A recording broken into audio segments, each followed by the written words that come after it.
Gonna game. That's what I'm doing this morning. Gaming.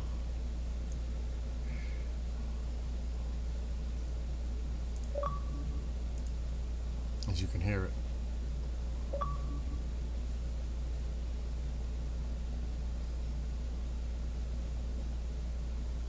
I will say this.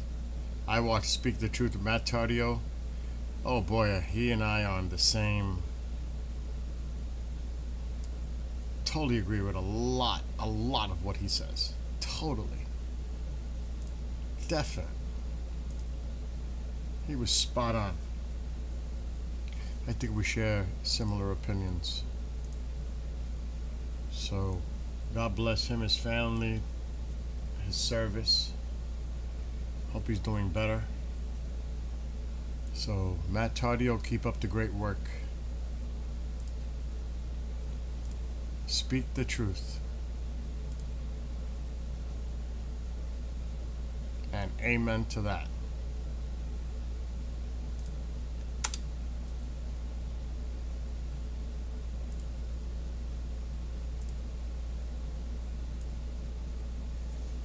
It's funny. I was talking about it and then he's talking about it. It's just crazy. Amazing, actually. There are a few of us that are on the same page. Amazing, actually. Let's mute that. Good morning, 006. Oh, that's right. You got the rally. I forgot about that.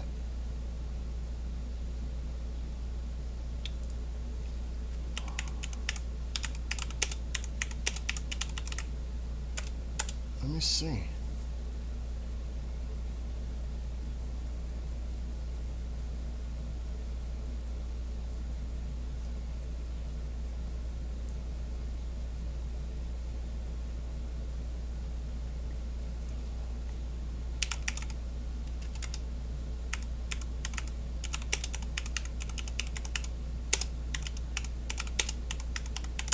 Let me see.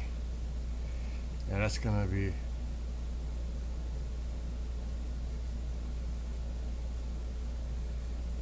It's called the Christian Crusader March. I'm looking for live coverage, but I don't see any.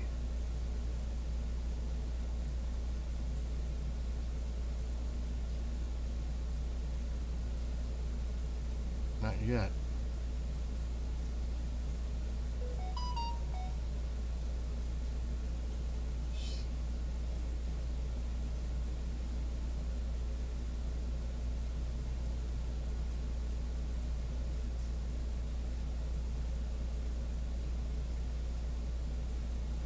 If it goes live, I'll cover it. If anybody covers it.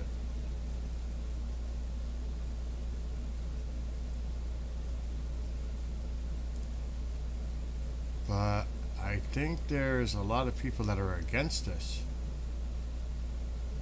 CBS News Detroit. What the fuck is going on? Announced plans for Dearborn, along with the mayor and chief of police, came together today to send a message of unity and stand against hatred.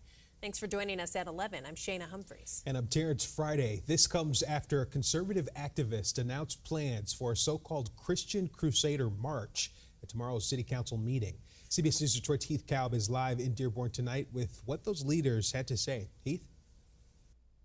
Yeah, the point of that news conference here in Dearborn earlier today was simple, and it's that this is a welcoming, united, and diverse city that is against any type of hatred, especially with tomorrow's anticipated march here in the city of Dearborn. Dearborn welcomes everybody. And to so many, that is a challenge to the perspective of America that they believe in. Dearborn Mayor Abdullah Hammoud spoke alongside Police Chief Issa Shaheen and multiple leaders of the Christian community in Dearborn on Monday afternoon. Dearborn is a place where people can love and draw close to each other and to worship freely. I've experienced that as a Christian, as a Catholic. This multi-faith collection of leaders came together to show unity as far-right influencer and January 6th rioter Jake Lang announced plans for a so-called Christian Crusader March. So are they trying to deem this as an extreme right march in Dearborn? Is that what they're trying to say? Because I haven't been following this. I know you've been telling me about it. Good morning, Moses. We hope it's huge. I'm a true believer and people need to look to God. Look up. Be a traveling veteran doing a live stream started at 2 this afternoon, I believe, on Facebook. How would I stream it? I've never done it before. Because they're trying to say this is a bunch of like extremist right people coming in to stir shit up. That's why they brought up the January 6th thing, and in other words, they're trying to say here's a bunch of white supremacists coming in to do this so-called Christian rally.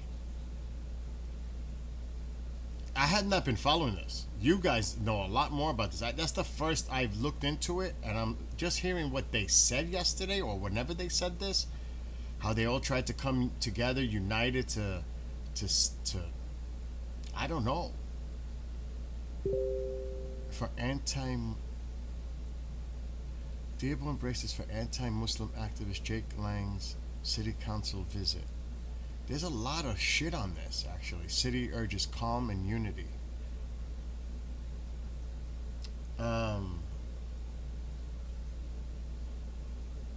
They chant "Death to America" in the mayor's speech afterwards. Wow, this is crazy what's going on over there. How would you live stream it? Do you have your phone? Do you have a YouTube account? Listen, I live here and I've been telling you about this. I know. I know. You've been telling me about this. I know. This is the first that I'm looking into it, what they're saying about it. I know you've been telling me about it.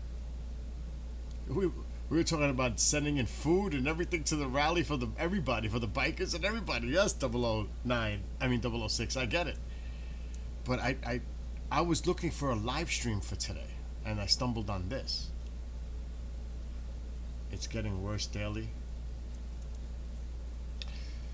So if you have your phone, you can go to your phone and you can stream on your phone.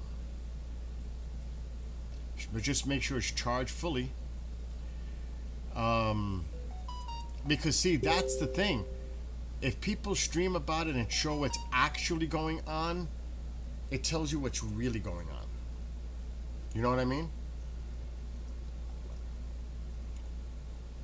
Like Freeman said that a bearded traveling veteran is doing a live stream starting at 2 p.m. on this afternoon on his Facebook.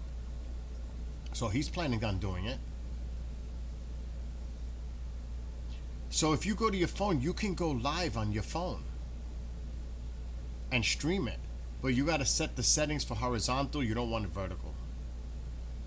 Do you want to try? I can show you how, if that's something you're willing to do.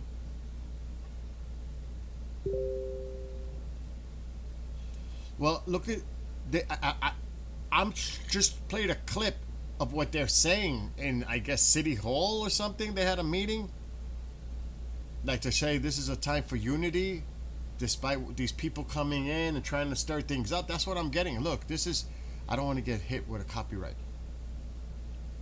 I'm just gonna play another clip. Like I said, this is what they're putting out there. You guys Thank you so much, Ali. Well, now to a message of unity from Dearborn's faith community and from city leaders. This all comes ahead of tonight's city council meeting and a possible appearance by anti-Muslim far-right white nationalist Jake Lang. Last year, Lang was in a heated confrontation with Dearborn residents when he attempted to burn the Quran. Lang says that he plans to do a Christian crusade march to Dearborn Hall today. Now, Lang's planned visit prompted a warning from city leaders, and they've moved the meeting to a new location. 7 News Detroit reporter Sarah Molina joined us from that new location, the Henry Ford Centennial. So you see how the media is spinning it as an anti-Muslim, far-right-wing, white nationalist movement. Do you see how they're deeming it? Do you see how they're labeling it already? That's what I'm saying. This is the media. This is the local media in Detroit, WXYZ TV Detroit, Channel 7. This must have been last night. That's what I'm saying. How they're spinning it. I believe there will be a meeting today at City Hall. So again, I would film it and show how everything is peaceful and everything is good. People have a right to rally. People have a right. That's what America's about. I mean, what the hell? But they're already trying to spin it. That's what I'm saying. Spin is always something to be mindful of. Spin. That's why it's important for people on the ground to record it and show what's going on. Because they're going to try to spin it that this was a hate rally, whatever. Do you understand what I'm saying? It's important for people to go out there and show that what the media spin is on this is inaccurate. Do you understand? Again, I'm not discounting that. What I'm saying is people should stream it. If I was there, I would fucking be there to film it and show people on the ground. Because the media, like I said, legacy media is going to spin it the way they want. No, I get. Trust me, I'm all with you. I'm all with you. It's not what I'm saying. Don't take what I'm telling you. What the media is saying. It is important for individuals to show you on the ground what's really going on. Because the media is already spinning. Do you understand? That's what I'm saying.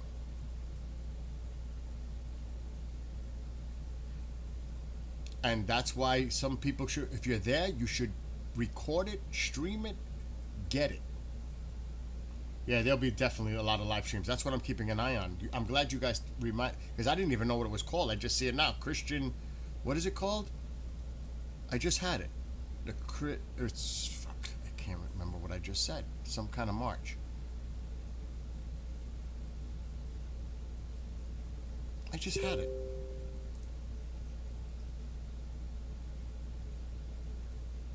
Christian Crusader March. And up Terrence, Friday, this comes after a conservative activist announced plans for a so-called Christian Crusader March. And okay, that's a little bit better. That's a little bit better language. Christian activist,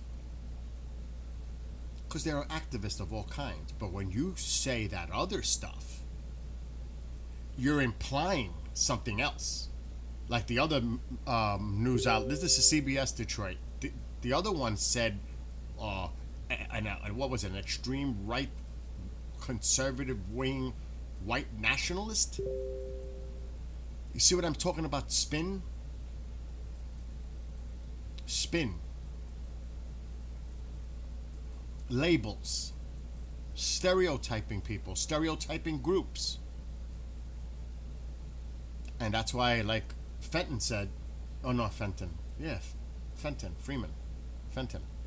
There'll be a lot of people streaming about this today.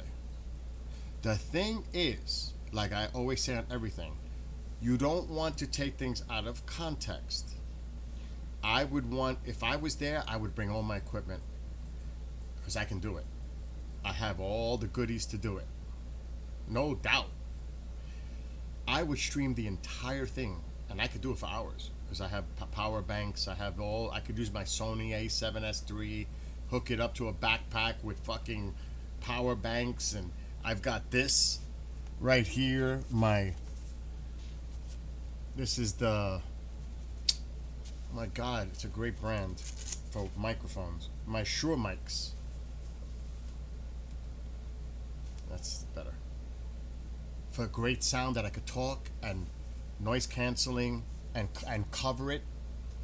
I would be there covering it. I wouldn't be part of anything. I'd just be on the sidelines recording everything to get it on the record so people see it for what it is in its entirety, not taking out little clips and twisting it. Do you understand? Taking things out of context. Show the people around the world what is going on here, because people have the right to rally and protest and speak their voices and opinions and all that. But they're already throwing labels on these people. I'm talking about the marchers. You know what I mean?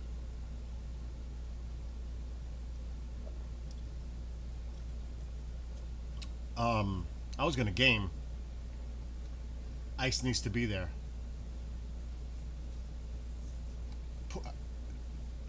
If I knew this was happening, I would have the National Guard ready to stand by. Just to have it. ICE, everything. They just beat this guy Lang up and stole him in front of the police.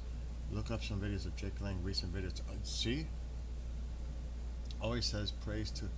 But he's saying that, okay, wait, Moses. He's saying that to troll and be sarcastic when the president says that.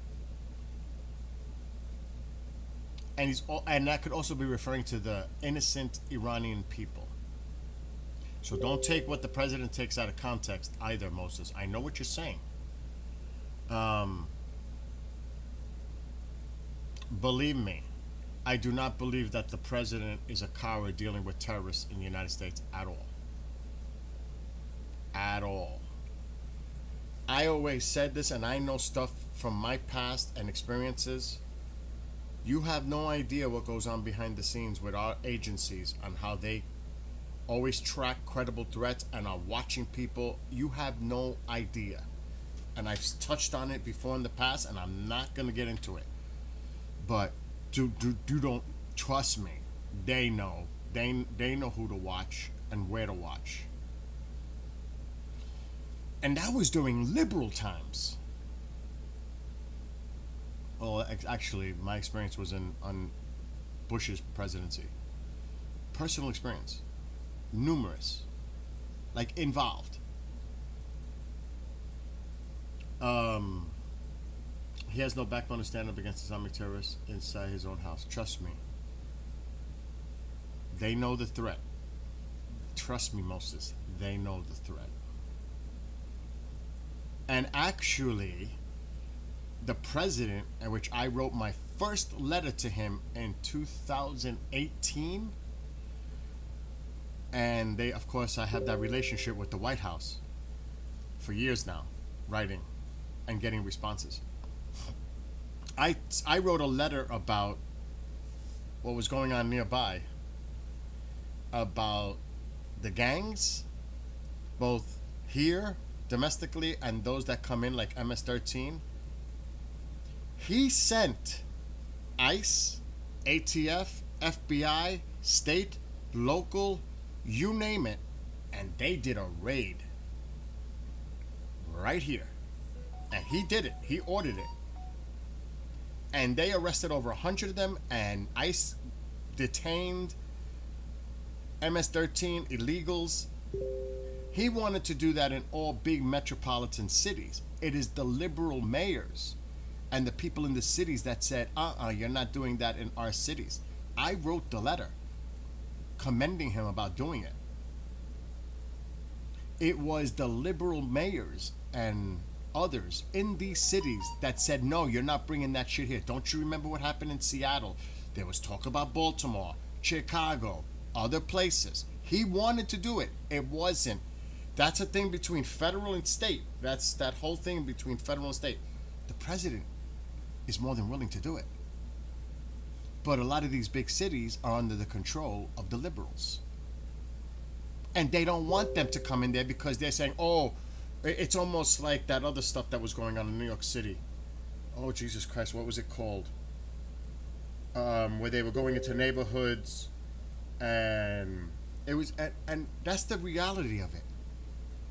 A lot of the crime that happens are in these, and it's the truth, because I lived there. I could talk about it. We're in these neighborhoods that were majority were minority. Black, Hispanic. That's where the fucking crime is. What was it? Stop and frisk? I forgot what the thing was called. And it became a big deal. But that's where the fucking crime is. And they made a big deal. He wanted to do it. It was the liberals that said no. Because you're targeting the minority community. Trust me, I went through that crazy experience in New York City. So there's a lot of ways to look at this. All right, hold on. I'm going to keep reading. Morning, Bill. This sounds like what's happening in the UK. As soon as the people say something, you're labeled far right. Definite. And that's what I'm saying about the spin already. And now you're starting to understand what I'm saying. John gets it. And that's why people need to be recording this and doing this live on the ground to show that this is a peaceful expression of a person's religion, expression, opinion. That's what's under the Constitution. But right away, they're deeming them as unwelcomed, coming in to stir trouble, blah, blah, blah, blah, far right-wing, white nationalist. Do you understand? I don't think he's being sarcastic. I think he means it.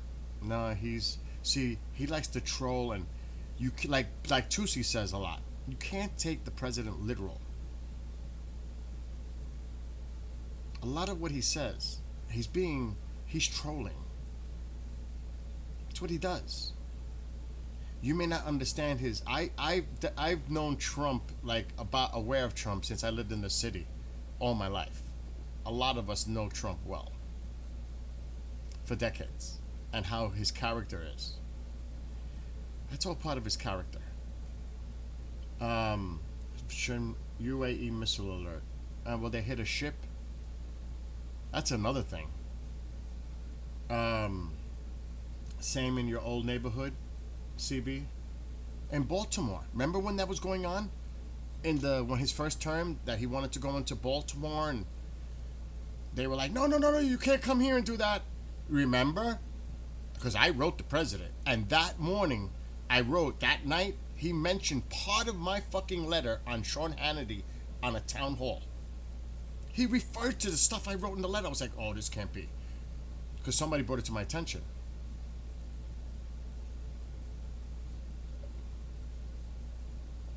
I was like, oh, shit. And you may not believe this, but when I wrote him about Tusi, you may not believe this, but the way I phrased it and put it before 4th of July, I may have helped Tusi. I'm not taking credit for it, but I think I got them to pay attention to it. Because I've had other people, like I know the bishop, he's written to the White House and he doesn't get an answer. Some people don't get an answer. I always get a response. I never wrote the Biden administration. I only wrote during the Trump administrations.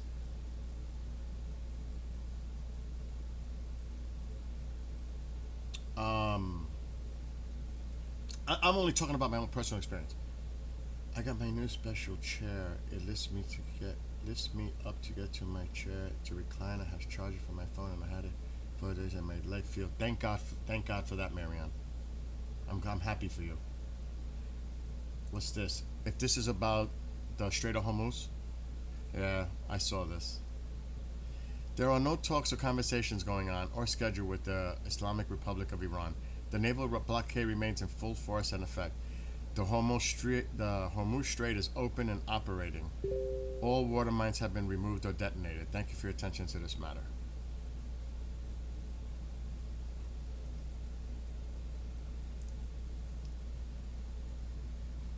And Iran keeps doing what they're doing.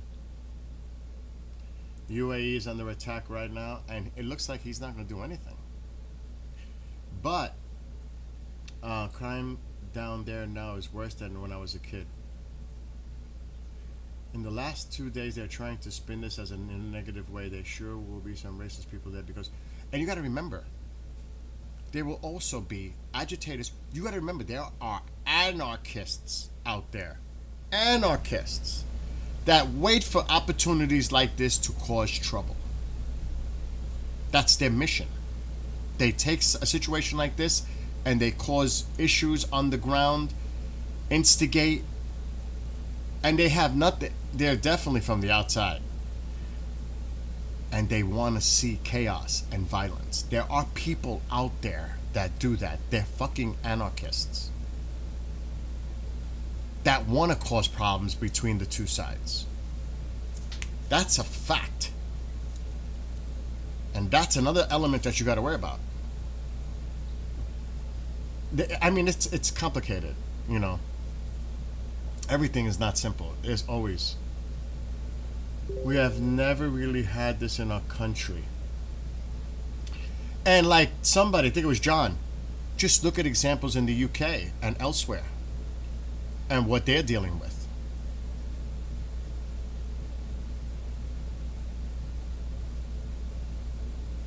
Look, there's nothing wrong with someone worshiping whomever, whatever religion they worship. Freedom of religion.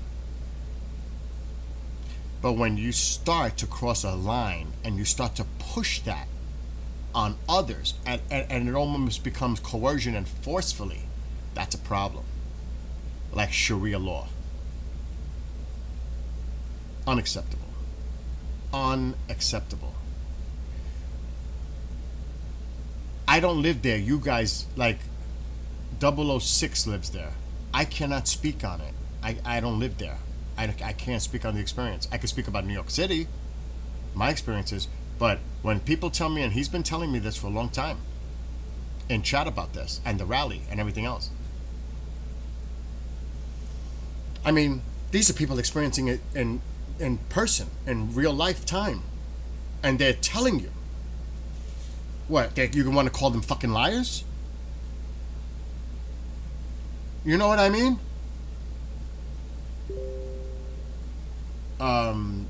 Shin UAE Air Defense. It's coming out on Telegram right now. I could hear it. It's probably all about that. We are very peaceful people. We are misunderstood. They ship them in buses just to yeah, from all over. But again, you want to say that, I'm sure the people that are marching in the rally are not just from Michigan. They're probably coming from all over too, to be fair. So the thing is, how many of the people participating in the rally are actually from Dearborn? That's a question, a legitimate question. Or is it? Are there people coming externally in? Both sides. That's a fair question, to be objective. Reports Houthis have fired at Dubai. It's getting crazy over there. People who do that type of stuff are true anarchists. Yes, yes. Because we want to help our communities and help society. These people have nothing to do with our movement. That's right. They're coming in to cause chaos and violence. And they should all be fucking arrested. And we need tougher laws on this.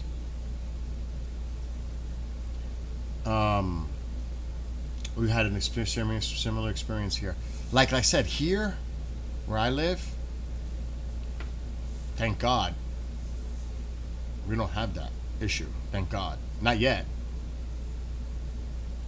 But I hear about it in Michigan and Minnesota and other places, Texas, other places. I hear it from people like you in chat.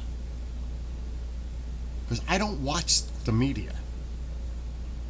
I only follow what I'm doing when I'm on here and I do the research in the background. I don't watch legacy media.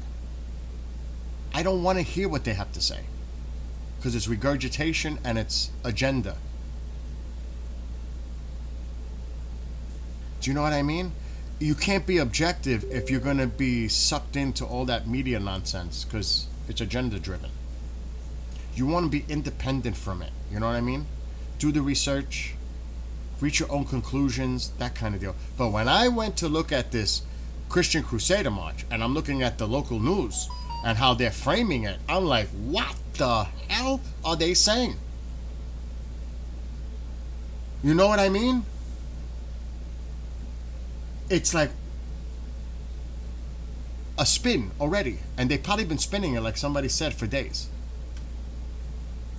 Typical paid protest here in the United States to stir things up. Protest, yes. Absolutely. Absolutely. And then to be used on future ads. It's exploitation.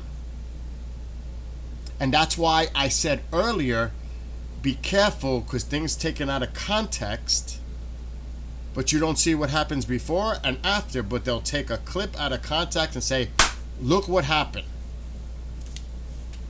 That's why it's important for people to be out there and stream it and record it in its entirety, because I can show you what happened prior, during, and after, so that when they spin it out of context, that's not the way it went down.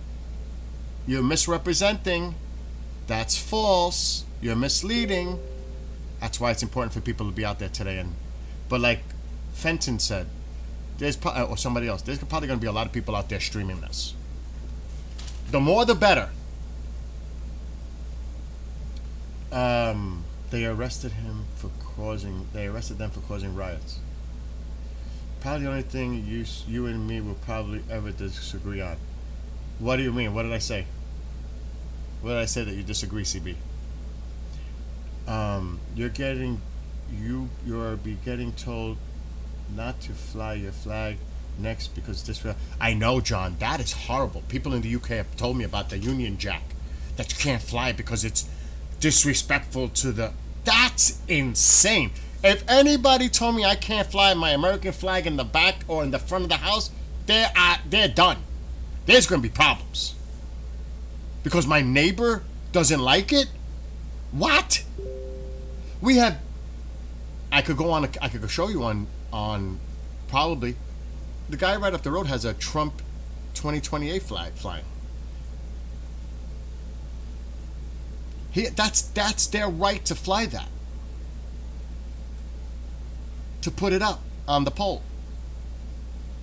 People may not like it. I think many do, but that's his property. He can do whatever he wants, and that's his right. When you start telling people you can't do things because other people don't like it, too fucking bad. If they don't like it, it's too bad. It's my right. My right.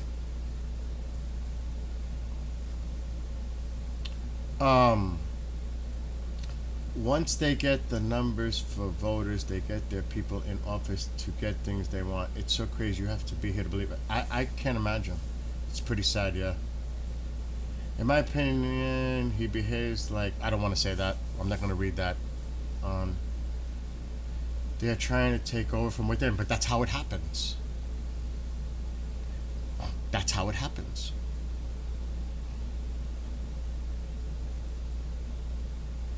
Before you know it, it's too late. And again, I'm Puerto Rican, I'm Italian, I'm fucking Russian, I'm English, I'm a mix of all kinds. So this has nothing to do with race. This really has nothing to do with religion either. But it does. Because when you start pushing, when you come to the United States, yes, you have the right to go to a mosque and pray to whom you want, but when you start to try to push it and create laws in the United States under your religion, there's a problem. There's a problem. And also spreading that ideology of radicalization, extremism. That's a problem. Again, there's a line. You know what I mean? Because like right near me, Kiryas Joel is a completely cut off Jewish community to my south. Completely. It's a town that is Hasidic, and they control that whole area. I think they even have their own police force and everything, their own laws. In New York, you could look it up if you want to look more information on that. I don't know, I don't live there, but I've heard of how it is over there. This is the United States. You know what I mean? They don't like. They're trying. I know you consider us anarchists as troublemakers, etc., but that is super far from the truth. All right, so are you an anarchist, CB? Actually, I'm not labeling all anarchists. I should have corrected that. There are some that their mission is to cause chaos and destruction, unrest. There are anarchists that will do that. Not all, I can't say that, But that is some out there, that is their goal. CB. There's no doubt about that. That's a fact. They're there to disrupt, to cause chaos, and to incite violence. Not all. That's like saying with all people. Not all. Don't want to say everybody, stereotype that everybody's this way, but there are some. And all you need is the some. A few of that element to cause problems.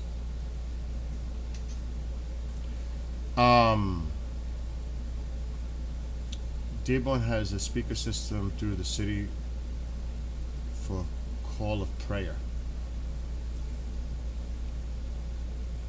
I mean, what is the population like? Is it Muslim in Dearborn? I saw that the mayor looks like he's Muslim. I mean, what is going on in Dearborn? Is it like Muslim controlled politically? I don't know. I'm asking you guys. I don't know. I mean, I was just looking at it. Night with what those leaders had to say. Heath?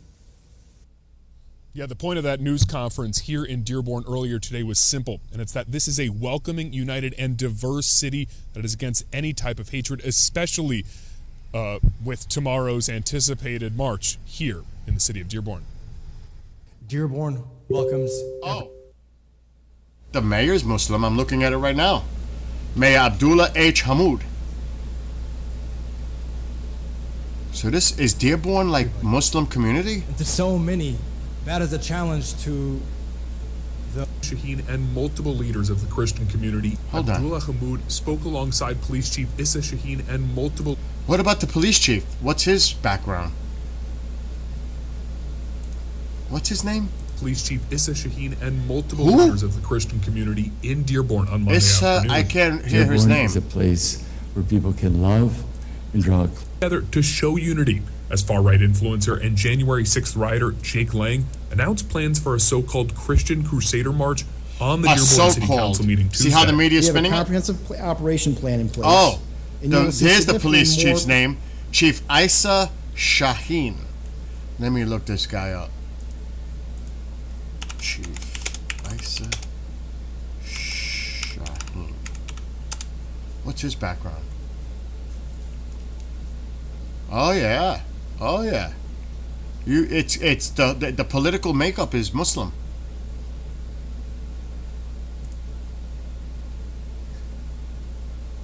See, this is where research matters.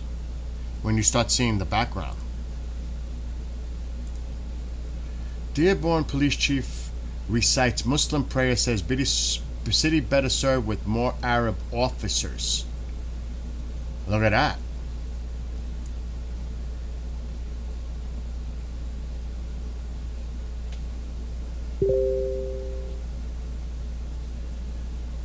Dearborn's Arab American population was nearly 50%.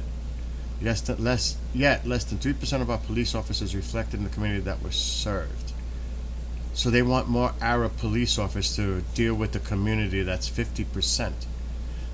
The community it serves, with 45% of our voters being Arab American. It's a department that respects the dignity and rights of all praise is due to Allah.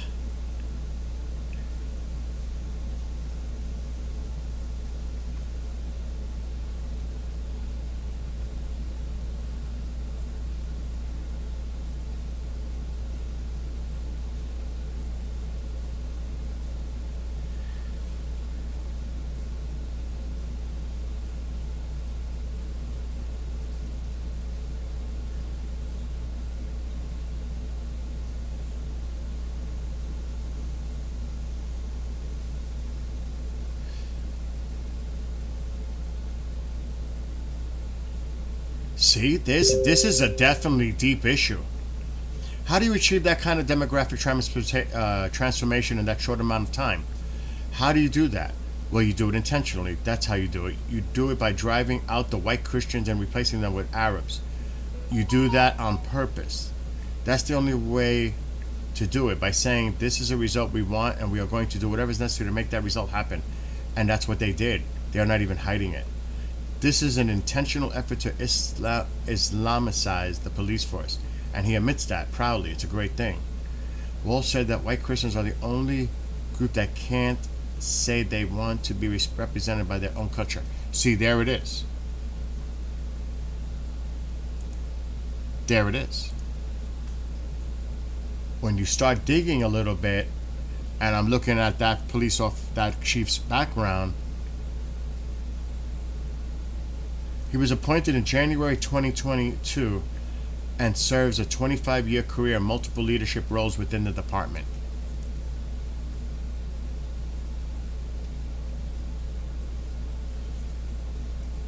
Alexa, what is the Muslim population of Dearborn, Michigan? Dearborn hit its highest reported population of 109,976 in the 2020 census. How many of that population is Muslim? Dearborn's Muslim community is estimated at about 45,000 people, roughly 41% of the city's 109,976 So 41%, residents. it says on this device. Alexa, stop. 41% are of Muslim faith.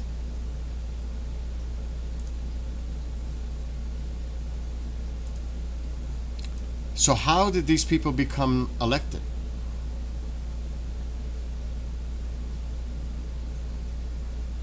That's my question. How did this happen? If there's 41%, what about the other 59?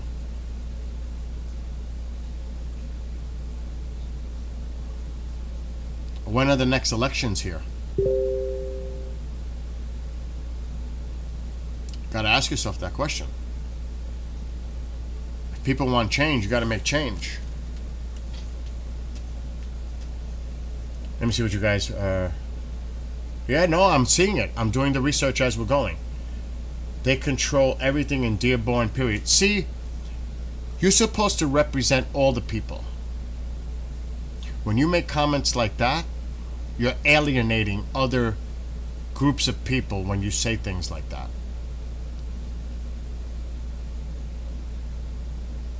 And I don't want to, I understand, like, I know what it was like growing up in New York City. They wanted to hire more people to deal with certain neighborhoods so they can relate. But that was different back then. That was more like community patrol, the cops that would walk on patrol in the neighborhoods. It was community policing, which I totally agree on. But if you're in the United States, you should be speaking English, no? So why the need for Arab American police officers? On what? Because they could communicate better with the community of people? I don't know. Or I see, this is where a lot of shit gets muddled, because not for nothing, maybe they don't feel comfortable being around people that are judging them that are white Christian police officers visiting their homes, because they think that there's some bias associated with that. I'm just saying. I'm being very objective here. Because I could tell you in New York City, in the minority communities, it didn't work out so well. The black and Hispanics, all white officers coming in. So it's more of a community policing thing, but this is taking it to a whole different level. This is a breakdown of communication and the way they do things. I mean, there's a way to do this the right way, and it doesn't look like when you say that, and he said that. Oh my gosh. They said they would destroy the U.S. from within. Yep. Let me see. Am I loud enough? You're just a fucking human like everyone else with a mind of his own, so you have every right to say what you're to say. Live your own life, but don't preach your shit to me and say fuck the rats. It's just a matter to be Caucasian minority. And that's the problem that's going on. That's how they play it. It's getting elected into position of authority. Exactly, Diesel. In areas that are overtaken. Exactly. That's what I'm saying about the numbers. That's why I looked up the numbers. Well, I asked for the numbers. This is exactly. Exactly. When you create that populace, and then you elect officials to represent that populace, and that's how it turns.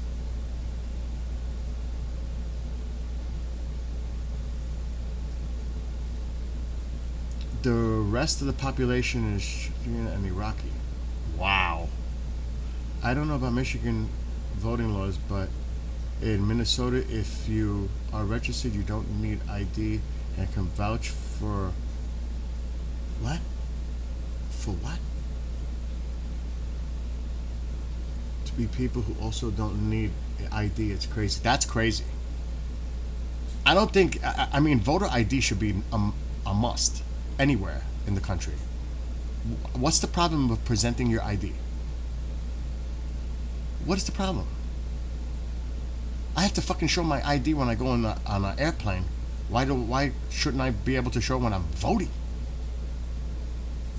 Or if I'm buying alcohol, well, maybe not now because I don't look 21.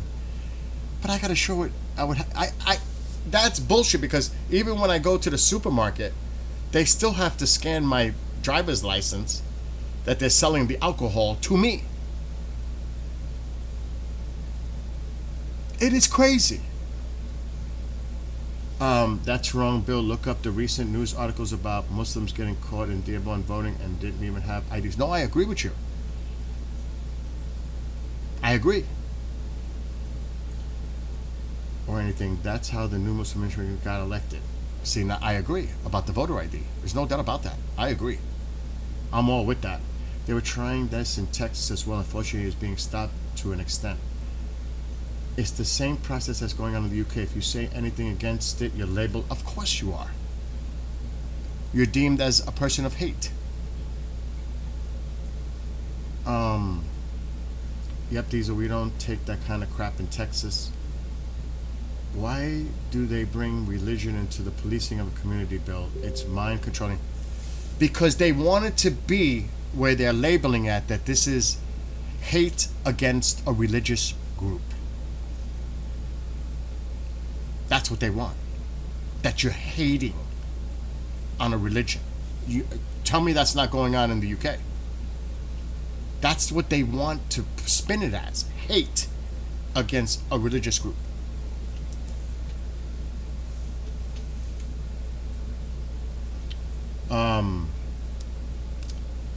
Let's see. It's scary. The next move to get into position of authority with local and state government to attempt to look at New York City. How did he get elected? New York City is not comprised the majority of Muslims. Far from it. But meanwhile, he got elected for the mayor of all New York City, 8+ million. How does that happen?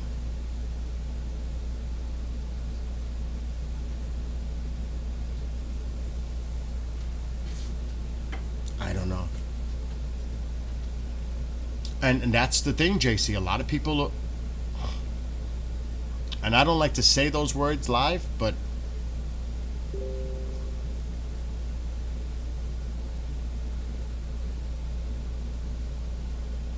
you know,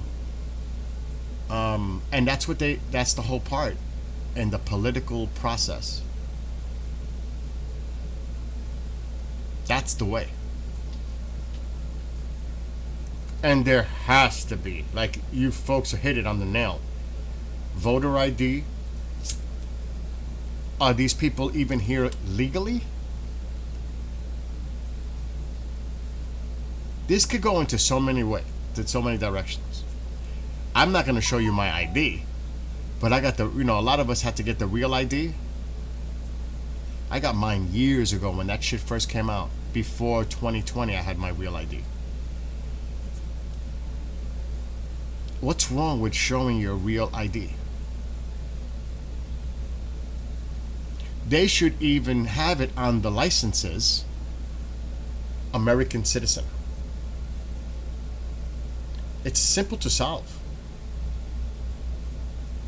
And it doesn't even have to say it. You put a symbol, some type of a symbol on the driver's licenses that show you're an American-born citizen. Just a symbol. A fucking star will do. As you have that star, that shows you were born in the United States. Now, don't get me wrong, there are people here that come into the country that were not born in the United States and still citizens. Legally. Or just put something that represents any person that is legally an American citizen on the actual IDs. Because there's a lot of phony IDs out there too. If I got my cousin on the phone and I'm not supposed to talk about it, and you heard what he tells me about his wife is involved in government, Fed, uncovering corruption of voting. If you heard, and I'm not supposed to talk about it, if you heard what she's uncovered, you would be like, what the F is going on? You can't imagine. And I'm not allowed to talk about it. And I wish he would. But he's at work now. I wish he would come public, but he can't, because he'll compromise his wife. It is a fucking thorough system that they have. They got the machines that they could print out licenses. They've got they've got a whole group all in different positions to make it happen. And a lot of it is connected to DMV. They get the machines from the DMV. I'm not bullshitting when I tell you this. I can't really get into the details. It is seriously bad.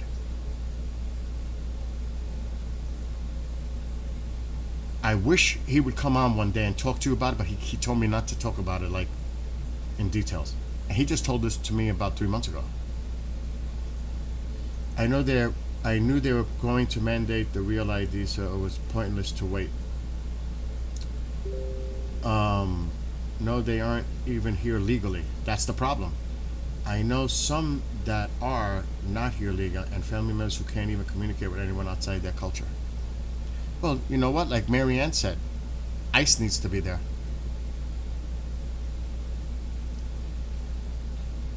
Just saying.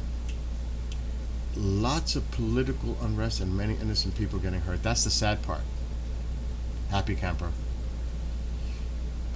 Exactly, but the dickheads in power get scared because the rats come out in droves crying all the people in whatever country they are in, they are racist. Yes. Because that's the, how would I say that? That's what they always use. That's the talking point. You're a racist. You're a hater. Whatever it is. That's the go-to line. Link to female Sharia survivor. Oh my God. That cannot be allowed in the United States under any circumstances. That cannot be allowed in the United States under any circumstances. It's not who votes that counts, it's who counts the votes that counts. People in power will use whatever means necessary to stay in power. I remember one time when I went for a state ID, the person that was doing my ID offered to let me put whatever info. Oh, Jesus Christ. CB. You're hitting on something. God, I can't even say it. I wish I could tell you. She went in speaking Spanish. Oh God, I shouldn't even say this. Pretending she was a person trying to get an ID. And she's their boss. She's in charge. She works for the FBI now. I shouldn't even talk too much. And she's trying to see what the DMV work is going to tell her. Well, I don't have this. Okay, I've heard enough from you. In English now she's speaking. I've heard enough from you. I want to see your boss. Busted. Crime. Handcuffed. Out. You guys don't understand. I know shit behind the scenes that it's unfucking believable. So you are not wrong because our government is trying to uncover the corruption and the illegal fraud that is going on. Trust me. That's all I could say. Oh my God, I wish I could say more. I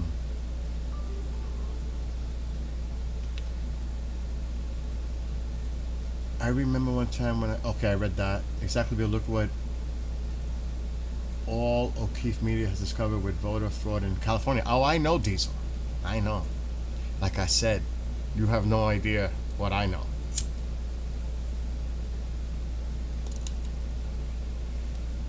I wish I could tell you, but I can't. I think the word you are looking for is rhetoric. Someone in Boston Registry got caught giving illegals IDs. Yes. Marianne, I know somebody who's directly involved in that, uncovering it. Big.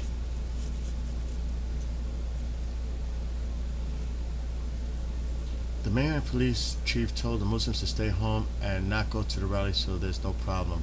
ICE probably take them away for deportation. That's probably why they're telling them to stay inside. While I worked for Homeland Security, I heard many of similar things, but like somebody said in chat, the second somebody cries racism. Exactly! And it's not just racism. It's like hate against a religion. It's not necessarily racism as them being Arab or whatever. It's about the religion. Call it like they'll call you an Islamophobe. An independent cam wore full burqa and went to a couple voting stations in Minnesota. He didn't vote or let anyone else vote illegally, but they were going to let him vote. Let me call my cousin. I don't know if he's going to talk about it. He told me not to, so I gotta be very fucking careful. But I could say it in a different way, as to not tip off too much. Let me see if he picks up. He's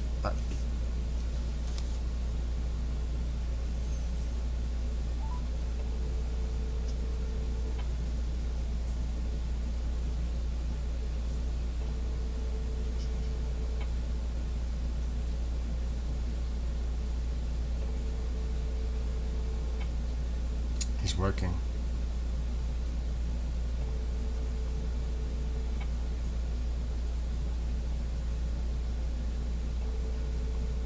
Your call.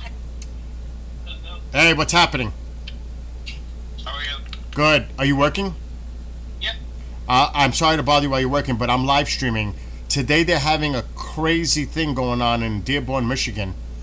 A rally. It's the Christian Crusader March.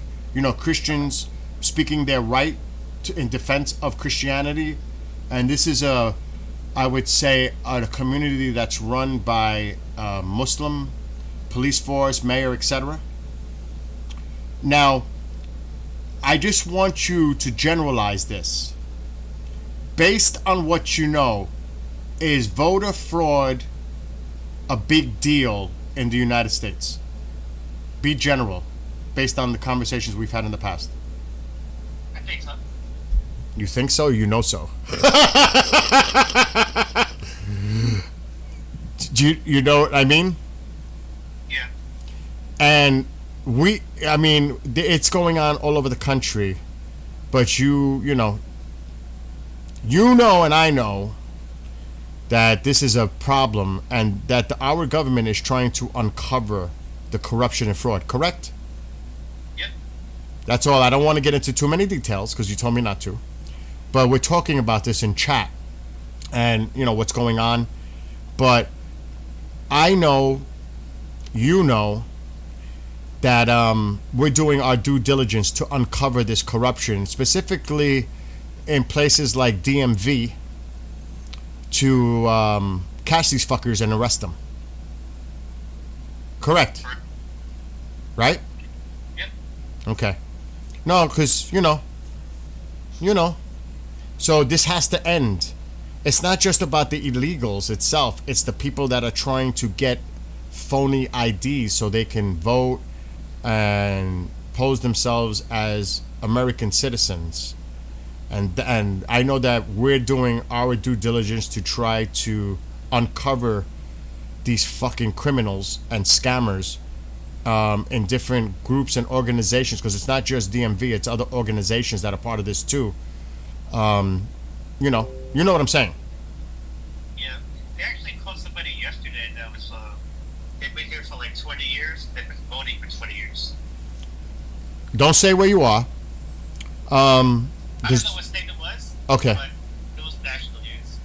Because we had private conversations, and I'm not going to, I keep my word, but I just wanted the people to hear me talk to you, because you're very well aware of what's going on a personal level. I know because we've had conversations on this. So I hope that they round up these fucks, these criminals that are doing this, because it is a major, major, major problem in our country. So anyway, call me. Don't forget, send me that NASA thing when you can. Oh yeah, I will. Are you planning to come up this way to New York anytime or no? Maybe. We'll see. Because you could always bring it in the vehicle if you drive. Yeah. Because that thing's going to cost you a fortune to send. Yeah, it would. Yeah. So better off whenever you visit, you could stay over the house or whatever you're going to do, or come visit, and then you could just bring it that way, Okay. Sounds good. But call me when you're not busy and you're not working. All right. Sounds like a plan. All right, talk to you later. All right. Bye. Bye.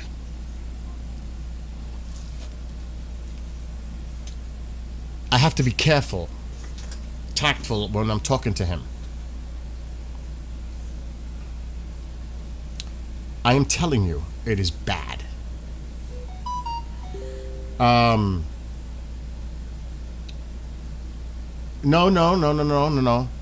I didn't say anything.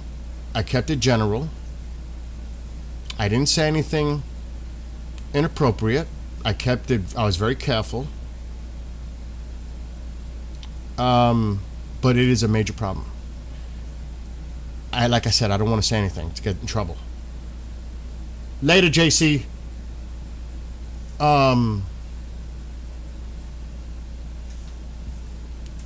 Let me see what else you guys.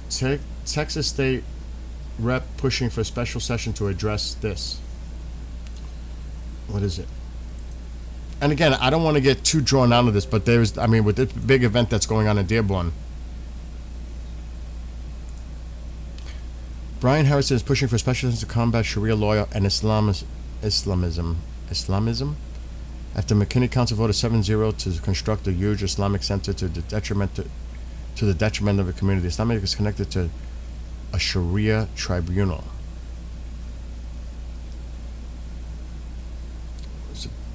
Wow. No. I didn't put him in a tough spot. I was very general not to put him in a tough spot. Know what I'm saying? Well. Oh, that's the one that he was talking about. That's the one my cousin was talking about. Oh, shit. Well, it's connected to him. No wonder he fucking knew.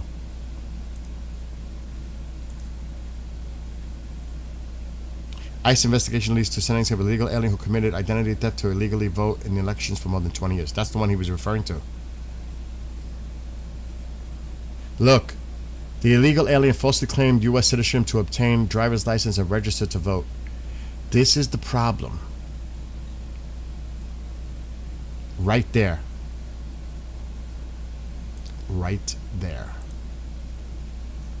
And it is widespread. It's everywhere. And I'm telling you, our government is doing its due diligence to uncover it. The fraud. That's all I can say. He's probably watching on Facebook right now from work. My cousin, he's like, Bill, what the fuck are you saying now?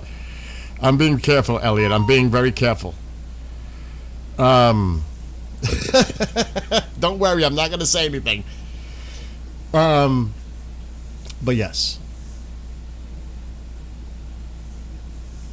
Do not think that we're not doing something about it.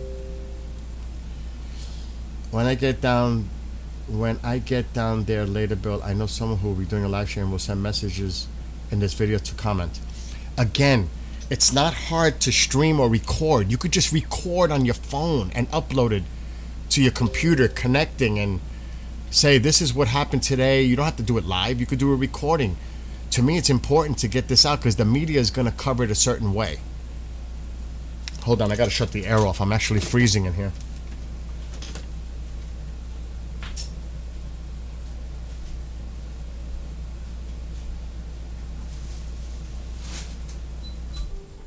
Oh.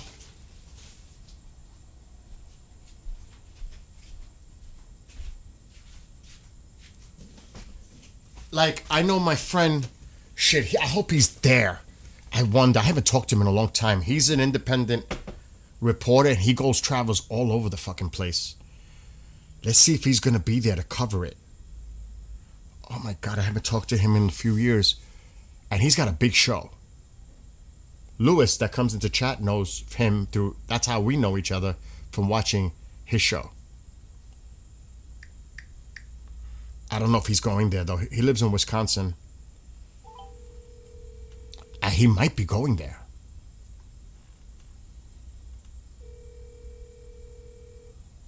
Dude, what's up, Bill? What's happening? Long time no speak. Yeah, how you doing, brother? Good. How you doing? I'm doing. Oh, wait. Before you say anything else, I am live streaming. I called you for a definite reason, but go ahead. Yeah, I'm doing better than most, but just trying to work on self-improvement and improve what's going on in my life. So I've been doing a lot of work lately and got a lot on my plate. So both reporting and that's where I'm at now, is on my way to cover a event. Oh, that's what I'm calling you about. Because we've been talking for the last hour about Dearborn, Michigan. Yeah, that's where I'm on my way to. Get the fuck out. You going? Yeah, of course. I got a gig to go cover it for a media outlet. So are you gonna? Is it gonna stream somewhere? It will not be streaming. I'm gonna be recording because I'm being paid to go out there and cover it. So I don't technically own the video that I'll be streaming or recording. I'm being paid. You broke. I'm doing pro bono and streaming, so I don't have that option. But I have that option if I have two cameras with me, and one technically I could record up for myself, but I'm using it as a backup just in case. So I may publish video later, but I haven't really discussed the narrative. I'm being paid to be out here, so I don't want to step on any feet. You know what I'm saying? No, I hear you, because it would be great to get someone's perspective on the ground, like a person like you with your background, to tell us what the hell is going on there today. Yeah, I can do that. What time are you guys, like what show or what are we talking about? It's just on me, on my stream. There's a lot of people. Yeah, I saw your gaming stream is blowing up, bro. You got like you're getting almost more views than I used to get on YouTube daily, just playing video games and talking. Oh no, I've been doing a lot of Iran streams for months. Yeah, that's awesome. I don't know. I try to understand the game you're playing, but I don't play that many games. I kind of stick to Rocket League or Civilization or, Nobunaga's Ambition, something like that. But, yeah, man, I can definitely fill you in, or if you want to shoot me a text, I'll be using my phone, and I got, I upgraded to Pro Gear now. I got a Blackmagic Pocket Cinema 4K. That's the bare minimum for Netflix and Amazon for movie making. So I'm really excited to finally put it to use today. Are you still doing Rundown Live? Yeah, I am, but you know how it is. It's intermittent between these. I'm on Grown Zero Plus. They really like me over there. They treat me really good. Clyde and Ron Patton, and they have a pretty good following. Clyde's still out, as you know. I know. He's coming back soon, though. He's getting predominantly better. Good. I think it's like a wait and see type game. Ron Patton needs prayers. He's got liver cancer. Oh my God. he's taking donations. So if anyone wants to support Ron Patton's like a behind the scenes guy. Really managed Clyde, and he managed Fritz Springmeier before they. I remember. A bunch of people. Yep. You know. Yep. So. Wow, dude. All right, so I know you can't discuss who you're doing it for today at Dearborn, but maybe. Well, yeah, I'm working for News to Share. I can discuss that. It's Ford Fisher, News to Share. You know, I'm an independent guy, so I'm not politically, going one way or another. I'm just there to record the news. That's what I normally do. I know. You know, I know that some people like Ray say they think that I believe this way or that way, or they have a problem with what I do, and I'm just trying to, call it a spade and ask questions and record history. You want to hear something, guys, that you're watching right now? You're not going to believe this. But Kristan was there when the Rittenhouse, is that his name, Rittenhouse? Yeah, Kyle Rittenhouse, Kenosha Unrest. I was the first reporter on scene after Jacob Blake was shot 7 times in the back, and so I was documenting and video journaling the whole thing. Back then it was with my cell phone. Isn't that funny? I invested in a high-quality phone. And I remember the whole thing because I was, we were working together, and you told them not to go there, to stay away from there. I remember, and he testified. He testified at the Rittenhouse trial. They called him to the stand. This guy that I'm talking to. In hindsight, I don't really care about money, but it's crazy because so many people that did so much less made hundreds of thousands of dollars. Yep. And their careers were like springboarded. But since, I identify as a conspiracy theorist, or I've been on the Alex Jones show, obviously I host over there as a guest host quite often. They really, he's discredited, but citizen journalism is all about the data. I agree. Discredited. Why did they use all my video predominantly throughout the trial? The fact is that the mainstream media stole from me, and I'm okay with that. I just wanted people to have the truth. I don't do it for the money. I'm glad that I could fund and do basic things like this, and occasionally I get work from people that know that I do good work, and I don't align with the Boogaloo or militia movement or anything like that. I'm just a normal guy that loves Jesus and God, and I'm a born-again Christian, but I respect other people's beliefs. If you believe different and that's your path, that's fine by me. Agreed. But, if you want to have a debate, we'll have a debate about it, but I ain't going to persecute you. That's not my job. Judging people is above my pay grade, and there's a lot of people out there that want to jump to conclusions and judge people, and that's not what I think that Jesus taught, or Yeshua. That was his real name. His real name wasn't Jesus. It was Yeshua, and some people believe it was Yeshua Ben Pantera, which would be his real full name. So very interesting. But yeah, man. And then I was there on January 6th and George Floyd, and I've covered some crazy stuff since then. But this will be the first, I would think, big news story that I will be covering that I think will be on the national scale, and it's a big gig, and I'm really blessed to have gotten the opportunity to come out here and cover it. So my friend is there in Dearborn. Fort Fisher and the crew over there. I don't mean to interrupt you, but my friend is in Dearborn, and he has a message for you. He said, no, this is Thomas. This is somebody else. He said, Bill, tell your friend to be careful in Dearborn, and if something happens, the police may not be able, they're there to help. So yeah, that wouldn't be the first time in Kenosha. They remember in Kenosha, the local police told the community that if they had an emergency or they had a health emergency, or if somebody was breaking into their home, there would be no law enforcement or medical or fire department response, that you were on your own.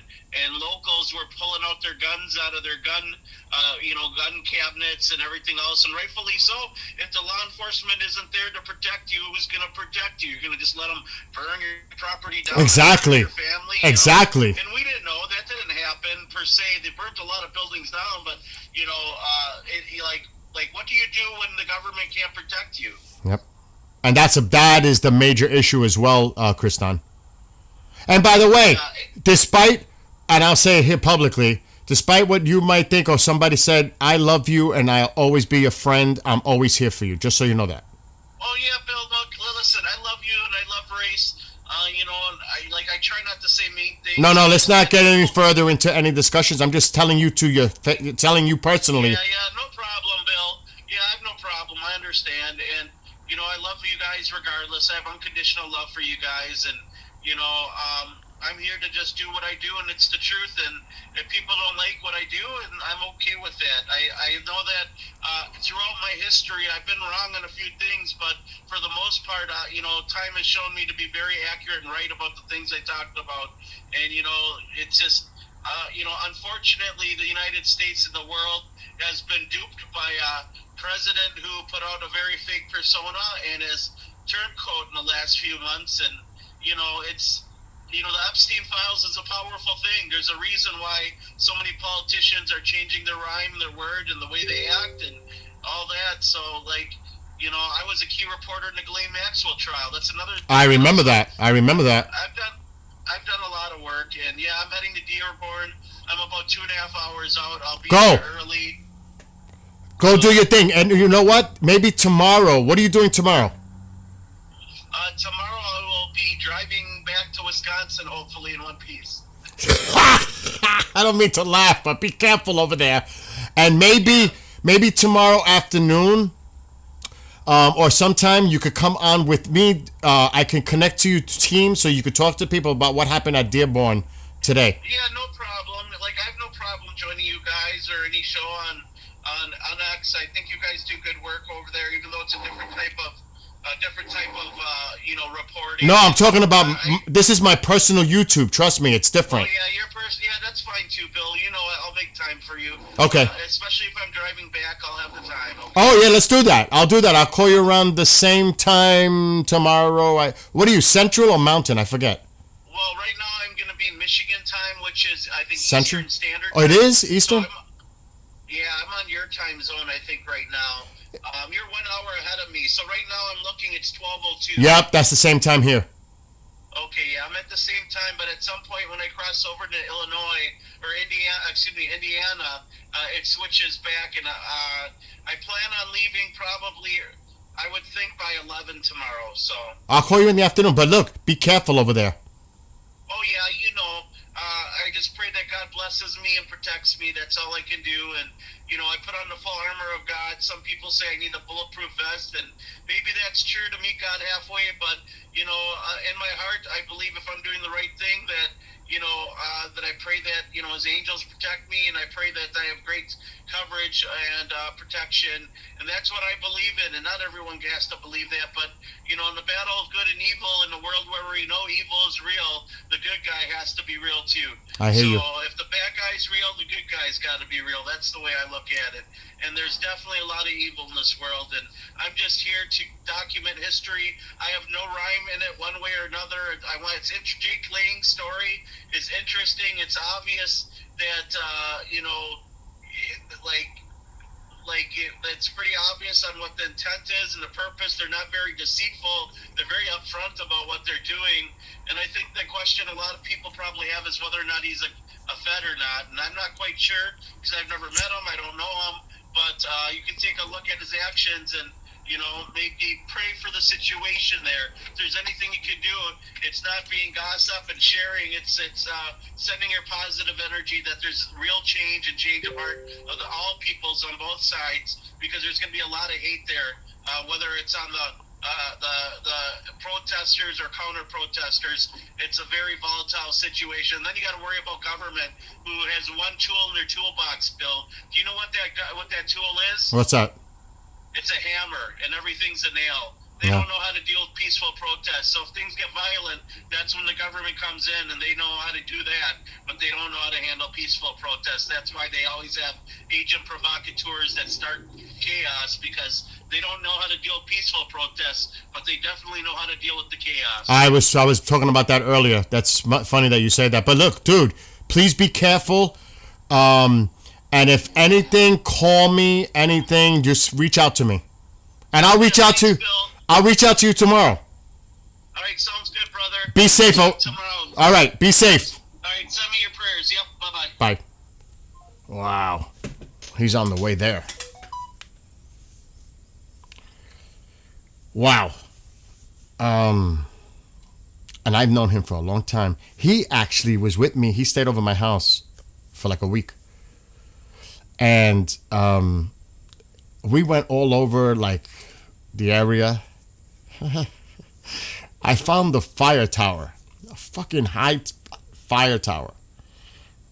It's like one of the highest fire towers in the country. And he's afraid of heights. So I said, I'll go. I have the video somewhere. And he's on the bottom dancing. I'm up there freaking out. And he's down there having a good old time while I'm freaking out up there. He's having a great time on the ground, like laughing at me like, oh shit, too much. Anyway, let me see what you have. Saudi people have been forced to turn and perform citizen journalism to get the truth. Yes. He's been doing this a long time. He's an independent, but he leans conservative. I know him a long time. I know a lot of people. I just don't. Because I knew he would be there. I said it. I know somebody who might be going. I was right. He's on the way. Covering it for another news outlet. But tomorrow, because he can't film anything because he's doing it for an outlet. He's getting paid. So tomorrow I'm going to bring him on, like, even if he's driving home back to Wisconsin, and we'll see what his take is on it tomorrow. He's doing it for a news outlet. He's recording it. So it's not going to be live streaming, but I'm sure there's going to be a lot of people live streaming later. Yes, it's crazy that in Iranian history books we learned about his real name, but not in the West. I thought at least teaching kids Yeshua all come from his name is fun. He's very intelligent, Kristan. Very, very intelligent individual. Again, you may agree or disagree with his opinions, but that's what it's about, right? And he's on the ground. He's covered so many events. Like I said, he testified at the Rittenhouse freaking trial.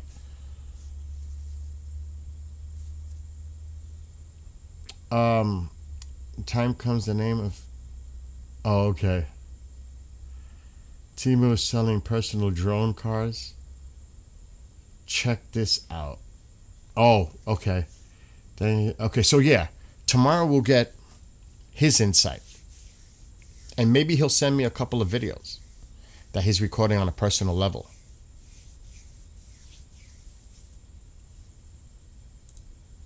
You know something? I don't know if he would do it. But when we're going to start talking about other things other than Iran, and we start talking about other topics, maybe I bring Kristan as a co-host when he's available.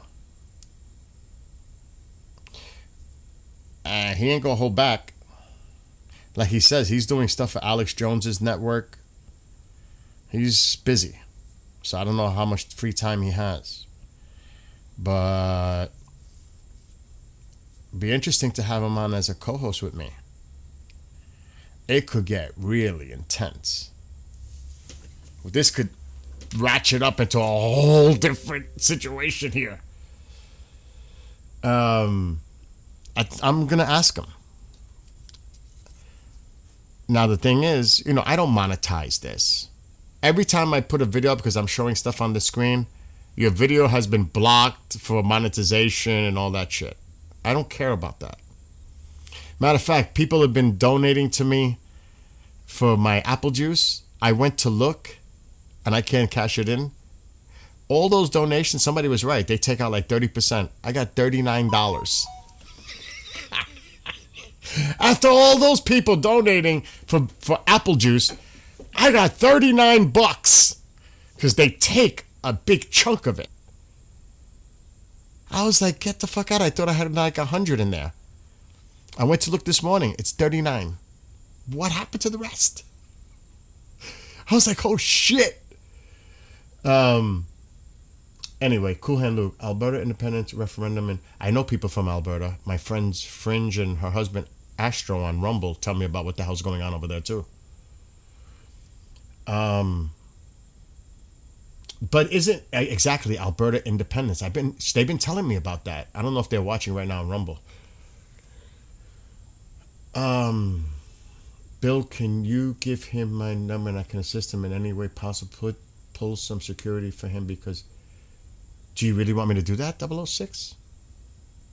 Do I have your number? I can do that. You could have guests like Johnny Carson with your mom and Tycho. No.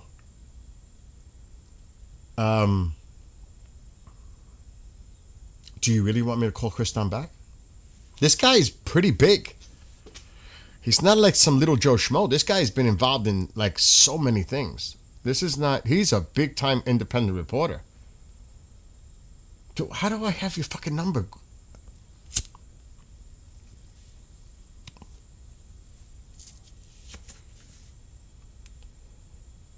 I saw something about it on my Facebook. Email it to me. Like me, I try to keep things in the middle. I try to be objective as much as possible. And believe me, that is not fucking easy. Not. Because you're going to piss people off. I know that. It's hard. It's hard to be objective. But in this situation, I would, if I had the time and the money and the resources, I had plenty of the equipment, I would have went to film it myself and cover it. But he's going to be there, just like many others. And I don't know what time it starts. He said he's still 2 hours out. I don't know, what time is this supposed to happen in the city hall, this Christian march thing? When is it supposed to happen, 006? But I will call Kristan back and give him your number. Put your name, a number so I can put that information in the email, 006. Are you going to be there? Obviously, you're going to be there, right? No? I got someone mad the other day about something that was basically, oh yeah, I don't do any posts on Facebook. I stay away from that. I'm streaming live on Facebook, but I'm not putting. People hate being proved wrong. A lot of people don't accept being wrong. I'm all right with it. If I'm wrong, I'm wrong. I'm all right with it. I don't have that kind of an ego problem. That I'm right, everybody else is wrong. Hell no. I ain't got that problem. At all. A lot of the times, I hope I'm wrong.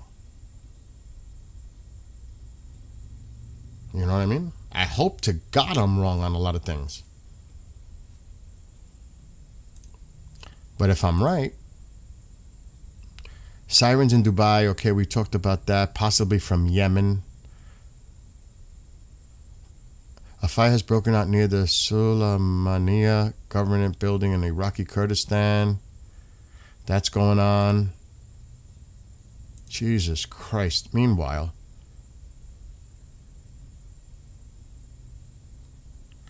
they're saying they're intercepting drones.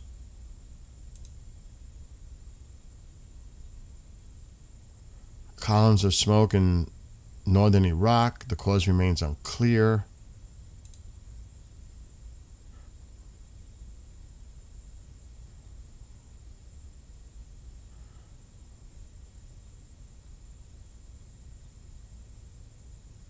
Yeah, there's a bunch of shit going on in Iraq, too.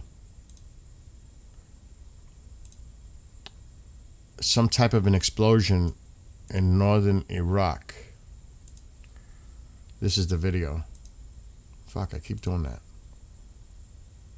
This is northern Iraq. Yeah, I don't post there. I don't.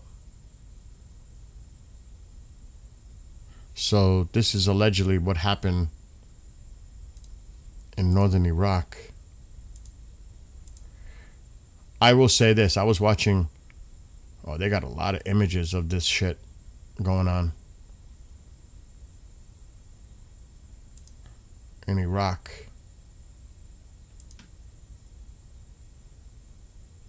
This is the vessel. You know, UKMTO is slow, but they're slowly putting out all the tankers that have been struck or.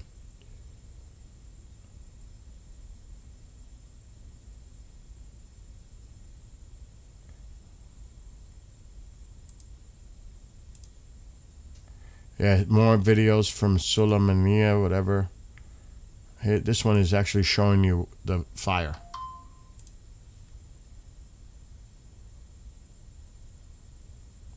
Again, northern Iraq.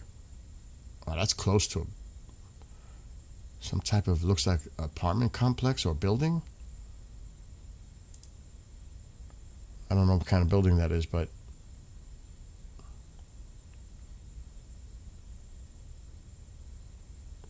so this is northern Iraq.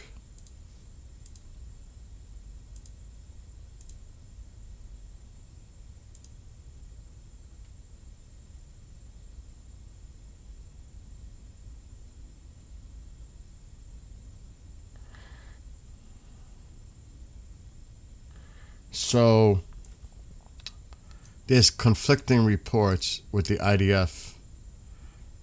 The IDF struck Hamas commanders in the Shati area who planned to carry out terrorist attacks against the IDF troops in the northern Gaza Strip. The terrorists planned to carry out terror attacks against IDF troops operating in the Gaza Strip. The terrorists were struck in a precise aerial strike to remove the threat.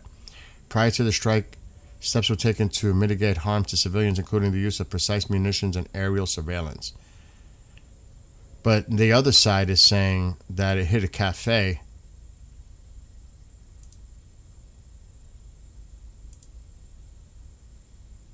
and people were killed. See? Look. European media claims Russia is reportedly shipping explosive components for drones and ammunition to Iran via the Caspian Sea to help Tehran rebuild its stockpiles damaged in strikes by the United States and Israel. How many times are we going to talk about the Caspian fucking Sea and the Russians helping supply Iran? No shit. It says European media outlets. Like, that's new to us? Like, that's a surprise? I mean, give me a break. Yemeni sources speaking to Iran's Tasnim news agency denied that Ansarallah launched missiles at the UAE. The missiles were launched at Saudi positions inside Yemen. So maybe the UAE alerts went up, but it was destined for Saudi Arabia. Because that'll happen. It happens in Israel when they're firing shit at Jordan and it's close to the border of Israel. Israel puts up their alerts too because they don't know if they're coming to Israel or where they're going. So alerts will go on in other places because they have to. Are they coming to us or are they going somewhere else? So that's what they're saying right now.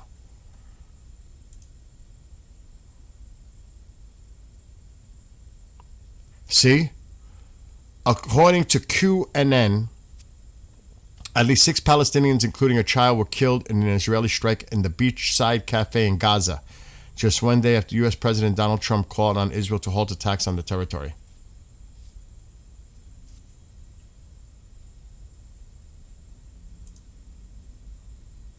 An Iranian anti-ship missile targeted a ship station at the coast, off the coast of Dubai, triggering sirens in Dubai. Iran has targeted the ship, which was reportedly believed to be carrying American goods.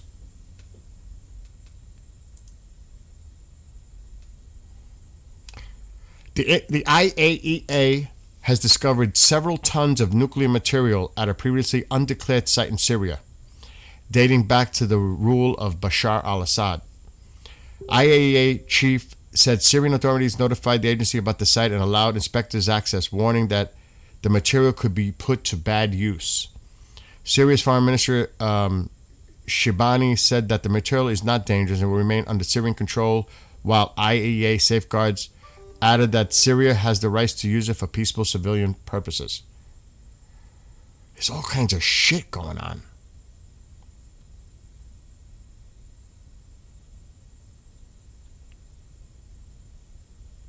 It's just like nonstop.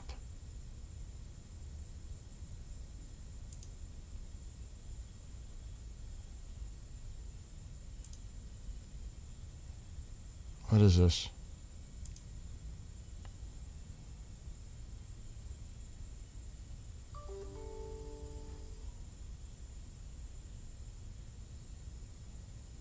So then the UAE declared the emergency was over.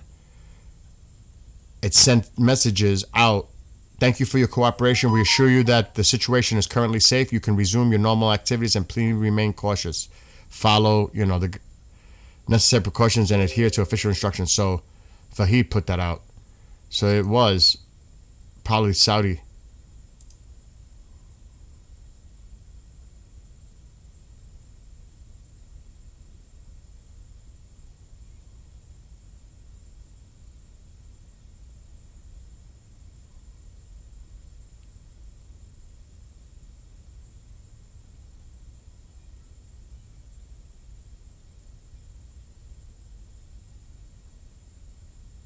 Oh, shit.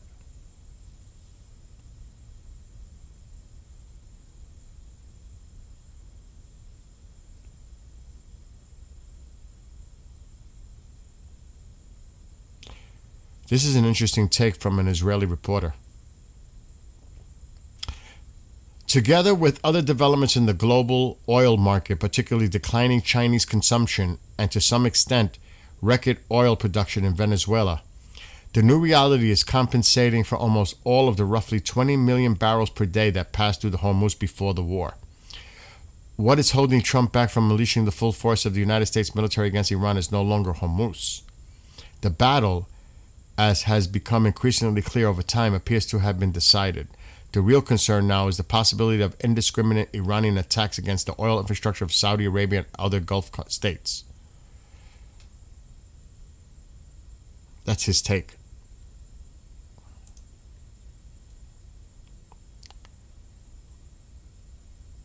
Who is George Galloway?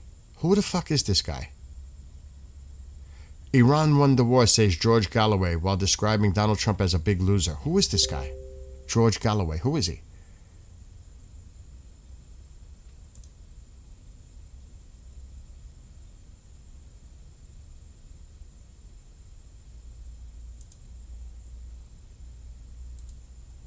I guess I'm not gaming, right?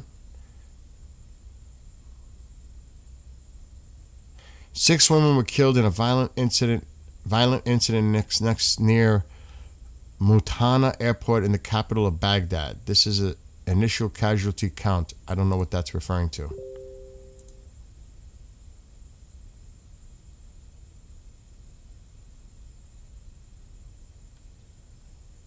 There's so much weird shit going on. I can't put the email in here because I'm not supposed to. Grey Wolf 006. I can't. Yes, we're all over the place because I'm not going to stay on the ID thing for all morning. What's up, Chris? I'm not going until 2:30ish today. It's a little bit of everything right now. We already talked about what's going on, and we'll continue at some point later about Dearborn. We went from riots to fake IDs to Iran. We did. Israel hit the ports once, but got told to stop. An English prick, Bill. Is that who said it? Michigan governor's statement. Oh boy. He's extremely sympathetic to the proxies. Oh, what did Whitmer say now? Damn, I put the wrong one. Where is it?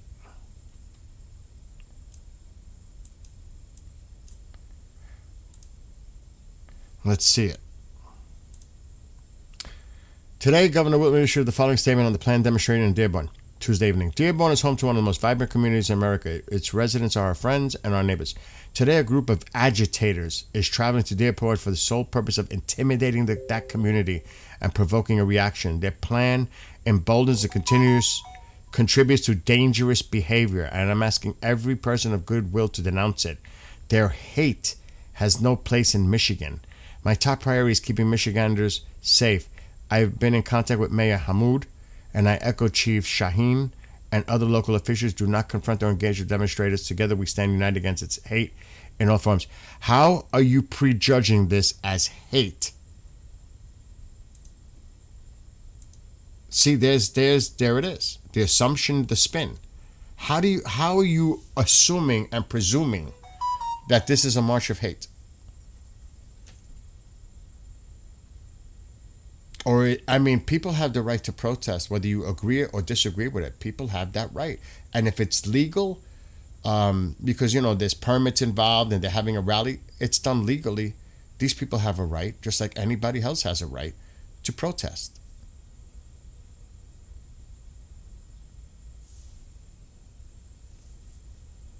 I don't get it. I'm just saying, to be objective, people have a right to protest, whether you like it or not.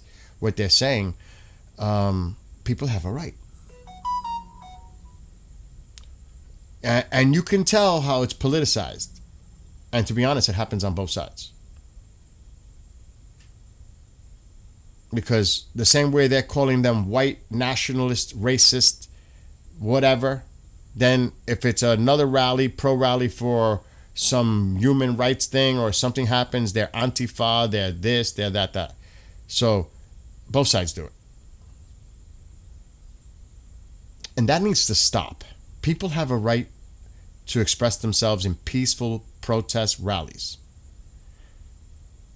But the politicizing of it, the spin of it, right away, immediate. Look at that statement.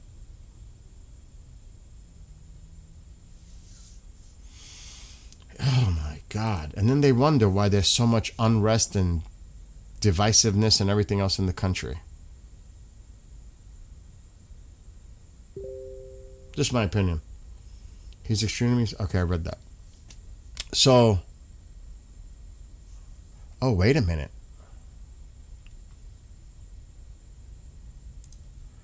What is this?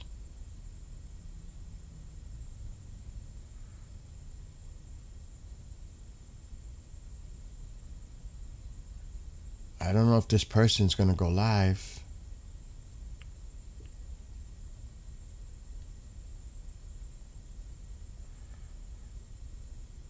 This guy might be somebody to keep an eye on. Independent media on the scene, history as it unfolds. I don't know who this person is, so I don't want to share.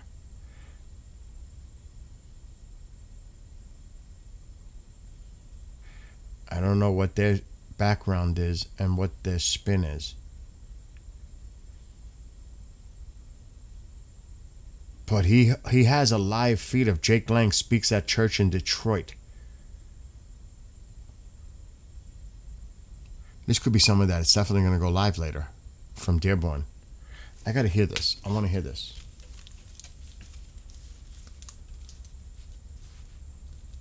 That's exactly what happened in the UK.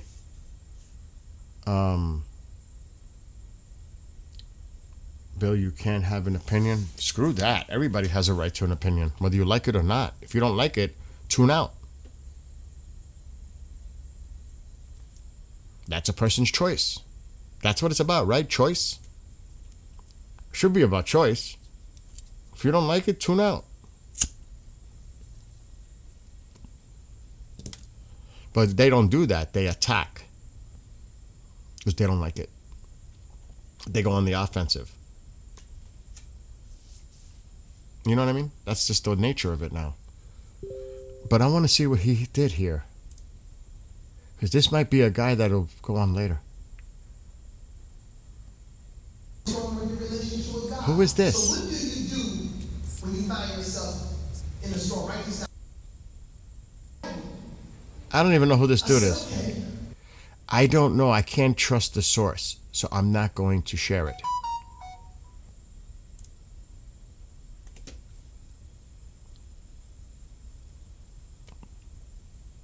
Because everything's so biased. Why can't somebody just cover it and cover it? You know what I mean? Just cover it. Let people make their own minds up what they see. That's just my opinion. Al Jazeera Iran International just said U.S. President Donald Trump asked his team not to engage in talks with Iran until Tehran was ready to make a deal.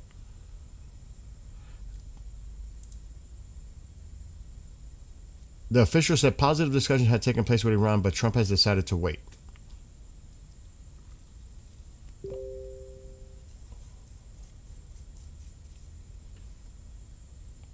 Oh, Jesus Christ. Somebody make a comment. I'm not even going to read the comment that somebody put in there. Jesus Christ.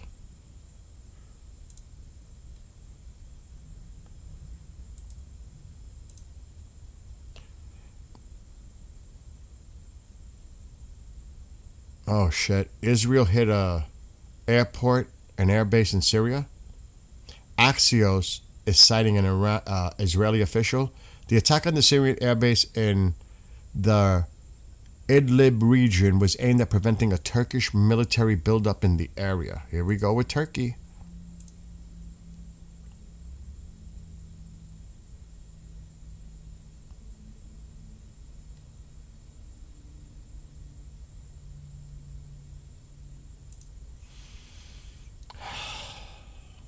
There's got to be, like somebody said earlier, Fenton. It was a Sunday service. Even there, you're not going to do it if you have an opinion. There's no money in it. It's from my link to BG on the screen. I remember him exactly. He was one of the many covering ICE rights and that kind of thing. But I don't know what his agenda is. I saw that. I was just watching that. The one that you just put, Faye. But I don't know the background. And I'm not going to promote something that I'm not aware of. You know what I mean? Got to be careful with that.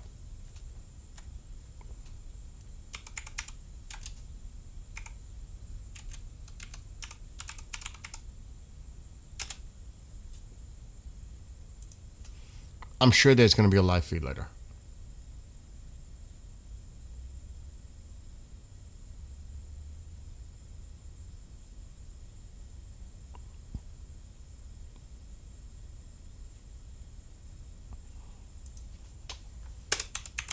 And what time is it starting? You said, what time is this starting? Bill, my last message. Jesus. Where are you, Doug? Oh, I can't put the email in here. You don't know my email? 006? I can't.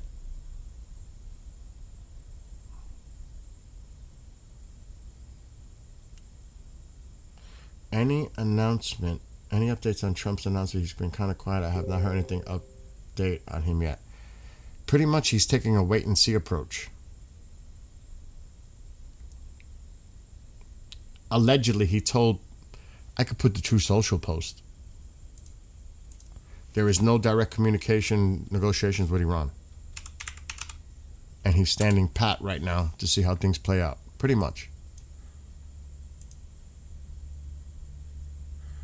There are no talks or conversations going on, this was 3 hours ago, or scheduled with the Islamic Republic of Iran. The naval blockade remains in full force and effect. The Hormuz Strait is open and operating. All water mines have been removed or detonated. Thank you for your attention to this matter. President Donald J. Trump. That's what he wrote earlier today, this morning.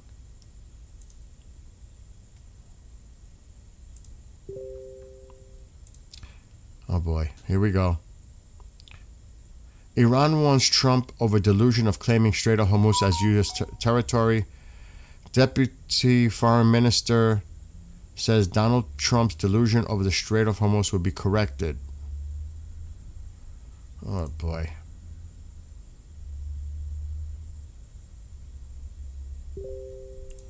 You can hear Telegram is going cray-cray.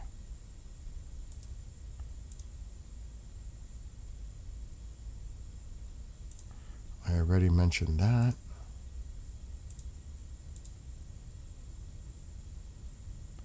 I don't know what that says, so I'm not going to post it. Maybe he'll... Oh, now he put a description.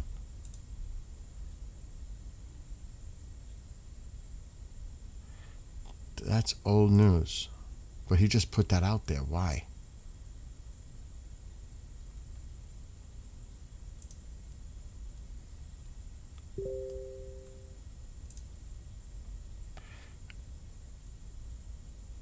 They're sharing this. Why?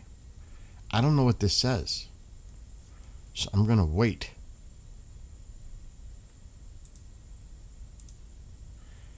The UAE Ministry of Defense announced that the UAE Air Defenses detected 2 ballistic missiles launched from Iran, heading towards the country. They just both put this out. I don't know if this is like happening right now. The UAE put out that statement. But they're both sharing it right now.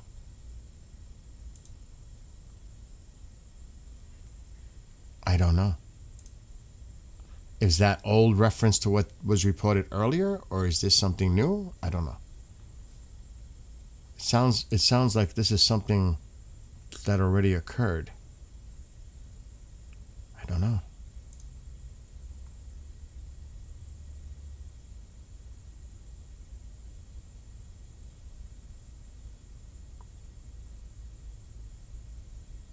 So again, I'm just gonna... Where is 006? 006, where are you? We, of course, already knew this, but Faith Tuck's reinforcing the info.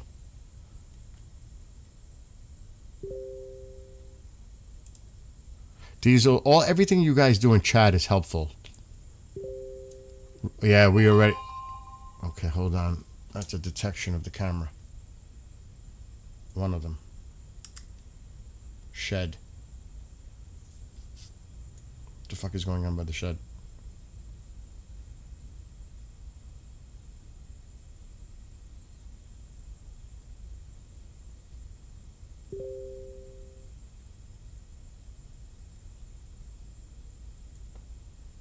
I'm gonna have to cut that branch. Looks like the wind is activating the camera. It's not a nice day here.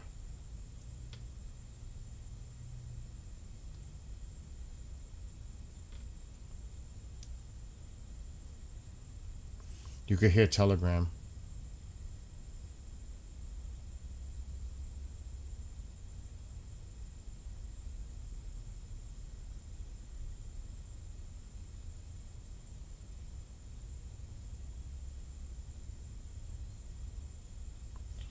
Garage detected.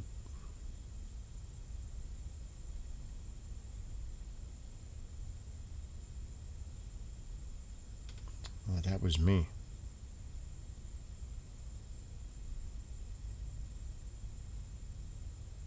One second. I'm checking all my messages.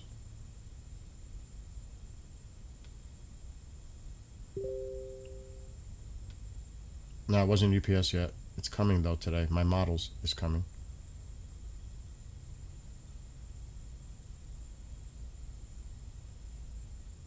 Anyway, let's check what the hell is going on Telegram. Jesus, it's not stopping. KJ, you have the same... I shared with you the things I look at. You could see it's going crazy, right? They're sharing the same thing. Okay, hold on. One missile fell outside UAE territorial waters while the second landed within its territorial waters. So maybe they were targeting a vessel?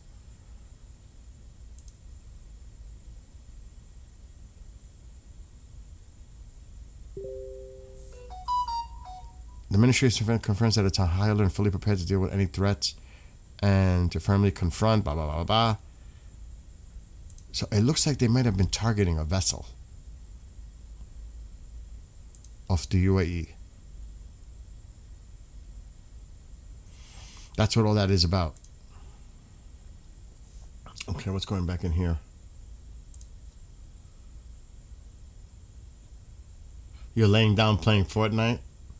I was supposed to be playing the game right now, but it didn't go that way. OSINT. What is OSINT putting? Oh, there you are, 006. Oh, you sent me your email above. Can you put it back in there, 006? So I don't have to scroll?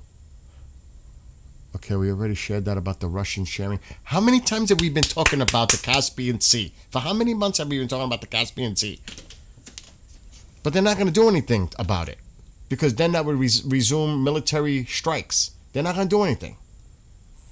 The Caspian Sea is going to keep going on. Because nobody's going to do anything about it. So it's like fucking moot. You know what I mean? They know what's going on. They're not going to do anything about it.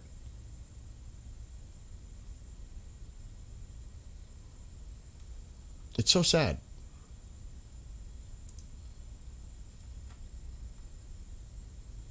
Two ballistic missiles from Iran detected. Yep, I just shared that on the screen. They said one fell outside territory,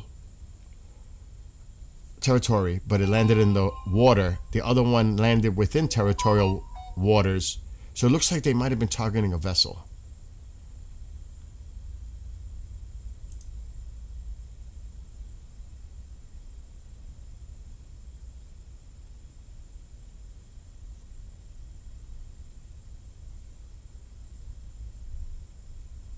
Uh-oh. The response was immediate. Syria, Turkey, Saudi Arabia, and even a rare direct rebuke from U.S. envoy Tom Barrack called it unnecessary escalation. The Israeli strikes on a Syrian airbase.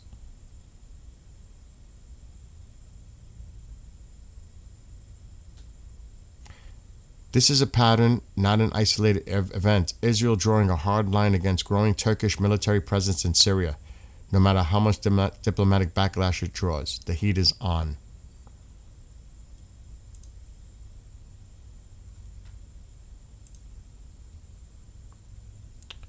Okay. I'm going to try to look for your email above, dude. I don't see it.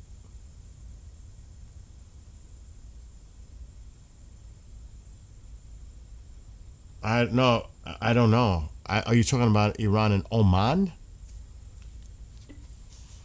They don't. Israel, I mean, Iran does not view UAE well because they think that they're close buddy-buddy with Israel.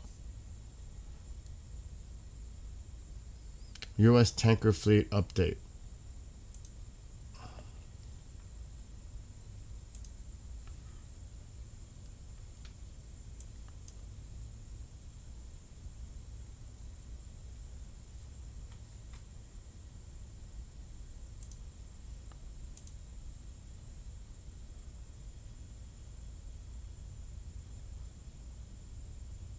So it looks like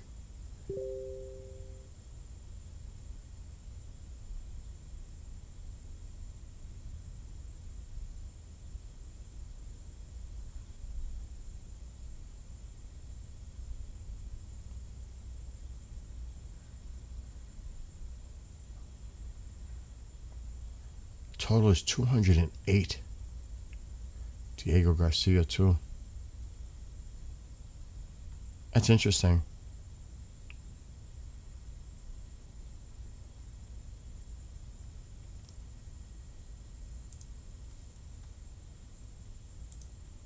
Still a lot there. Take it with a grain of salt. Pentagon evaluate presence in Middle East.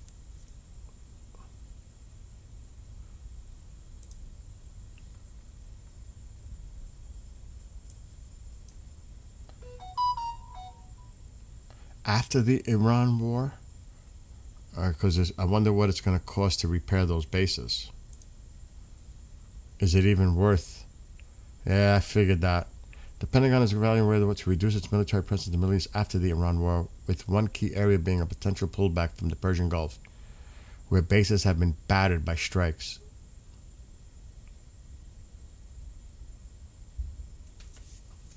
I had a feeling that was going to happen. I had a feeling. Because what's going to be the cost to keep them there and rebuild them? Though that Fifth Fleet location is important for resupply.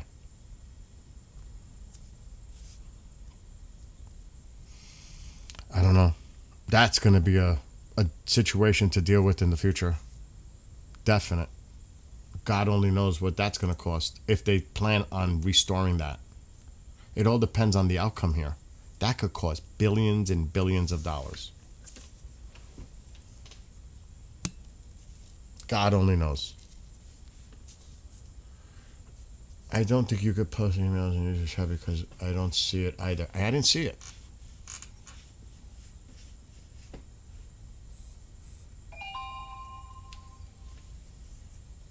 Oh shit, Grey Wolf is not a fucking mod. How is that possible? I'll change that. I have to cut this branch on the freaking shed because the wind, it's windy here and it keeps acting off, setting off my cameras. It's driving me nuts. I'm gonna have to go out there and cut it.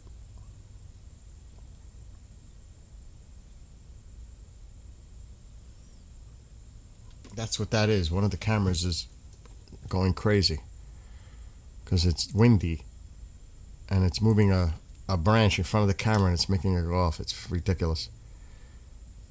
What is this?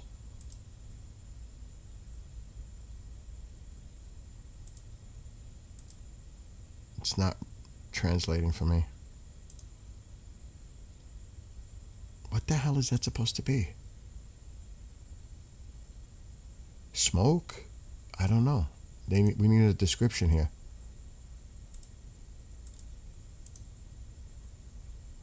I can't talk about that if I don't know what that is. Here goes Ghalibaf. What did Ghalibaf say now? The Strait of Hormuz will remain closed until the U.S. naval blockade is lifted. I saw this earlier. Our frozen assets are released. Good luck with all this. Oil sanctions are removed. Threats and military operations on all fronts and all the terms of the MOU are fulfilled. That is never going to happen. Are they delusional? Oh, I got to cut this shed. Oh my God. I got to shut the cameras down for now. This is going to drive me nuts. I got to disarm. I hate to disarm all the cameras, but I got to do it. The shed, I got to go out there and cut it.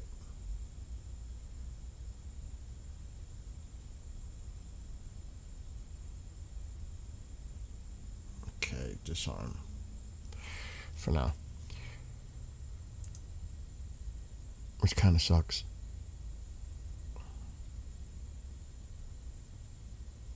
They're delusional if they think we're going to unfreeze their assets, their money, and we're just going to give them that money. Well, it's not really us. We'll give them access to the money because it's international. And lift sanctions. We just impose new sanctions. And lift the blockade before you do anything? Are you out of your mind? That's delusional.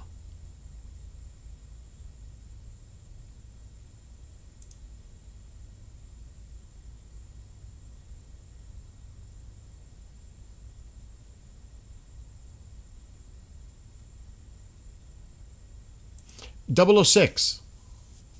You're a mod now. I totally didn't realize that. This is about the independent journalist mentioned earlier. I just saw that. Investigate. Oh, thank God I didn't share it then. Thank God. Oh, thank God I didn't put it.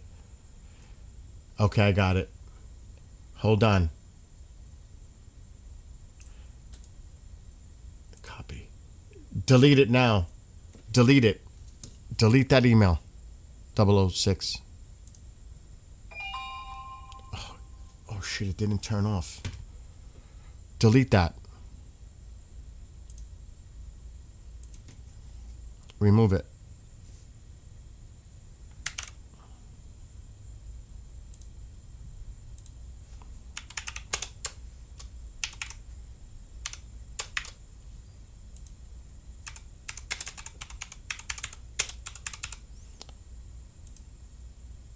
Erase the email. I'll do it. If you didn't do it already. I got it.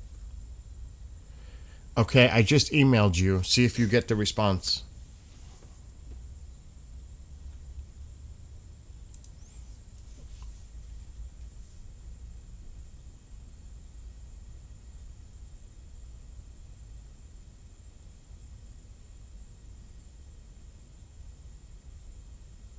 Okay, house system is armed. I want to disarm. House system is disarmed. Okay, we shouldn't hear those alerts now.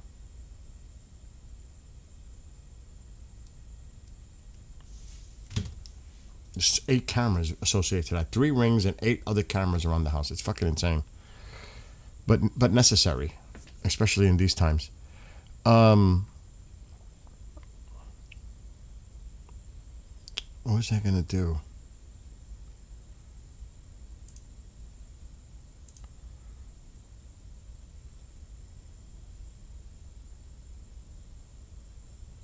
Oh, give me a break. Pinochet?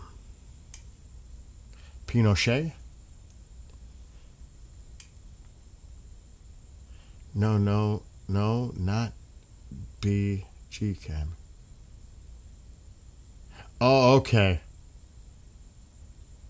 Okay, I got confused, Faye. Oh, shit. Oh, that's going to go over well. A toll system in the strait? Oh, that's just going to go over well. Iran has completed the groundwork for a permanent toll system routing all shipping through an Iranian-controlled northern route to the strait, following recent meetings amongst Iranian officials. Okay, I got your email. The framework would give Iran authority of traffic management, transit, tolls, collection, various vessels earning up to $100 billion annually. Net at Iran's previously announced 7% cargo toll. A toll has almost no cost of goods, so 97% is pure profit. Oh my God, which would make the strait as profitable as Alphabet, $132 billion in Nvidia. Oh my God.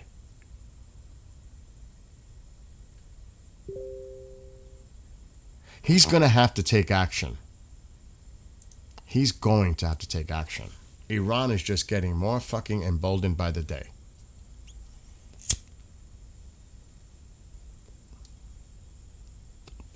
On the one hand, you hear one person saying, oh, the strait is open to traffic. All is good. On the other hand, you hear them saying, nope, it's closed. They got to go our way or no way. It's like, what the fuck is going on? Meanwhile, the Maritime reports that the traffic is like 13 per day compared to 100 plus. Oh, it's open. How much is getting through? It's like you hear this back and forth and it's like, oh my God. Jesus. It's just too much, really. It can still be seen. Oh, okay. Yeah, but that's if you're a mod. A mod could see it. Easy pass. Oh my God. All right, 006. Send me that info so I could tell Kriston if he needs. Well, okay, getting back to the question. Well, that's what they're working on, but they said it can cost the pipeline to go through Syria to what was it, Turkey? Will cost $15 billion and take years to do. I read that like a few days ago. Send me that. What time are you going to be? Are you going, 006? Obviously you are. To the Dearborn thing. And it's Eastern, so what time are you going to be there that if Kriston needs your assistance, he's got somebody on the ground there? Because send me your number and name. I got your name.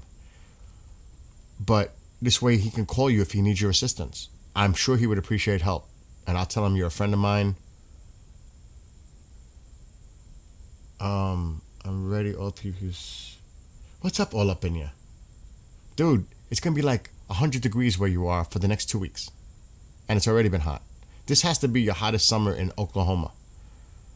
I was looking at the temperatures yesterday. I was wondering where you were. Dude, it's going to be fucking ridiculously hot where you are in Oklahoma for the next 2 weeks.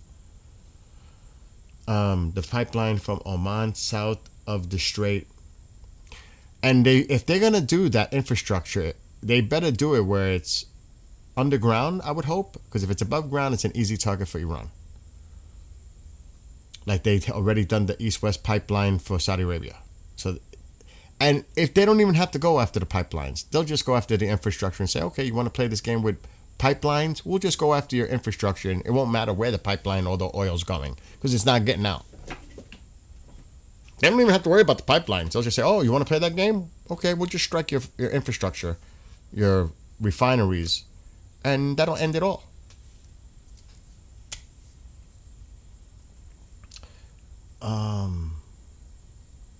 Okay, I got you. I'm in Arkansas right now, heading home tomorrow. UAE to Oman, and an El Nino update. Oh, Jesus Christ.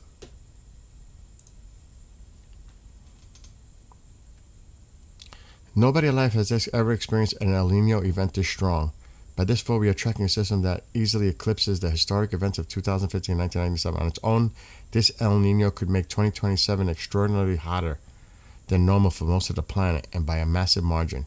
We measure El Nino by the peak water temperature anomaly in the specific area of the equatorial Pacific. This year, the heat isn't just baking the surface, it's deeply rooted in the ocean. Top 4 El Ninos ever observed: 1877 to 1878, 2015, 2016, 1997, 1998, 1982, 1983. Holy shit. Consensus models are currently averaging a plus 3 Celsius index in November, December, with extreme outliers approaching 4 Celsius. If these averages hold, the system will blow every historical record out of the water. Again, it's I'm just going to say this is speculation based on modeling. But I do that too with models. They're saying what could happen, the impacts, just a few. Pacific Ocean, dramatically higher number of hurricanes for the rest of the year, which would then, it depends what part of the Pacific they're talking, because that's typhoons in Asia, Asian Pacific.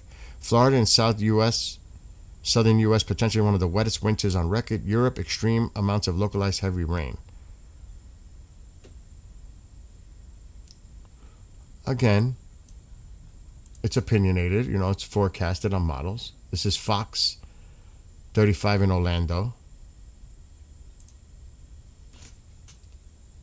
which is a conservative news outlet.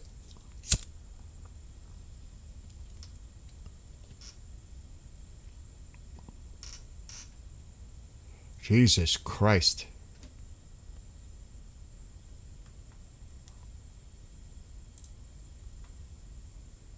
I think you're going to definitely have the hottest summer, right? All up in you? I'm assuming. I don't live there, but you guys been baking. Not bacon, but baking. But yes, record highs at most 100+ days. The ground is cracking everywhere. Holy shit. El Nino. Where's Dagger, though?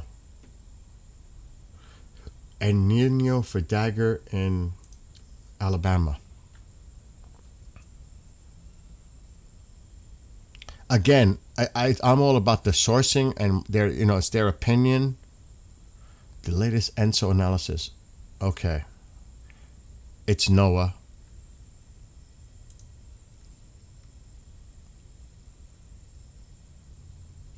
Holy shit.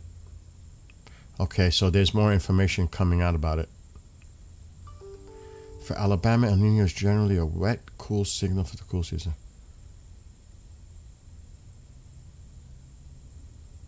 Frequent rains in Alabama, temperatures leaning cooler, more storm systems.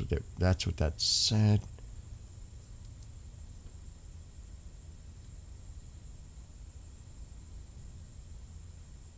Exactly. Only time will tell how this plays out. That is the truth.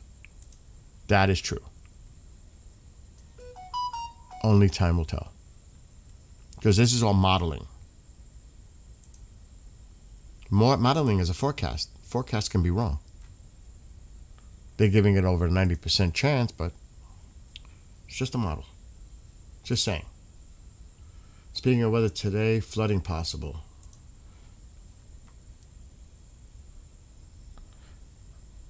Midwest and Missouri Valley. Across the upper Midwest, heavy rain could lead to flooded streets from Minnesota to Wisconsin and down into northern Illinois. At the same time, another round of storms will push from eastern Kansas into Missouri. The ground is already saturated. Any new downpours will turn into runoff and create dangerous flood risk.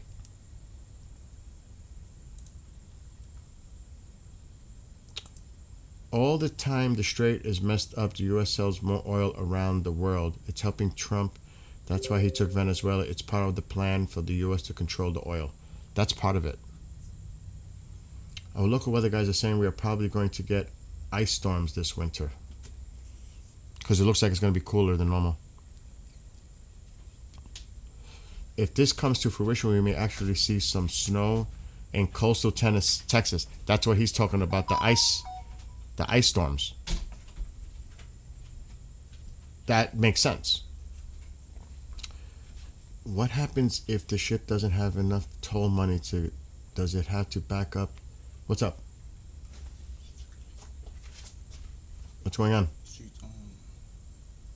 I don't know what happened. I'm trying to go into the bathroom and she's taking a leak right by the door. I'm gonna clean it. Okay. But I'm just letting you know. All right. It causes any chaos. I will. Because I was going in to take a shower. All right. I'm live now. I get it. Yeah.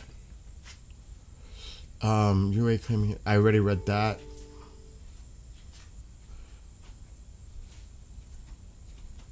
That's a good question, Luke. 108 predicted today? Holy shit.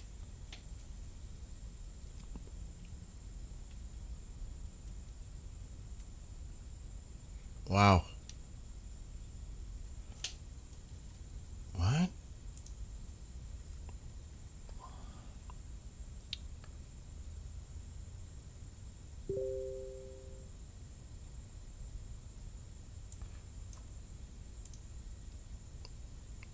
Let's put that up.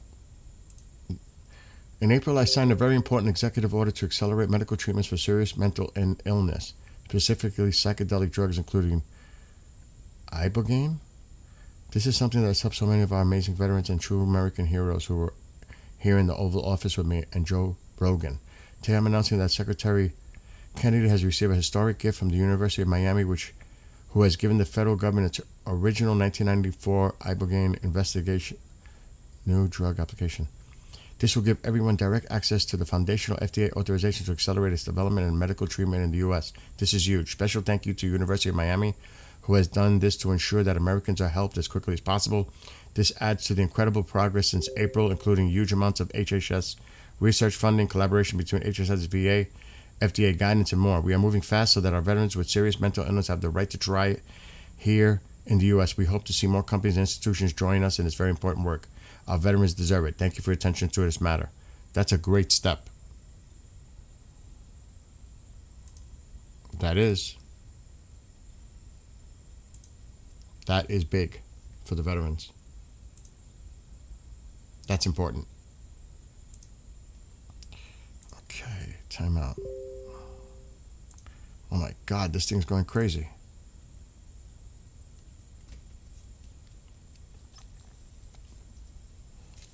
Nothing important. Yeah, what is this photos about? The oil spill from the oil tanker Caroline continues to spread along the southern coast of Oman. The tanker was carrying approximately 1 billion barrels of crude oil, and the spill is expected to persist in the ocean for several months.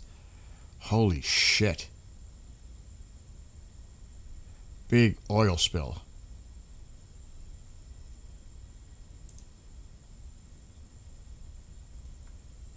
Damn. If this is true, I don't know. This is what the Ali BK3 is reporting.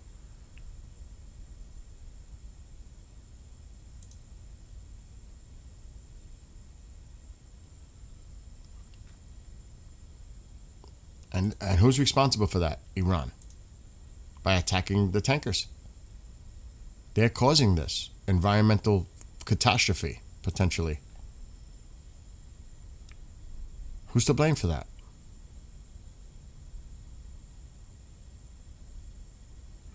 Oh, Golibov just put a post out, but I don't think it's really him that posts it.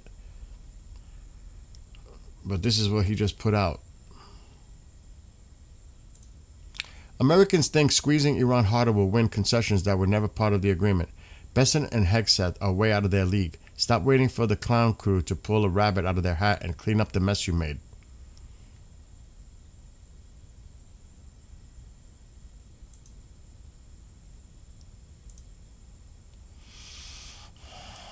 We got to do something about this. I'm telling you, we got to do something about this.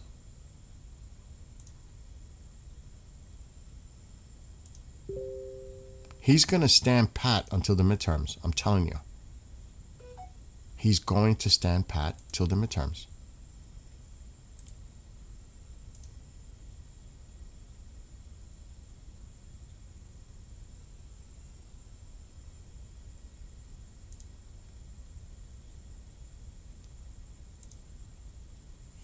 And Iran knows this. Okay, let's go on in here now. And I'm going to get off soon because I got things to do. And I want to keep an eye on this Christian rally march.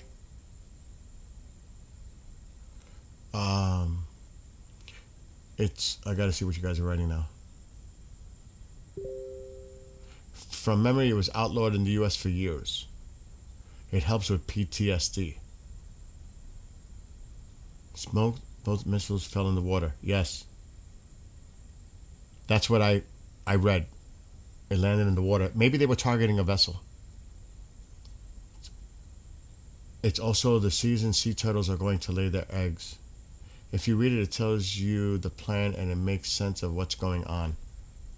Let's finish the mission we went for to begin with. How much you guys want to bet Iran will escalate very soon? Hence, I said that. They're gonna.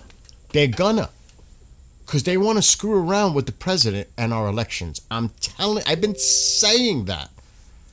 And what's he gonna do?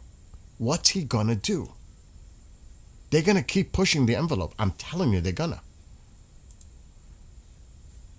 And they're gonna try to push him like in a corner to corner him that he's not gonna do anything.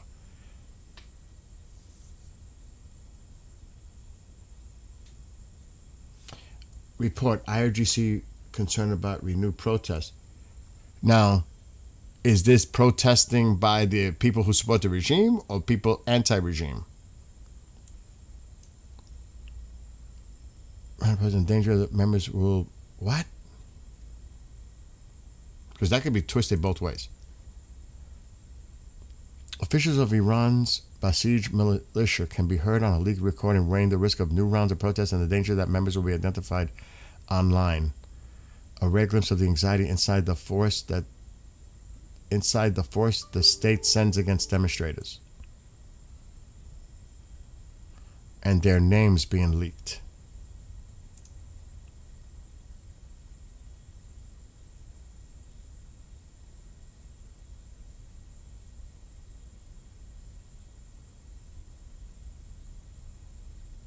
That would be a good thing. Concerns over pressure on Basij members. The people will take action. Social media blame for unrest and economic problems. But they've been doing this already. There's an order that they passed to crack down on people. And this is definite.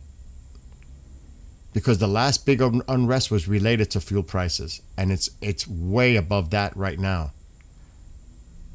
So this does make sense. A lot of this does make sense. does. To be honest, that does make sense. But they're anti-regime, Iran International. How much you... Okay, I read that.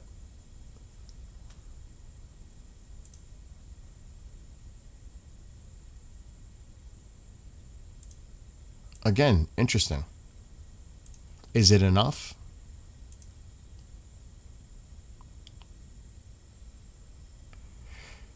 Again, this is propaganda coming from Iranian Press TV. Some Republicans are growing impatient with U.S. President's handling of the war on Iran as it could hurt their chances in the November midterm elections.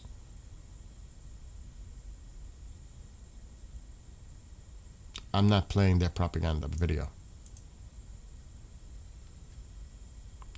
U.S. reportedly, Times of Israel. And it has to do with the bases and reconstructing and keeping them after post-war. U.S. reportedly waged troop pullback from Gulf following damage in Iran war.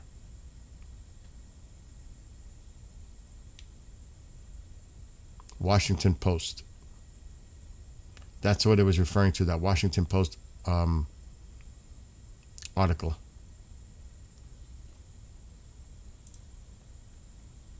Take it for what it's worth. That report also explains all the new laws passed. Exactly, Diesel. Exactly. They're connected to crack down. Yes.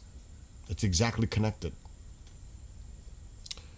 We should just pull out, let them make an idiotic call.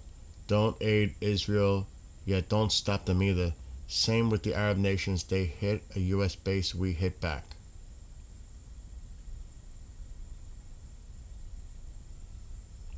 We've wanted out of the Gulf for years. We've gained nothing from it but bodies and loss. The only minor gain was Iraq, but that took 30 years.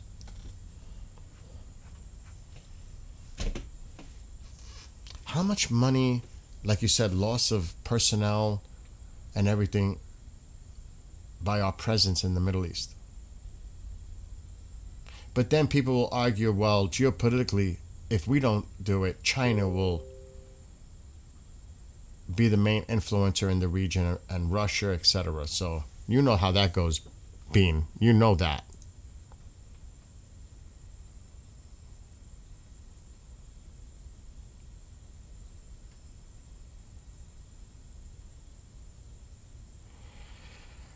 Ghalibaf accused the United States of seeking concessions from Iran that were never part of the previous agreements. The MOU.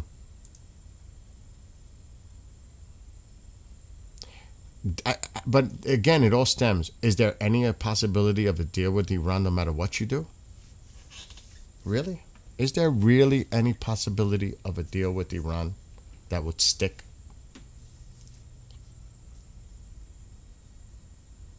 And the president said he's done. As of right now, he's done. He said that this morning. No more negotiating with them. He's done. He's going to let the blockade stay in place and take its effect, and says the Strait is open. He said that this morning. That's where we're at now. He might change his mind in a few hours, but as of this morning, that's what he said.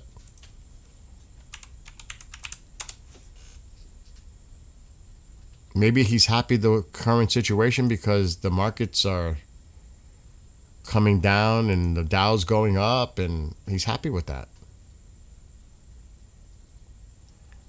I don't know. Because this is what he said this morning, a few hours ago.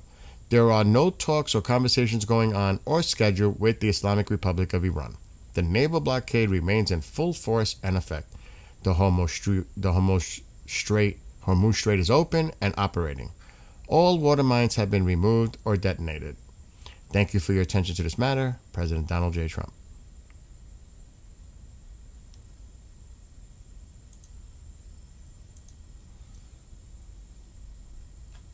So we're not going to talk to them. There are no talks or conversations going on or scheduled with Iran.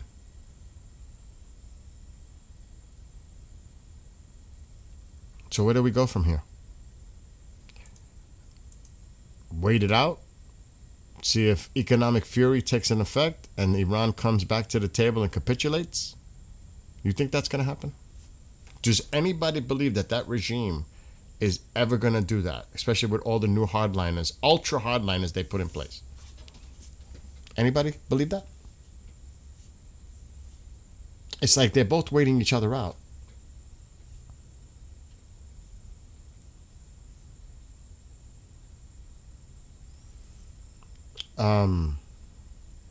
Well, clear $1 trillion. Exactly, being the money. Italian military is fed up. No morale, no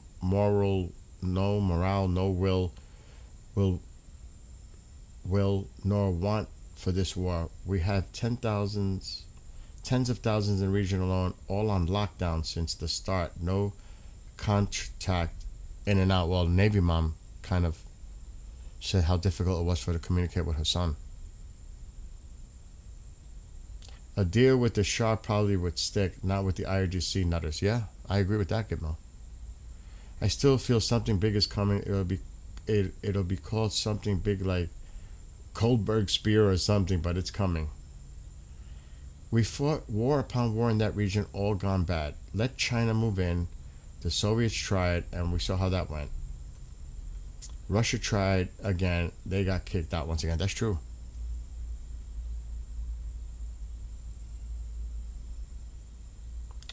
It's been going on for thousands of years. Too much blood spilled in the Middle East. Also, part of the agreement is they will continue to trade in U.S. dollars and return we would offer protection.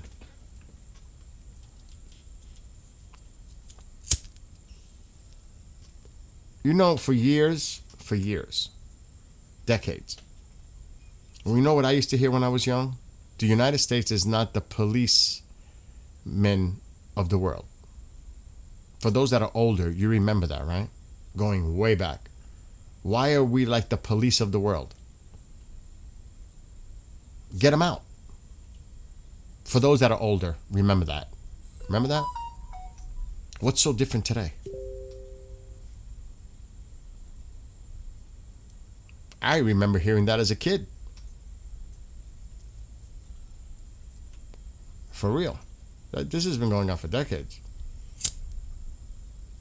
A lot of people want us to get out of all the messes that go on elsewhere. It's not new. Because like I said, as a kid, I used to hear that. So this is not like something new. This has been going on for a long time. Why is the United States always the ones to go into some place and try to control what's going on? And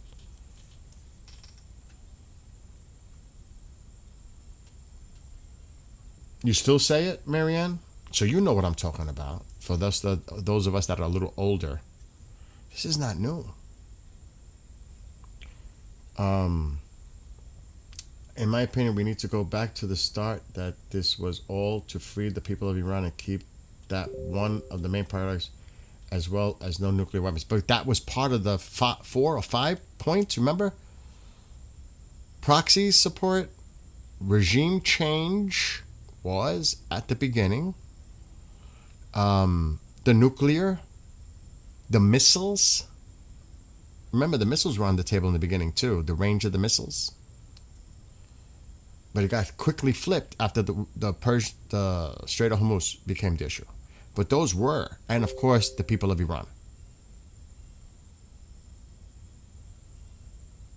How quickly it changed. Go look at some of the earlier posts and what they were talking about early on, and how that evolved and changed over time.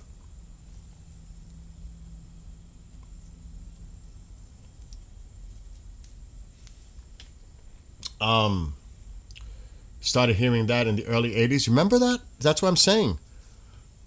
That's new. Yes, they said that after World War II. We shouldn't sacrifice our lives over a cause that leads to no gain. I think a lot of people are seeing that, Bean. What have we gotten from this? What? I remember drills in school where you had to get under your desk. Well, that was before my time. That's Cold War times. it was nuclear attack drills. My mother used to tell me about that. I remember that. If this war ended up like the Maduro raid, I'd be on the opposite side praising him. Absolutely. But so far it's led to nothing but waste. Because that's the way the U.S. holds dominance with the U.S. dollar and control around the world. Agree, but nowadays we hear so little talk about the people of Iran. Well, he does mention about the 52,000 that were massacred. He does make reference to it. We're always coming to the rescue. Where are they when we need the out to lunch? I'm sorry, but the people aren't our problem, much as it's cool to say we should focus on our people, our neighborhood, not the Middle East. And that is the crux of it. And I've said that 1,000 times. It doesn't matter if you're a Democrat, a Republican, an independent. For whatever reasoning, a lot of people feel the same way. This war should never have happened. We should be concentrating on what's going on here. And, the Democrats will spin it a certain way about affordability and all this. Of course, a lot of people voted for no more foreign wars, no more drawn out, endless wars. For whatever reasoning, for whatever a person opinion is on it, what I'm trying to say, a lot of people are against this right now for whatever their reasoning is. So it's not just affecting one party. It's affecting everyone. And they're looking at this negatively. So you can't say, oh, it's the Democrats that are against this. No. There are a lot of Republicans that aren't feeling this fucking war either. And definitely independents. So it's not a good thing right now. And again, whatever their opinion is for that opinion, that's the conclusion. That this war should never have started. It should never be going on. We should end it. We should walk away. It's easy to say that at this point, especially when Iran is playing all these rhetoric games and trying to control the Strait and to become the dominant presence now, controlling the region. It's almost like you created a Frankenstein monster by doing this. You emboldened Iran. You didn't do what you should have done, that you said other presidents did not do, or other administrations. You might have made the situation worse. Unless something happens to change that. But as of right now, looking at it right now, this is worse than before it started. That could change. It could change.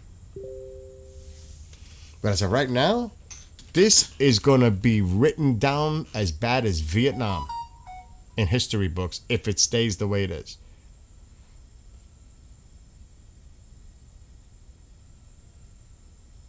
It's that serious. Or Iraq with WMDs. This is going to go down in history, not in a good way. If it doesn't change in the end game, this is going to go down as a really bad look. Oh God, yeah, that's true in that case. There's a deeper reason, though. China was quickly building and about to surpass U.S. and preventing their oil supply from Iran and Venezuela has significantly slowed them down. I don't think either side stands a chance in 2028 and midterms. The people are utterly pissed. I agree. People are pissed at both. Both parties failed. Both stand. I agree. People are so upset with the whole political system in general. I agree with that. What's up, Chantal? Wow, I'm sorry, Chantal. You know how I feel about that. Condolence. In my opinion, right or wrong, if we walk away now, it was all a waste for nothing and will only get worse. I agree. I agree, Diesel. I agree. Where I agree, yes, they shouldn't have one. I also agree that the entire planet besides the big three shouldn't hold any.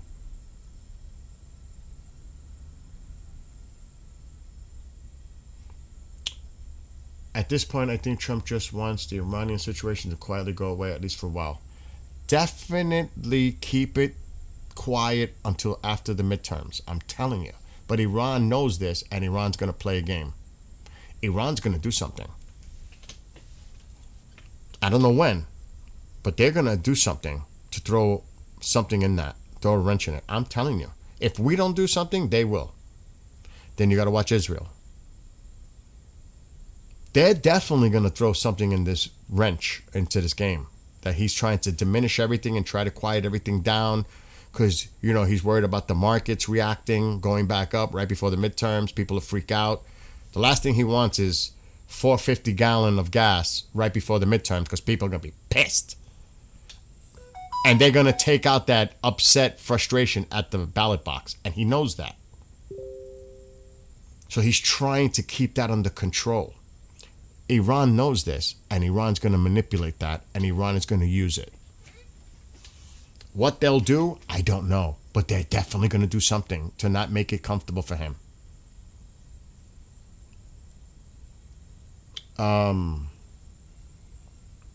Yeah, that's a great point. The difference is those countries aren't constantly chanting death to America.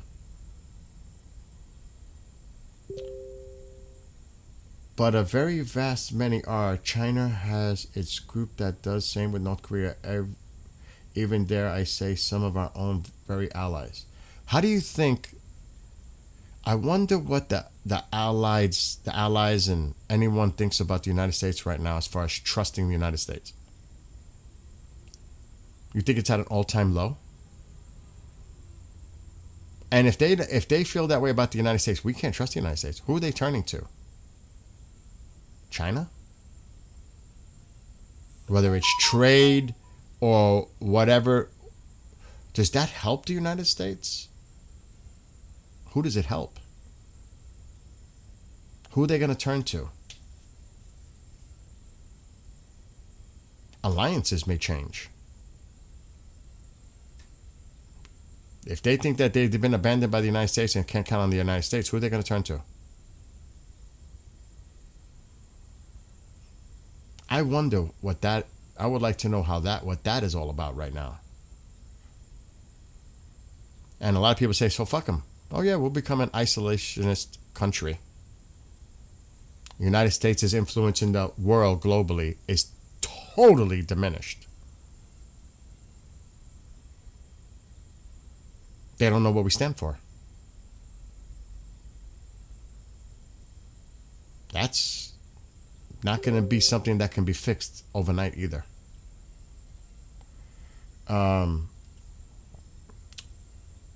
Trump came into this with no solid ground. Both current and past administrations he's utterly failed with foreign policies. Yeah, that's his one weakness, is the foreign policy thing.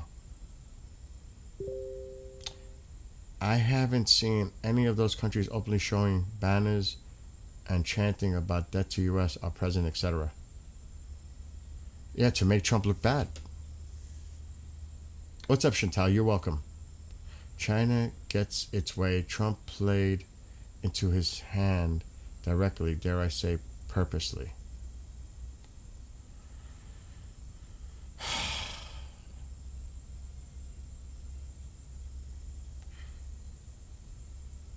Yeah, we should definitely have had a much better plan and went in without having a good plan, clearly considering all possibilities, or without seeking allied support as we should have. But they didn't even know. They weren't even told. At least that's what the reports are. The allies didn't even know what he was up to. And then after he does it, he asks the allies for help. Like he did with South Korea. And South Korea said, we're not getting involved. So he said, with a hissy fit, okay, but we help you with 40,000 troops in the demilitarized zone. You know what? We're going to punish you now. We're going to, how would I say this? Bring down the amount of military drills. So he's getting back at them for them telling him no. It's a bully tactic. That's what he does. That's his way of getting things done. He'll try to bully them into complying to what he wants them to do. And they're like, fuck this. And you know what's happening? They're all uniting against us. Because they're all tired of it. That's not going to work in our favor. I'm telling you. Because it looks like they're on a united front. I'm saying, oh no, we're not getting involved. We're not helping you out of this one. And they're going to create new alliances amongst themselves.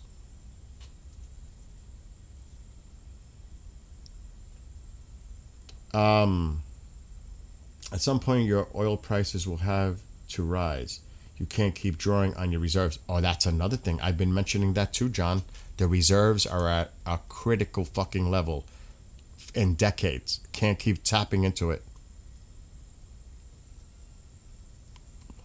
And Iran knows that too. That's why it's a waiting game. Who's going to wait which one out? Who's the first one to collapse and give in? That's what this has become, a waiting game.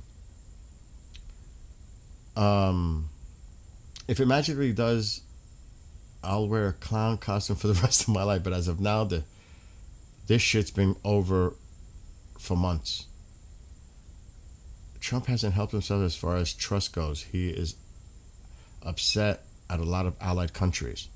He just threatened to hit Oman, who tried to help. Though you might take whatever point of view on Oman, we'll bomb the shit out of them. As far as I remember, Oman is an ally. You just threaten an ally to bomb the shit out of them because you don't like the negotiations they're doing to try to get the Strait open? With Iran? You don't like that agreement, huh? I thought you were part of it, though. I thought the United States was involved in those talks with Iran and Oman, but now you're threatening Oman because you don't like the direction it's taking. But I thought the United States was involved. Wasn't that a statement that was made? Was that a lie? It confuses the shit out of me sometimes, I'm telling you. You just can't fight if someone like the Democrats always pull the handbrake. But it's not just the Democrats. That's the thing that people are getting a little convoluted on. Believe me, you think, again, privately, I'm sure a lot of Republicans are staying quiet, but they're not happy what's going on. But they know if they voice their opinion and it's anti-Trump in any way, he's going after them.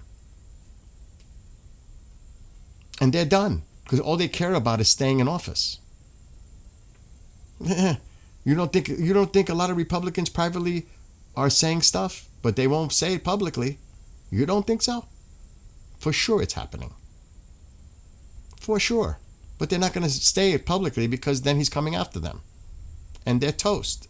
And they're worried about their own political asses. And their careers as politicians.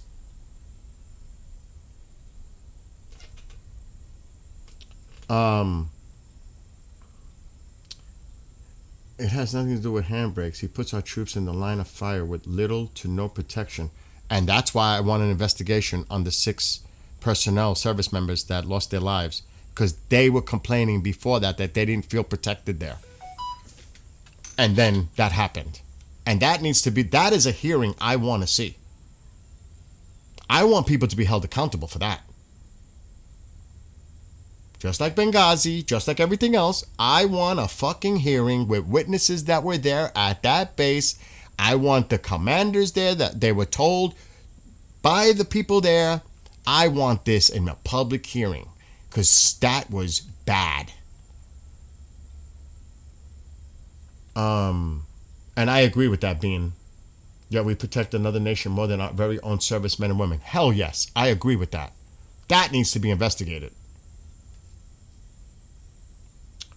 He had more than 2 golden opportunities to end this months ago, yet here we are.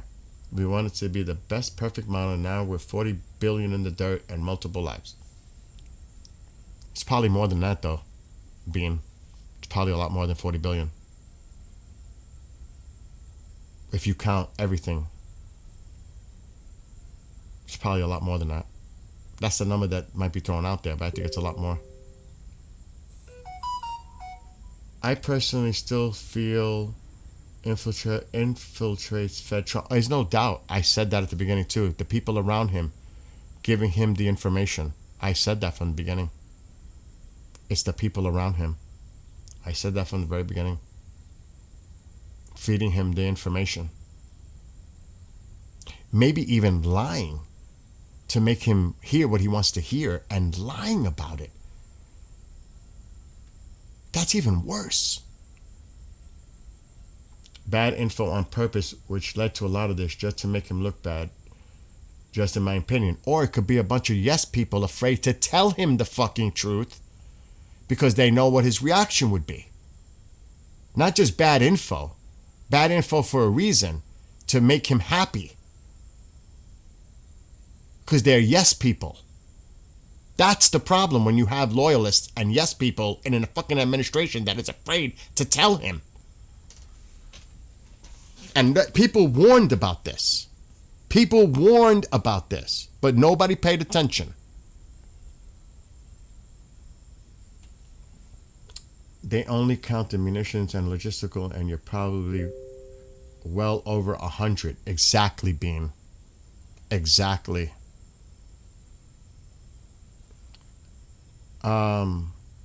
Iran embarrassed Trump, and Trump doesn't know how to deal with it. I don't know about embarrassing the president.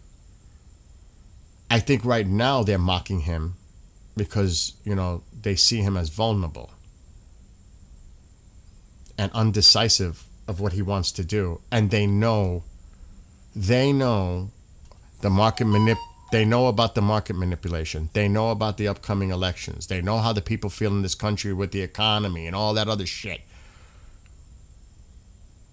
So they know. And they're using that.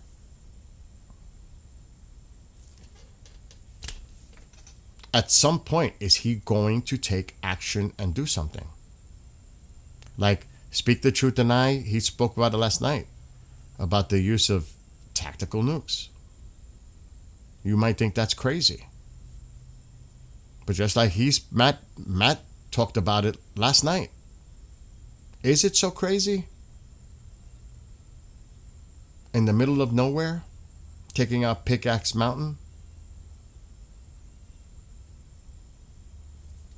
I don't know. I don't know if he's going to do it. Something's got to happen. Because if nothing happens and this stays the way it is, this is not going to end well. Just my opinion. Exactly why you shouldn't only have yes men, but have people with experience that will feed you the truth and suggestions. Exactly, like the Manat. Put it plain and simple. I agree. I've said that. You know how many things you guys are saying? I've said it for fucking months. And again, this has nothing to do with politics. It has to do with being objective and dealing with a situation practically, realistically, and not gaslighting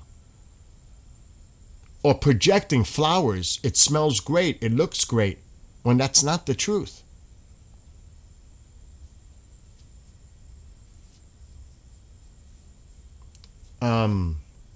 I hope two things are done. We end it, and now, or we do what we did in Iraq, turn tail and leave. As of 7 U.S. aircraft casualties. What is that? Look, Kushner and Witkoff are not the best experienced people that should be dealing with a diplomatic solution to this. Absolutely not. They are much more qualified people. But for some reason, because they're close to the president and he trusts them, they're the ones that are representing. What does that tell you right there? Are they the best qualified people to do a diplomatic solution with so-called, the Iranians are great negotiators? If they're so fucking great, then why are you got to put people on the same level of their negotiators with similar negotiators to deal with them? But you got Kushner and Witkoff, the best you can do, dealing with what you say, they're great negotiators. Are you serious? Just think about that. Oh my God.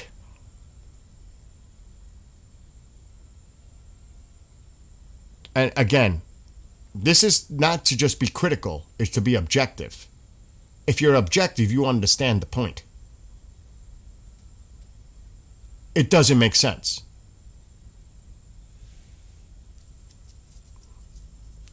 I'm going to talk to Putin, and on day one, the war with Ukraine will end. How'd that go? I mean, just think of it. My God. Wow, that is crazy. And this goes back to July.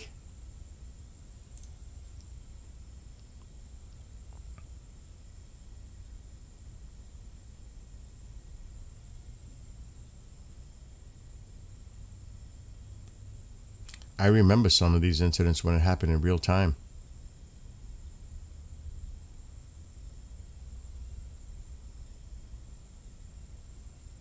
Damn.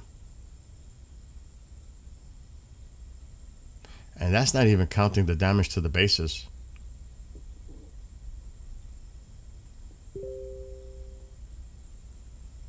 And that's going to cost some money.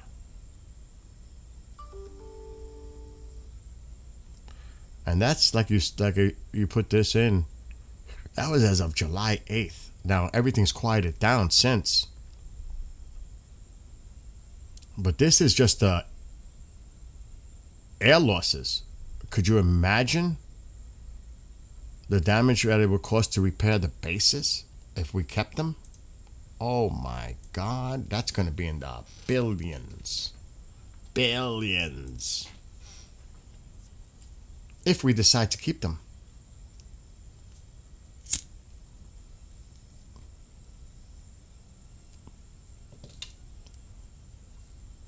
I don't know.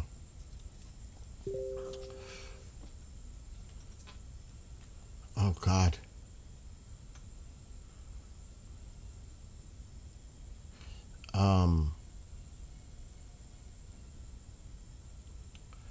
Let me see what you guys are writing. Negotiations do nothing but make it worse and far worse. Thomas says, as a former federal government employee, I can attest that the boss hates hearing bad news and only wants to hear the good news. Obviously. Who wants to hear fucking bad news? Nobody likes to hear bad news. Oh boy, we're well over 200 billion, if not 300 billion. Can you imagine the cost?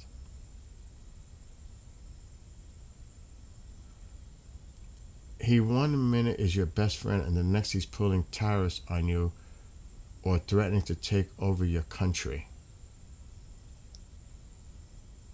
That's much lost in a short time. I say we're fucked. That is a lot to lose in a short period of time. 6 months? Holy fuck. When you put it that way. As much as I like Trump, he's his own worst enemy at times. Again, I think somebody made a point in chat. On other policy making, there's been a lot of good. But when it comes to the foreign policy, it's the worst. This is the worst foreign policy I've ever seen in my lifetime.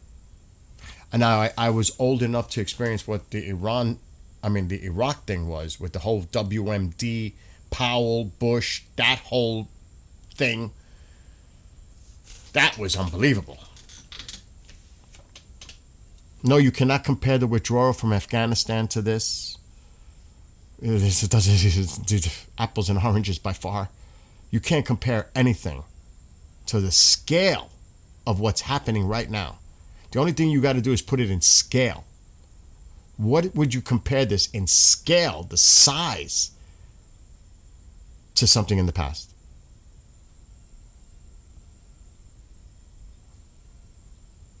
This is bad. As of right now.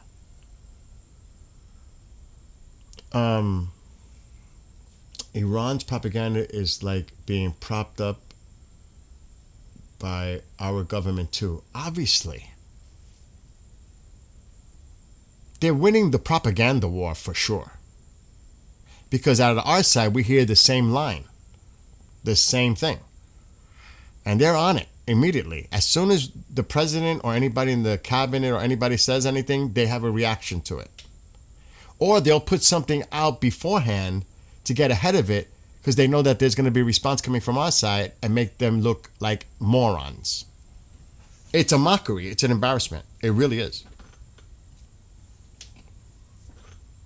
Remember, what was it, last week or the week before? There'll be a deal today or by announced tomorrow, and then they said it the next day, there's going to be a deal today or tomorrow, and they kept going on, and nothing.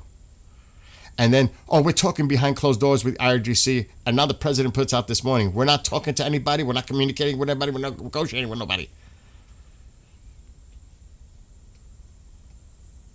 What? That was abrupt. But I thought you were. What happened? And yes, it's good to be fair all the way around. To be fair all the way around, our UAVs were designed and used to be taken out instead of aircraft without personnel. Well, you know what? I hope we learned the lesson. We should be looking at Ukraine as an example on what's effective and not effective and how much it costs to be effective compared to the fucking billions and billions of dollars we spend. It's changed. The asymmetrical warfare has changed everything. Not that we want them to be taken out, but it's better than losing personnel by their aircraft being struck. Once more, we create our own problem. Being between all the aircraft lost and damage, plus all the land bases and technology struck and damage destroyed, definitely it's gonna a good estimate in cost. There's no doubt about it. That's what people don't realize. You hear these numbers thrown out there. This is definitely over 100 billion in cost. To who?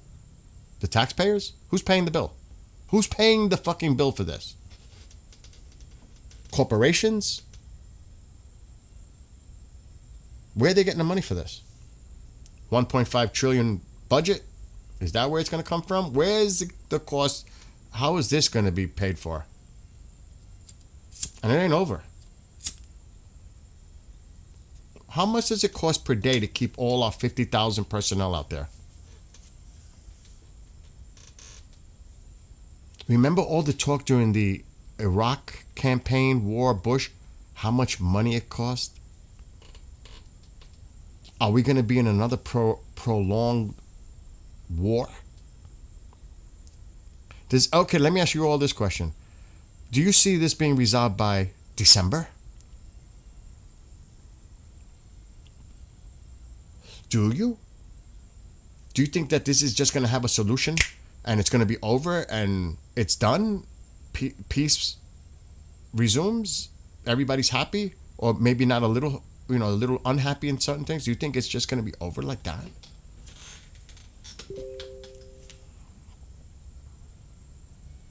Uh-oh.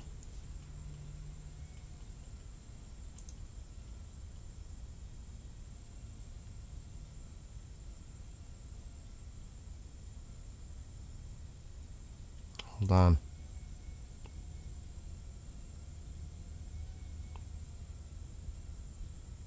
Okay, Russia is attacking Ukraine.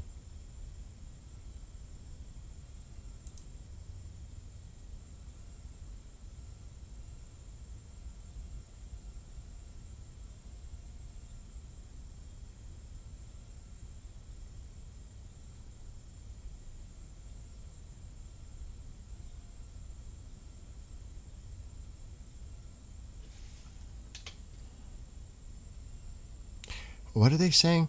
Secretary of Iran's Supreme National Security Council, quote, the gap between America's inability to reopen the Strait of Hormuz and its claim to own it is greater than the 7,000-mile distance between Washington and the strait itself. Welcome to the post-American order in the Persian Gulf. They are mocking him big time. Oh my God. Their propaganda is crazy. That's their propaganda.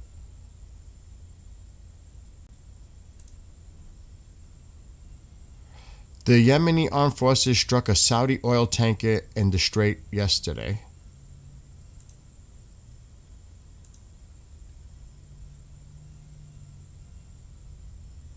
And that post that Ghalibaf allegedly put is spreading like wildfire through Iranian accounts. Oh my God. Mocking. Americans think squeezing Iran harder will win concessions that were never part of the agreement. Bessent and Hexet are way out of their league. Stop waiting for the clown crew to pull a rabbit out of their hat and clean up the mess you made.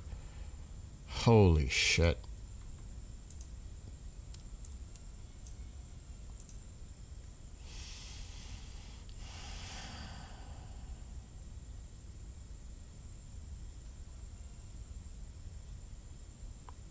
I don't even know anymore.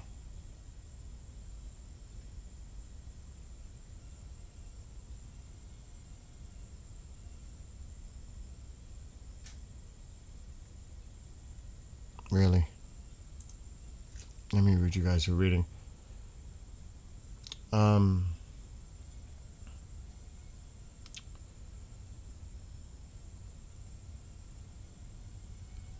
enjoying Tiger is the new way look a Ukrainian. After Israel struck Syria Airways, Syria is now saying they will keep old nuclear materials in Syria. Yes. Before this, they were working out with U.S. to remove it. Yep. Yep. Yep. The costs are irrelevant. If you win this war, you can make up for the cost. More safety and lower fuel prices. That's a big if, though. Gitmo. That's a big if at this point. Big if. I might have agreed with you when everything was going on at the beginning before a ceasefire was put into place. But now?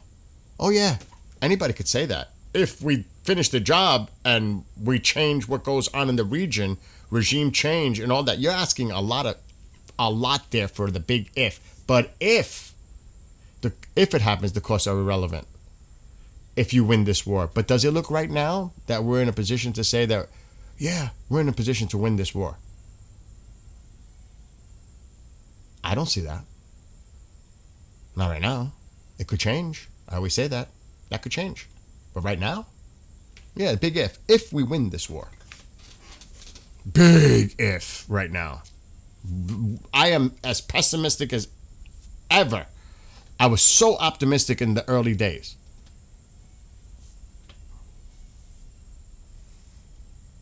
And I could, again, I hope to, I don't want to say it to God, but I hope that we finish the job that we started. But this is putting a lot of strain economically, militarily, politically.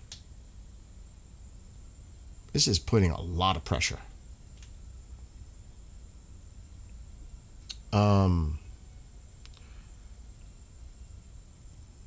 Yeah, I went through that earlier about the Syrian thing. It already World War II, we just don't see it because it's not like World War I or World War II.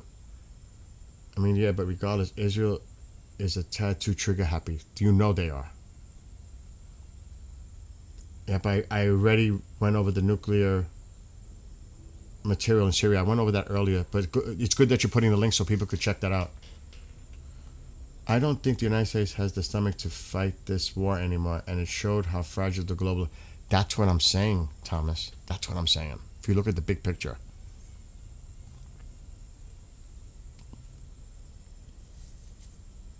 But, as I'll just say, this shit ain't over yet. We don't know what the end game is going to be. We don't know what the president is capable of doing militarily. You cannot take that out of the equation. You cannot. Because if he decides to do something big,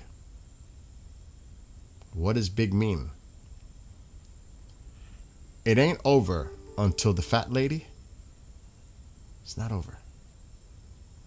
It doesn't look good at the moment, but it ain't over. So with whoever said that comment, Gitmo, I'm with Gitmo on that. If we win this war, that changes everything in the region, geopolitically, at home, the threats, proxies, peace. It's a game changer. Historical.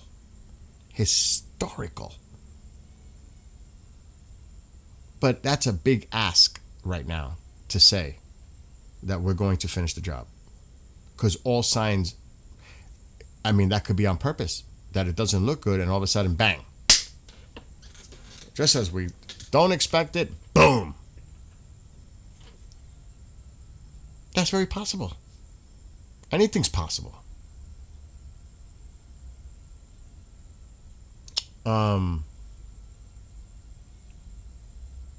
USA doesn't have a good record of actually winning wars.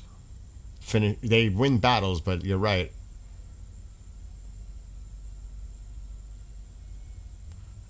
On Muslim Brotherhood, that's another thing.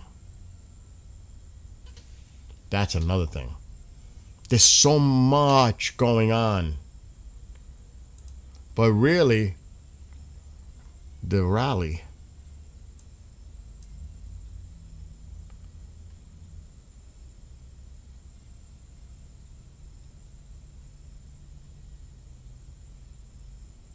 and I was kind of alluding to groups and organizations earlier with my cousin.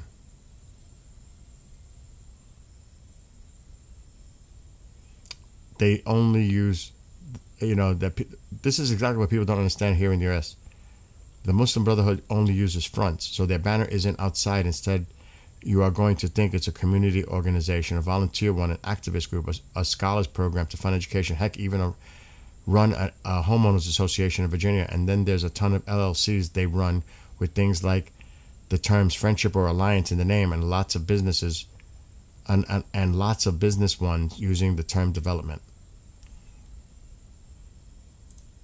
And that is true. You think they're just gonna put it out there in plain sight and say this is who we are? You know what I mean? And that's why I said earlier, there's a lot of groups involved. When I was talking to my cousin. And it's not my cousin, it's who he's married to, without getting into too many details. And she's never home, hardly, because she's working for our government.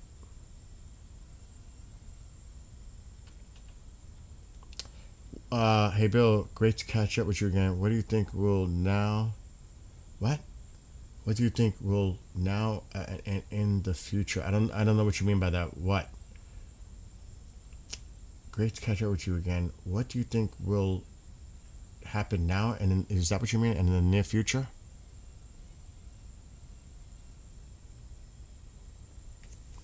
I gotta be honest. I don't know. I have to be honest. I don't know. I don't even know if they know. Like somebody we were mentioning earlier, I think there are people giving information to go in certain option directions, and the president is listening to these individuals, and they're steering him on these different courses of action to take.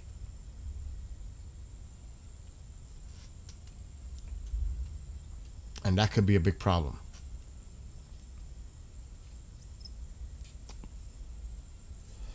I could also see something big happening after the midterms. But it benefits both sides. We may be trying to rapidly do something in the background to regroup, but so are the Iranians.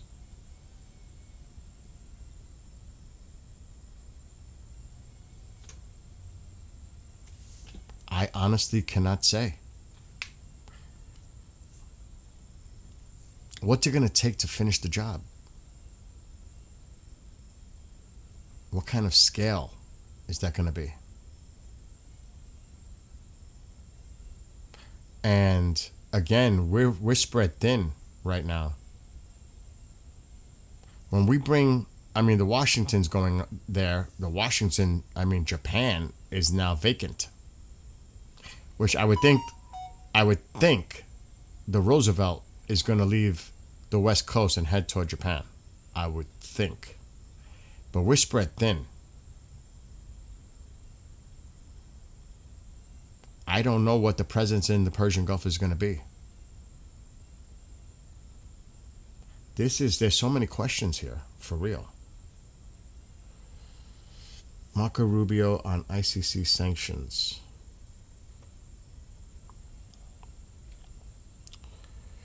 Last month I launched, oh shit, my package was delivered.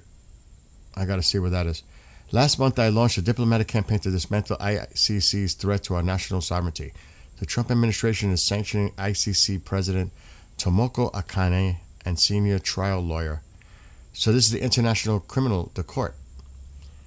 In our unwavering mission to protect Americans from the sham of a court, in honor of our Declaration of Independence, Americans will never be transported beyond seas to be tried for pretend offenses. That's interesting.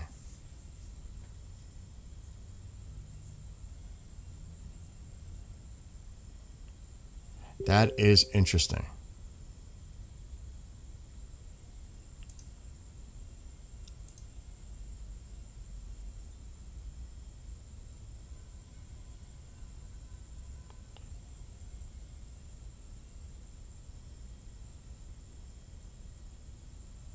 Oh, I'm not going to even go into that.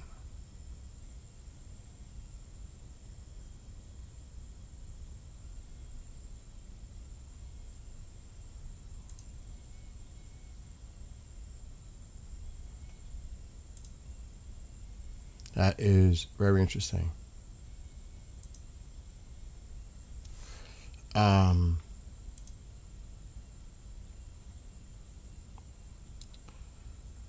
Let me see what else. I gotta go outside and check.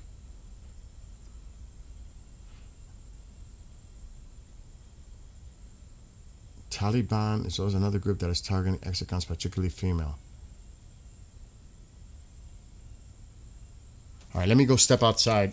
Plus, it's already 2 o'clock. I got to get things done.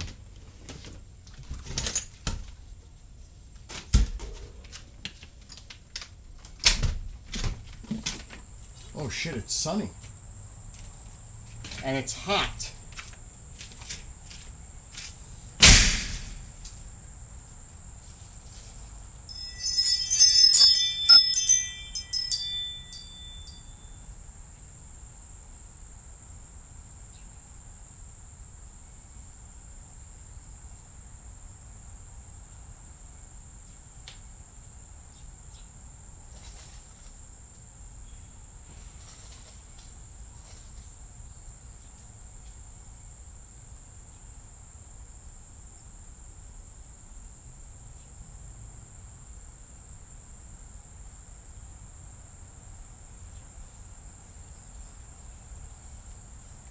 Damn, I should be in the pool.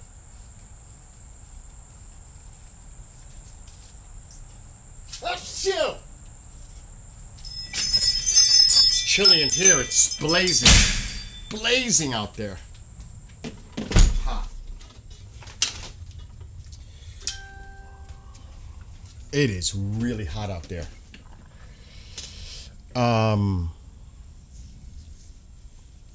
IRGC has also been doing the same, launching tons of cyber attacks. And then I'm going to get off because I want to go outside and go in the pool for a little while. I got to enjoy these last days of summer.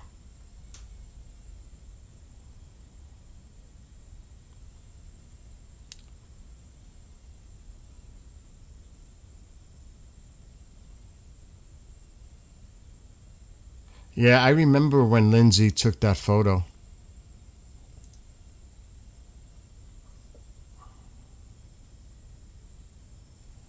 I remember that. Check out the hat. Senator Lindsey Graham wanted the Iranian people to be free from the Islamic regime, and Trump is sending the message loud and clear. Let's make Iran great again. Well, It's one thing to post things, it's another thing to take action. A lot is said, a lot is posted. You want to read into that as a sign, like any other post? And he did not post, oh, he did, 4 hours ago.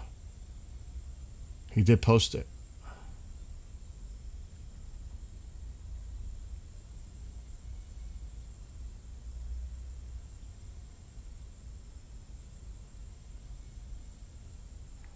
He posted that right before he posted about there's no more talks with Iran.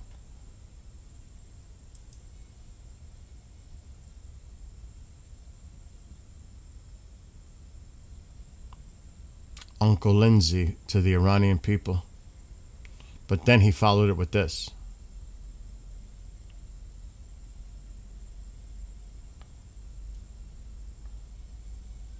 But he claims that the strait is open and operating, and that the naval blockade remains in full force, and that all mines have been removed or detonated. So, I don't know.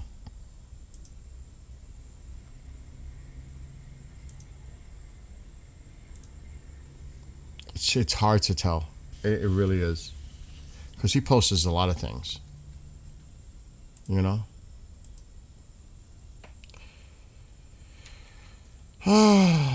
Anyway, you lovelies. I want to go enjoy the weather for a little while. Remember, keep an eye out on Dearborn, Michigan today. So British, that's old. An incident that occurred 40 nautical miles southwest of the city of Al-Mukha in Yemen. So something happened near the strait, but I think that's old news.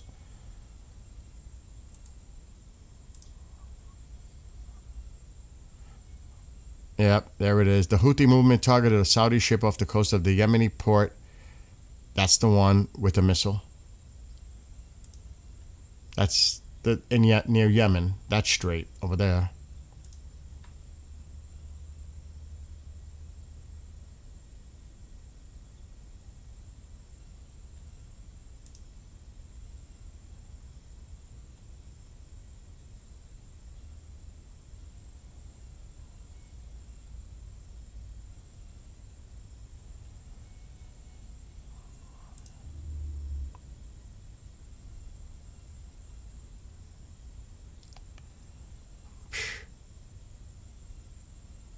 Unfucking believable with the pictures that they're showing.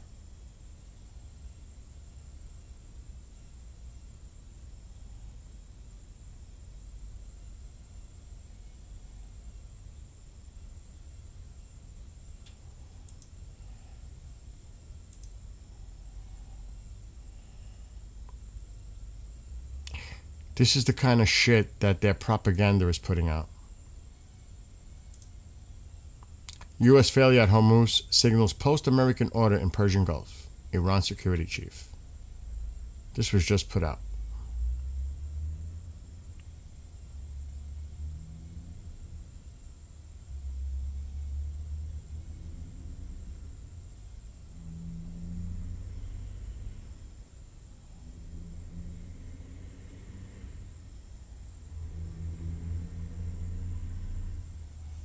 They are really feeling very emboldened and arrogant.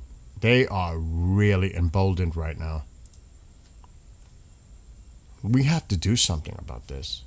And like somebody said in chat, what's up, Brian? In Germany. It starts at 5:30 to 6 today.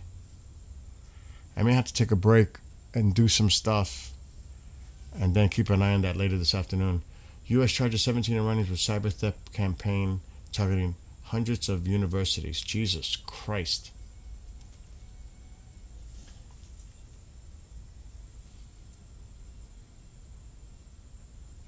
Have a great one, CB. A lot of his talk, Action speaks louder than words.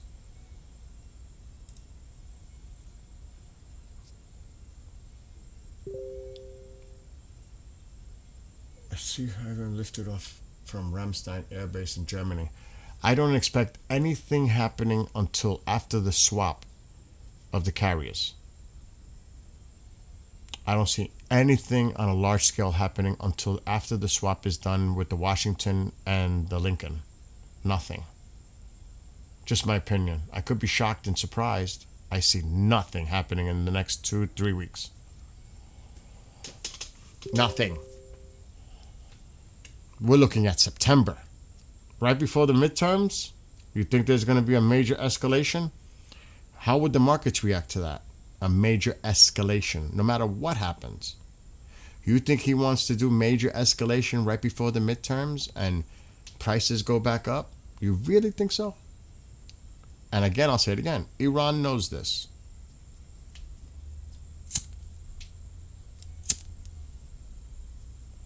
Maybe he doesn't care. Maybe he doesn't care how it affects the midterms.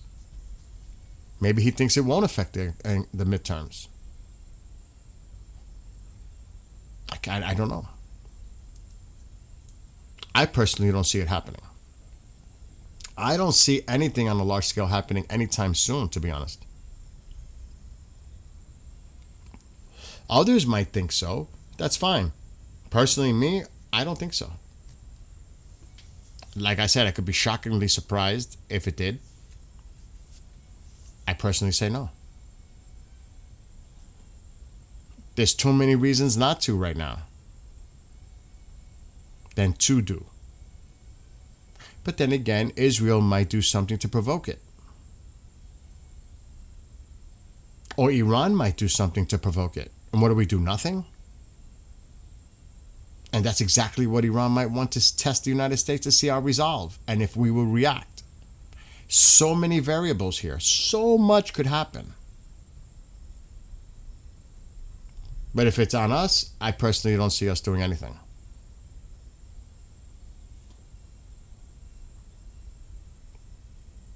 $4.49 a gallon in Michigan today. But again, it depends on your state taxes. You know, the prices vary. They're lower down south. If you're in a state where it's highly taxed, there's all kinds of variables with that. You know?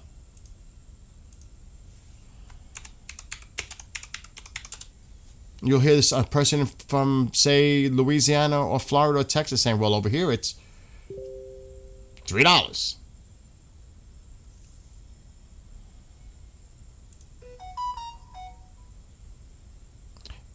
WTI is at 84. It hasn't moved much. It really hasn't moved much. And you could see it hasn't moved much just looking at the chart. And I'm looking at it now. It really hasn't moved much from 81 to almost, it's at 84 now. And I mean, you look at it,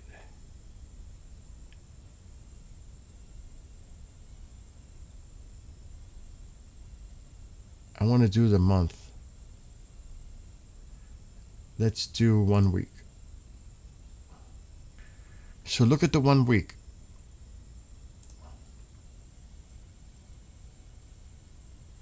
It really hasn't moved much. See? It hasn't moved much. So that's what they want. They want to stabilize it. That's the whole point of it. See what I'm saying? It's all about stabilizing. Now, if we go back to here, did it go up? But look at the price, 81, 81, 82, and it's up to 80, almost 84. So what, a $2 fluctuation?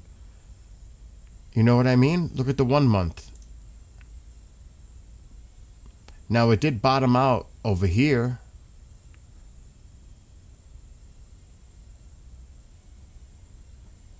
But basically it's leveling out and it fluctuates like it always does. But this is what they want. They don't want to see this shit spike up. And that's the point. Market manipulation. So you're going to see that. They're trying to stabilize the markets. 401ks, Dow, all that. The economy. That's what this is about right now. It went up 30 cents overnight for no reason. Wow. 2% milk. That's a lot of money. What the hell are you paying $5 for fucking milk? No.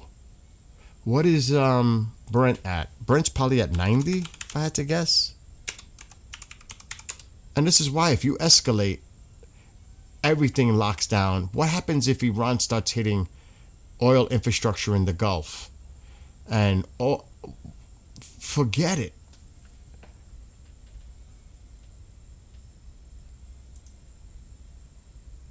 So it's at 91. I was close. So Brent crude is at 91.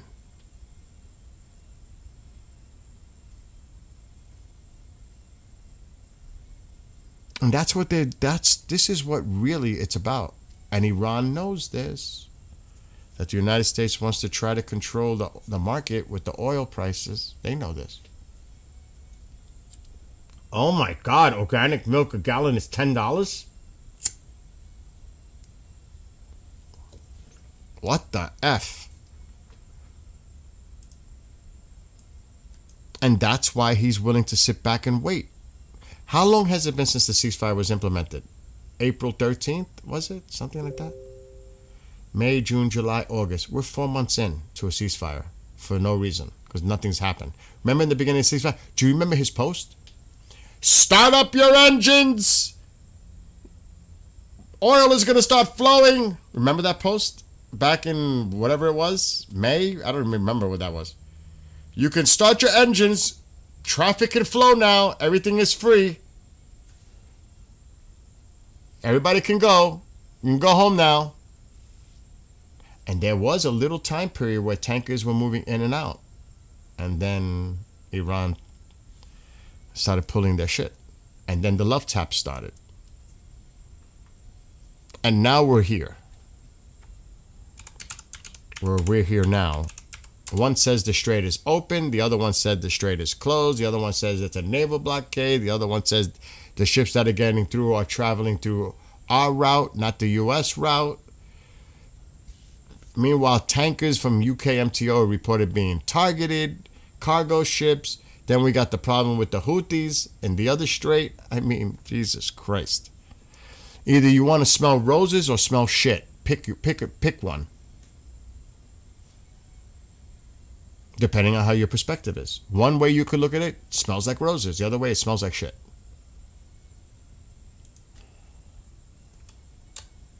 Really. It's that simple.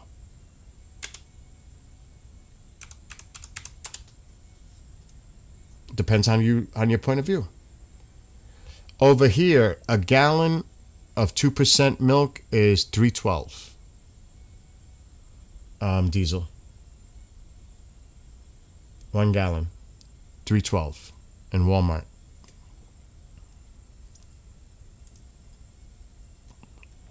I don't understand why it's so much money where you are. It's $3.12 here. That's crazy. $5 a gallon of 2% milk? What the fuck? That's crazy. I believe you. What? Okay, wait, Sam, Matt. If there is an active war going on, then wouldn't everyone rise to support the president? A lot of people don't support it now, Sam.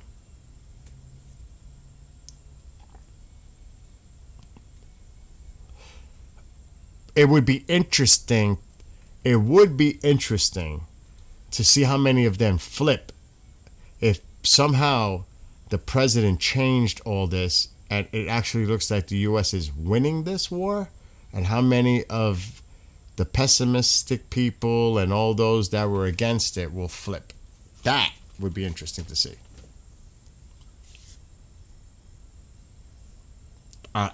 On the other side of this, looking at it, that would be a very interesting thing to observe. How many of them will say, or not give him the credit, or try to figure out another way to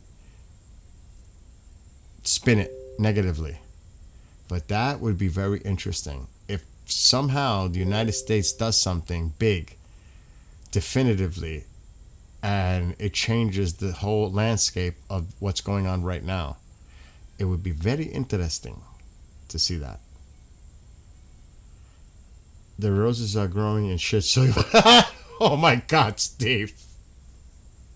Oh my. Hi, Motown. Milk at Myers is $3.12. Yeah, it's the same thing like here. But we have a lot of local farms that provide our milk. Depends where the milk is coming from. Sorry, but war is over. As pessimistic as I am about the situation, I do hope we do something big. I agree. I mean, come on. I wrote a song, let's do this. Let's get it done. Let's finish the job. But I also wrote a song, Groundhog Day, and I also wrote a song, Love Tap 47, so I'm all over the place. I don't know what the hell's going to happen here.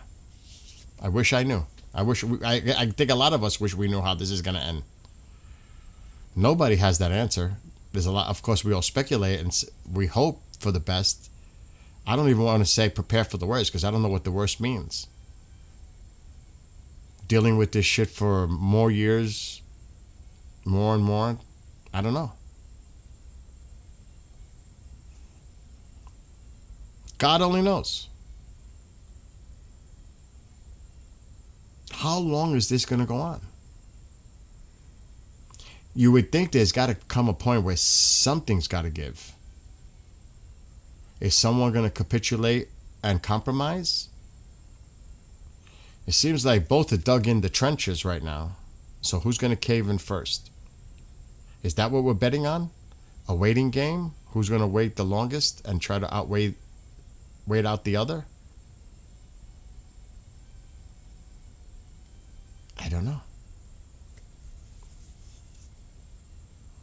And if Iran is desperate, do they strike against others, knowing that they're going to collapse?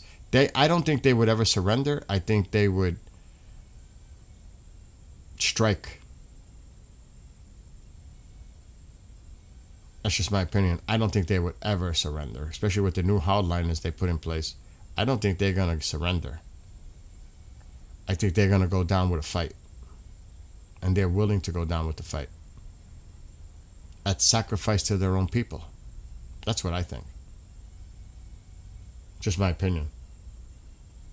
Meat is crazy here too. Are 9.90. Oh, don't even go there. It's expensive here for lean meat.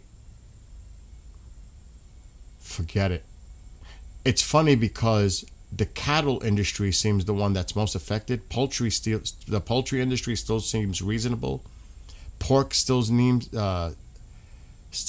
reasonable. It's the beef.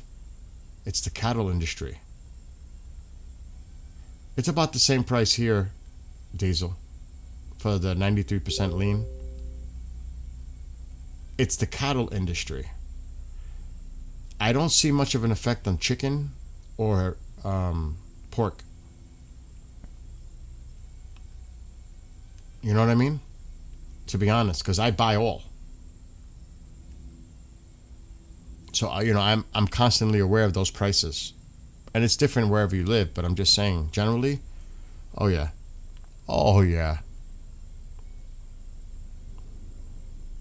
It's really the beef industry, cattle industry, for whatever reason.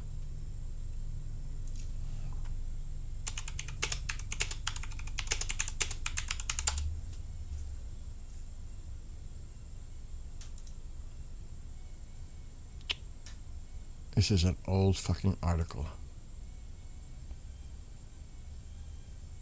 Let me put past month.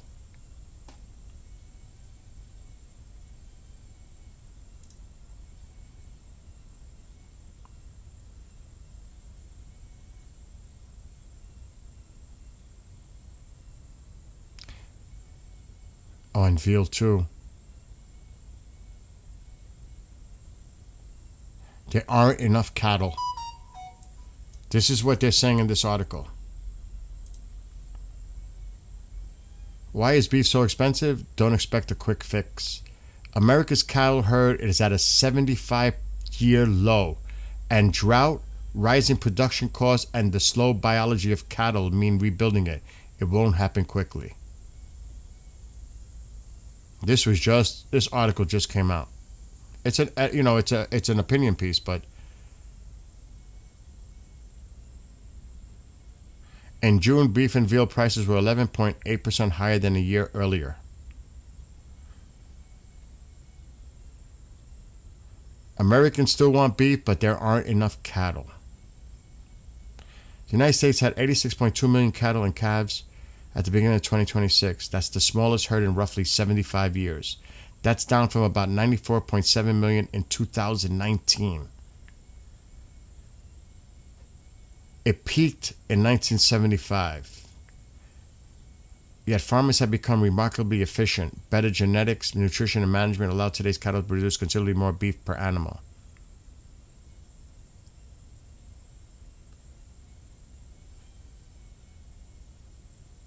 A cow generally produces only one calf a year.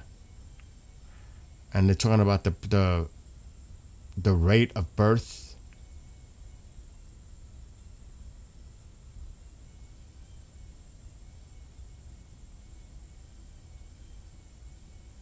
Shit. Then there's drought. Because again, that's what people don't understand, how it affects the agriculture, the feed, and when that goes up, it transfers over to how much the feed is costing.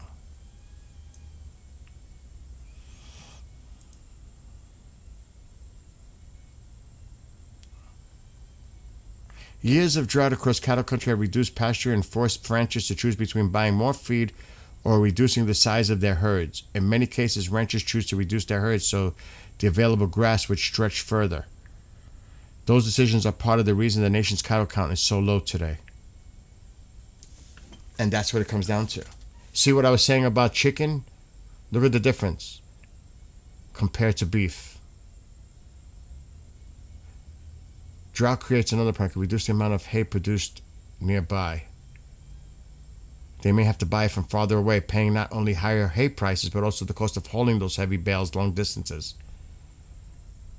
Groundwater. So there's a lot of reasoning.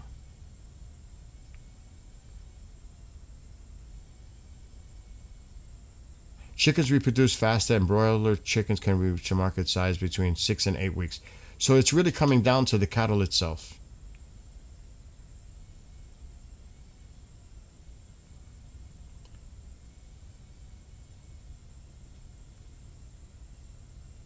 It will take years to fix.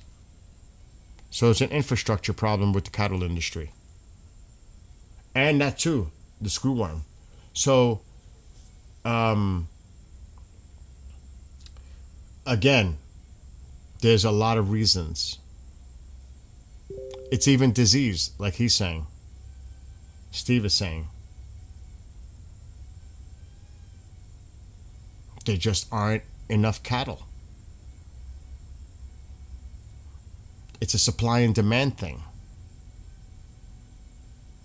They need to stop all the red tape they're putting on farmers and help supplement their income in difficult times. Everyone's lives depend on our farmers. Abso-fucking-lutely. Absolutely. Absolutely. Agree. So, again, there's always some kind of reasoning behind something. Like, people don't realize The same thing with the eggs. A lot of it had to do with the avian flu, how it affected the poultry industry. They had to shut down a lot and kill them all. And then there's the drought issue. You know, a lot of people say, why are eggs going so high? Well, why don't you do some research and find out why? Instead of, because blame is blame. You know how that goes. But when you look at the reasoning behind it, it makes sense.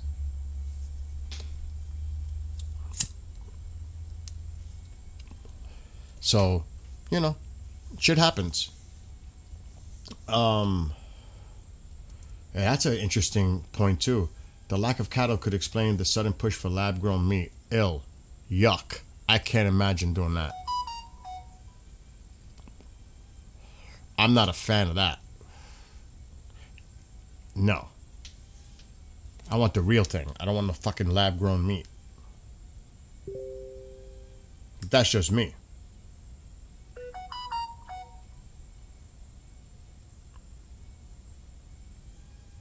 It's so funny that Walmart knew I went to go visit beef and now they're sending me advertisement for it. It's unfreaking believable how invasive things are. It's so unbelievable how it monitors, tracks. Unbelievable. Anyway, I am definitely going to bail out now. Iran farm, wait. What are they saying now? Oh, God.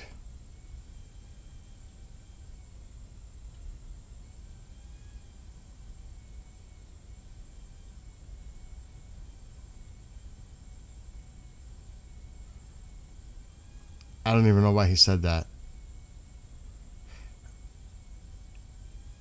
The foreign minister was saying how the resilience of Iranian officials during the war. The world has also underestimated Iranian officials. No one thought that officials would be killed one by one, yet not abandon their posts or their responsibilities. None of our employees, none of our diplomats, and interestingly enough, not even a single local employee stopped working during this period. Who gives a fuck? Really?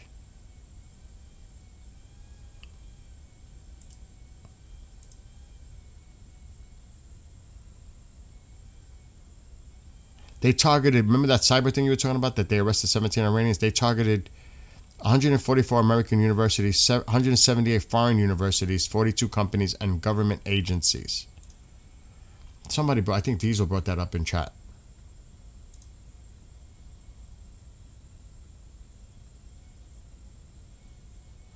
Oh, shit. Iran's foreign deputy minister warns that Donald Trump's misconceptions about the Strait of Hormuz will soon be corrected one way or another. Oh, they're threatening. They're talking a lot of trash.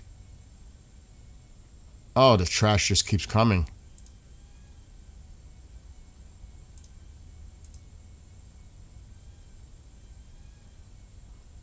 I don't know what that's supposed to mean. But those are the things you expect coming from the propaganda side. The 3 beating is just gross and doesn't have the nutrients needed. Ill. Hell no. Never. The farmers get a rough deal all around from the big chains that want to pay nothing and government's red tape and lack of assistance.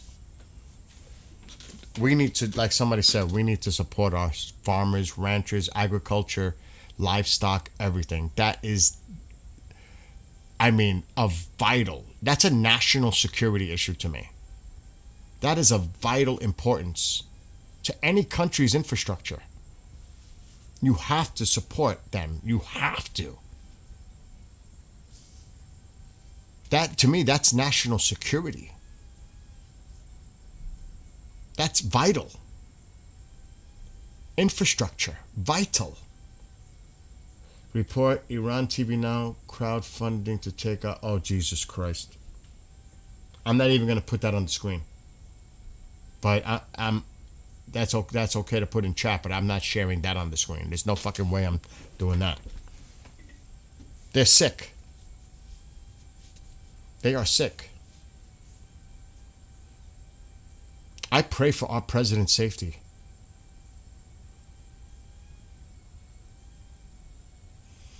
because of the presence and the element right here. And it doesn't even have to be someone that is foreign, which is even more fucking scary. It could be someone domestic. That's what scares me. It's not just the foreign. They came from across the border, they infiltrated, all this. It's not even about that. It's about the ones already here. American citizens, even. That's what scares me.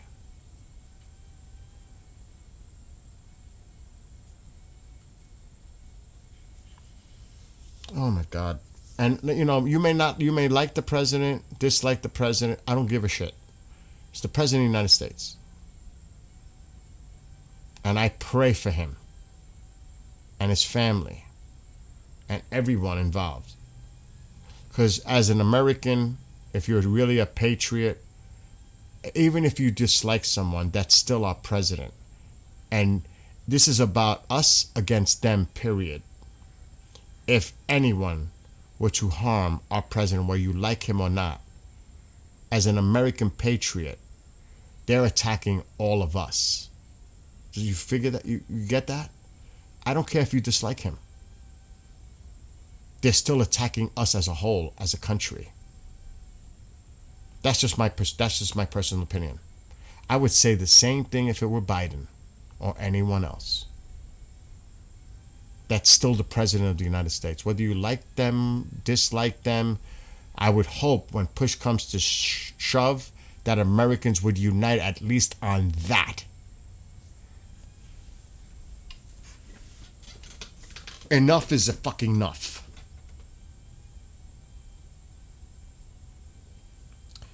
Okay, I'm gonna get off soon. 440 what? I saw something that they were doing a $30,000 thing on soldiers, or if they took out or captured an American soldier in Iran, that they're giving a bounty. About 50 people at Dearborn are building currently. I will tell you who is streaming if you don't mind me saying another channel. Steve, absolutely. I'm going to actually make you a mod so you could post the links. I have no problems sharing other people's channels. None. I don't play that game. It's all about community. You're a mod now. You could post a link. Kind of hard for people who are convinced that meat and vegetables are made at the grocery store to convince them to support.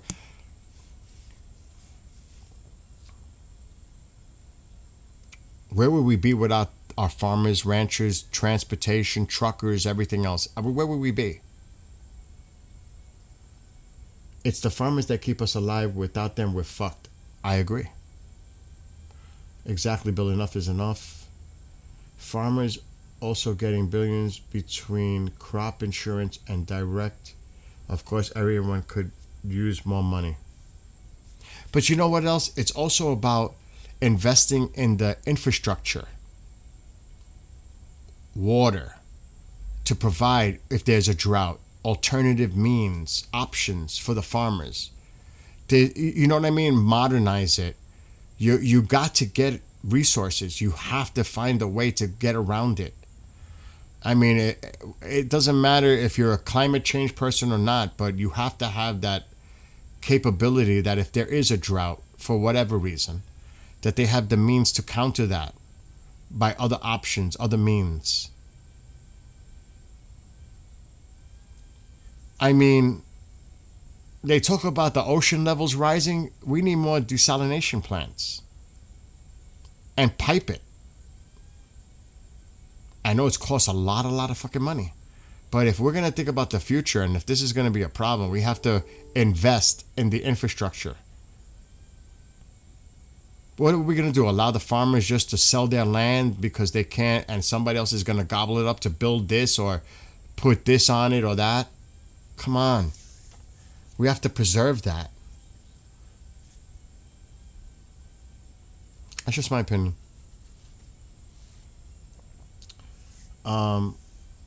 Without farmers, ranchers, and truckers, we'd be dead. What's up, Shady? Tell everybody I send my love, please. Water will be the new oil in the future. That's what I'm saying. We have to think ahead.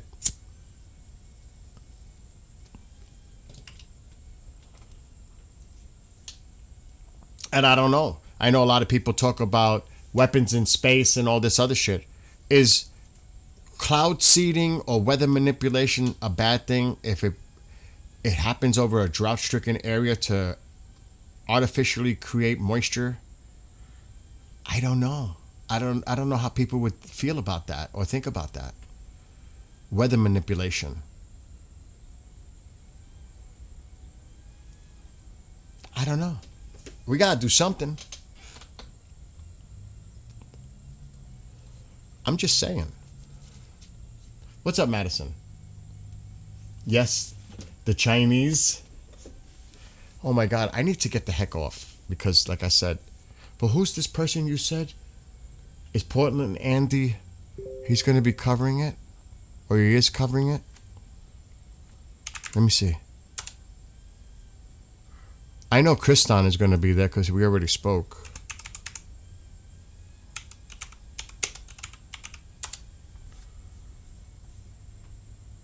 Oh yeah, he's live. He's live. Don't get tired, brother. Okay?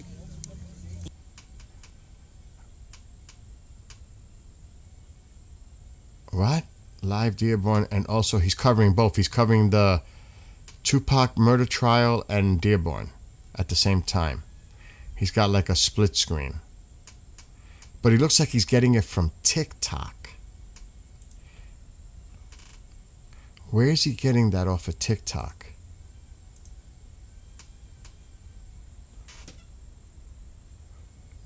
And a lot of people probably don't use TikTok. That's probably why. I'll put the link. It's up to you guys if you want to watch it or not. There's his link. Live right now. He's got a split screen. He's got the majority of the screen, like 2/3 of it, maybe a little bit more, on the Tupac murder trial. Then he's got a smaller screen about what's going on in Dearborn. But it's a TikTok feed.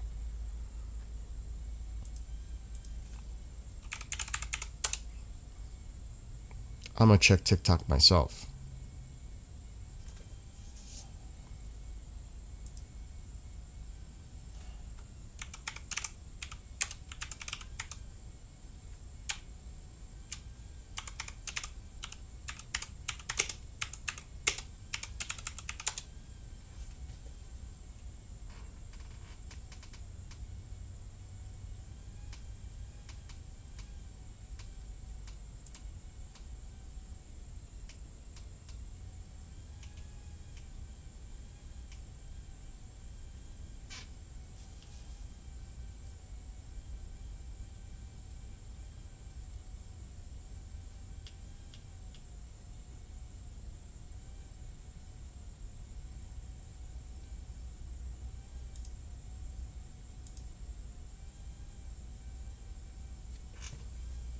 I'm checking.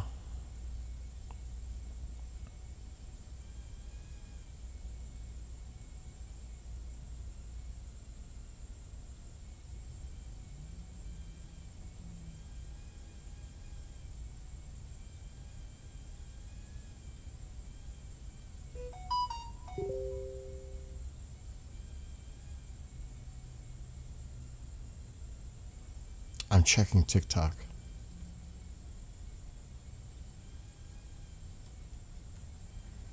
A lot of you probably don't use it anyway, but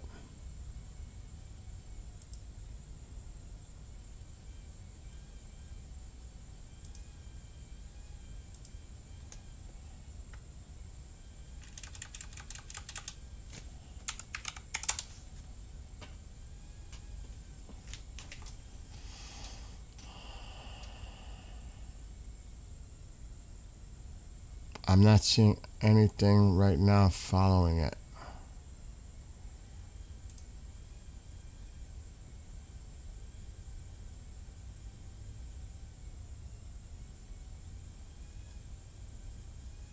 So at least you have that link.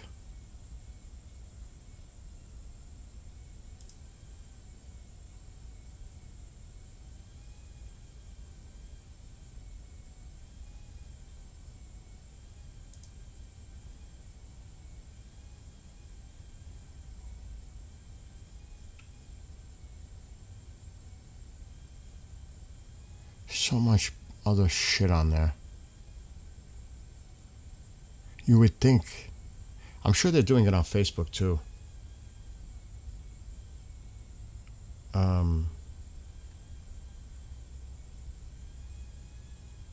Yeah, I know what you mean, Steve. I get it.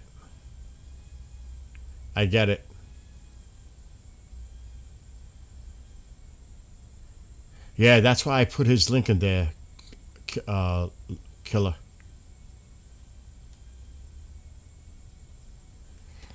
Like I said, I'll share whoever I think is doing something positive. It's up to you guys to watch it or not. That's not my call, but I'm trying to see if anybody else is doing it.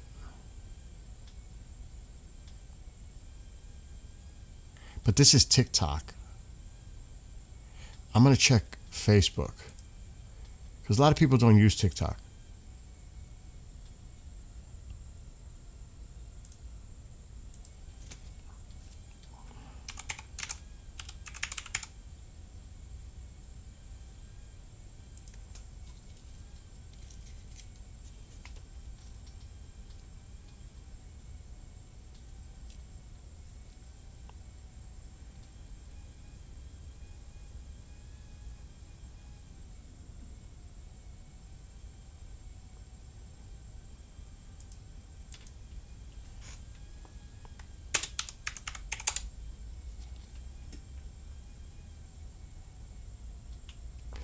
I'm not seeing anything live yet.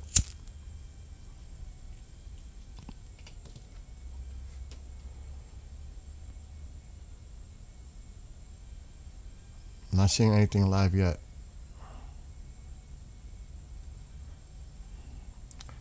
Let's go back to here.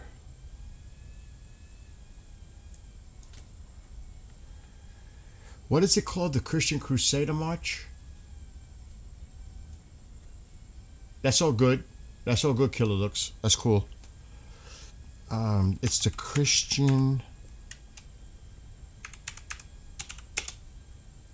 Oh my God, what is it? March.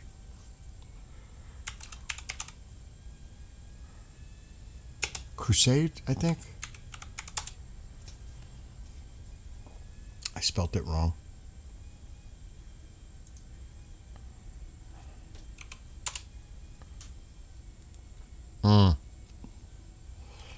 I'm not seeing anything yet on live on YouTube. You know who might be covering it though, as crazy as it sounds? Associated Press.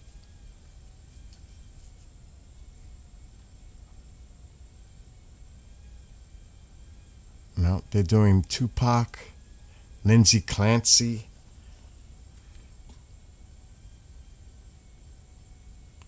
Now they're doing Tupac, NASA and ESA astronauts conduct spacewalk. So they're not covering it.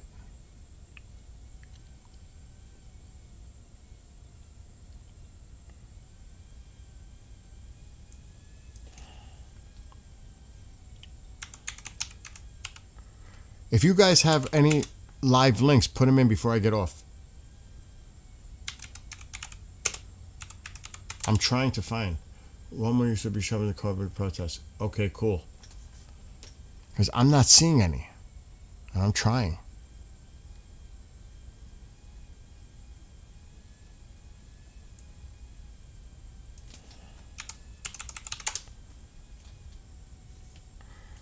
I should be doing this another way. I know what I'm going to do.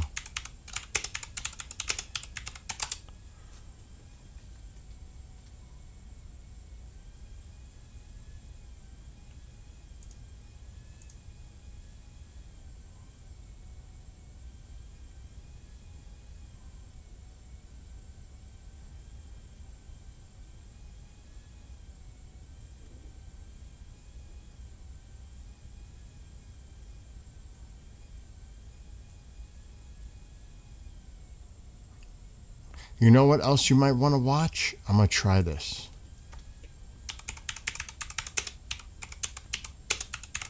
Just curious if this works.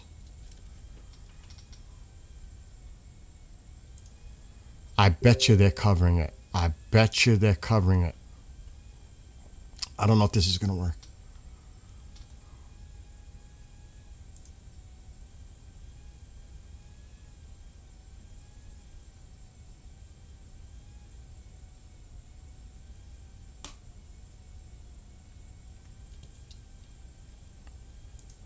I'm trying.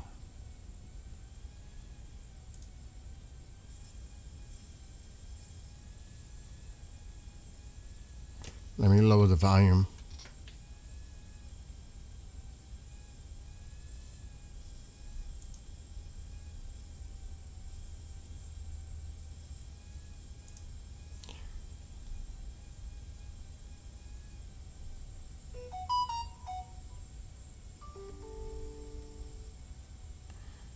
I have one.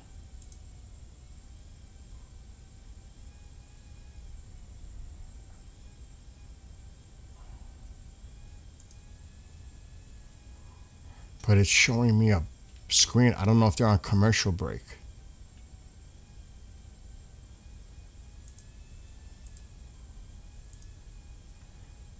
We'll go back. Let's try this one. We will be back shortly.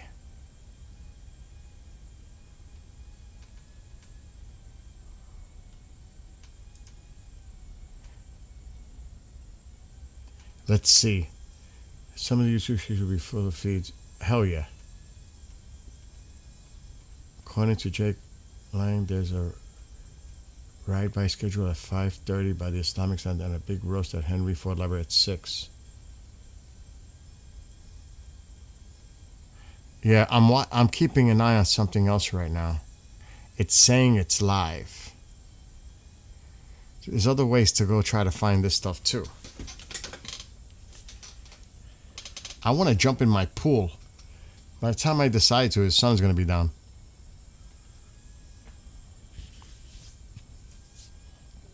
I have not eaten yet today either, and it's already 3 o'clock.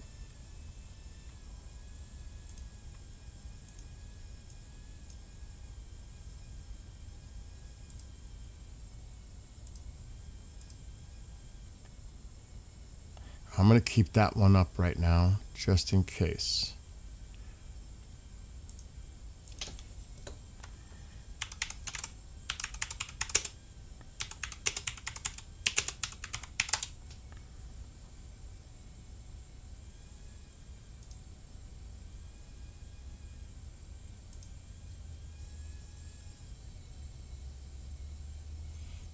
Okay, this one's not live.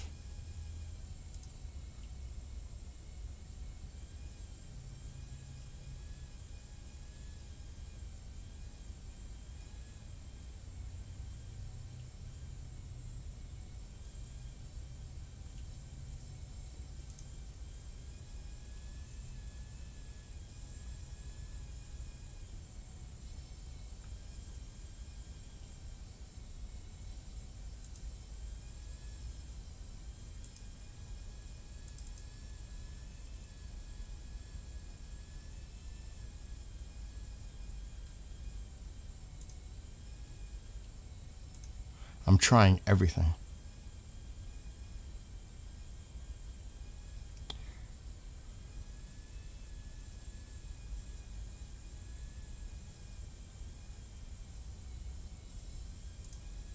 The other one is not doing anything.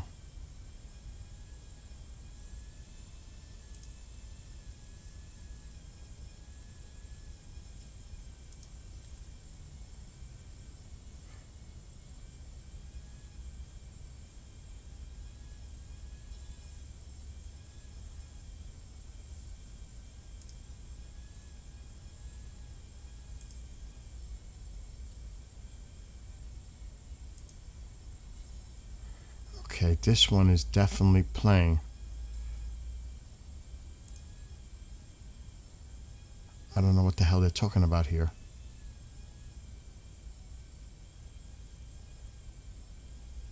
But what I'm doing is going to the local news.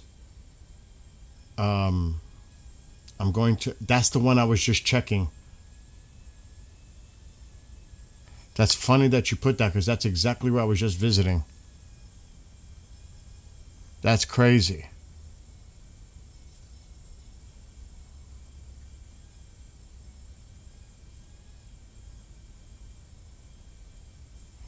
But that's old.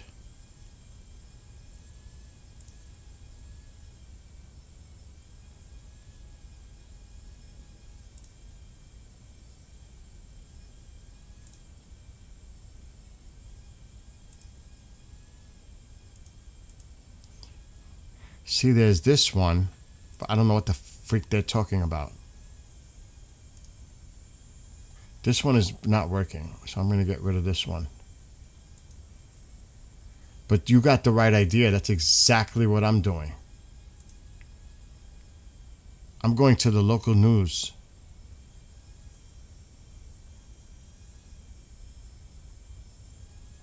But it's not.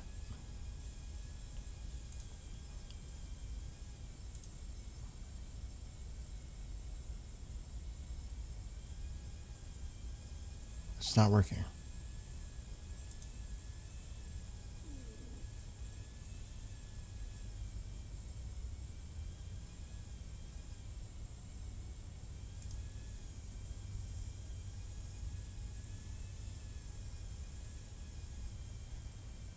Well, at least you got some in that chat.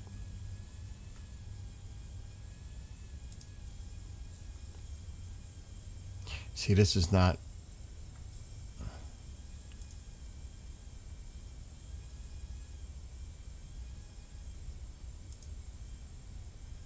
They're not live. Detroit, Local 4. It's not live though.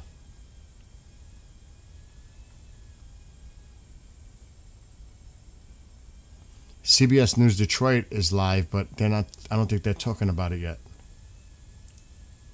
They got birds on the screen. I don't know what the hell they're talking about.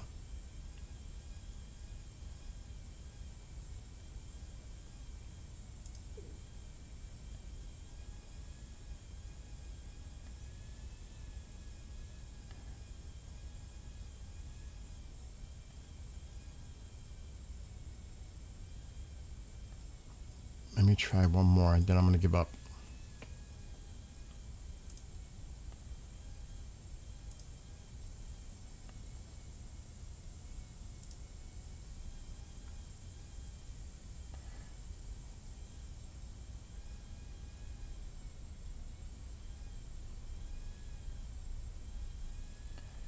So they have replays on.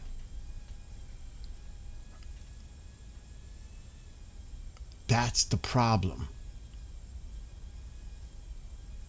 That's what it is. Because I'll show you an example. This is... See the schedule? Replay. They've got live news and then they got replays. This is WXYZ ABC 7 in Detroit. But I don't think this is live right now, actually. So I'm trying to find like a live news feed out of the area, but it might be like somebody said, it might just be too early.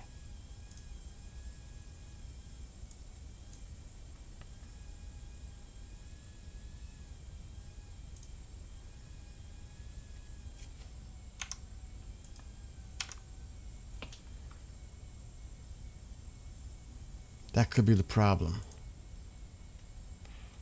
But then again, you guys are resourceful. You'll figure it out where to go find stuff.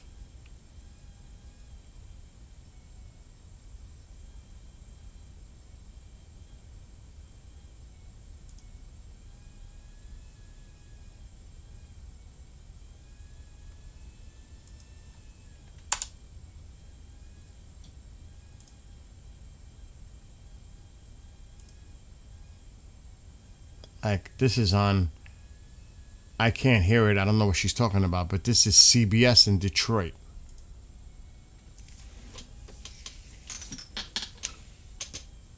So I would keep an eye on individual, independent, on the ground people doing the reporting, other than, legacy media.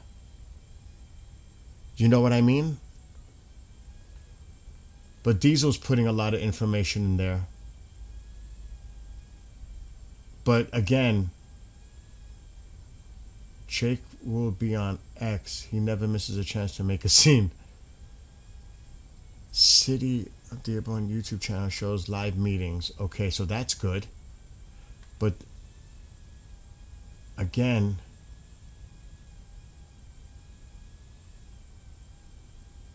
you guys know how to. Faye put a link. I'm sure on X somebody's got to be doing it.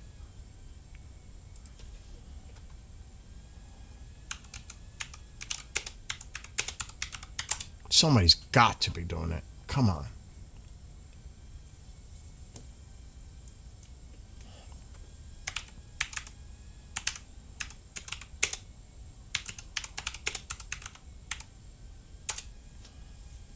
I'm trying my best.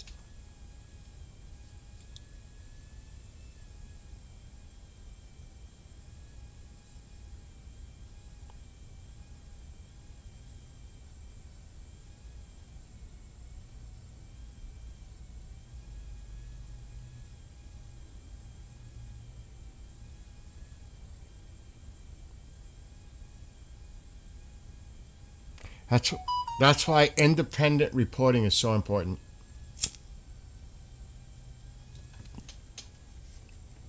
I'm sure there are people on Rumble. There's got to be. There has to be.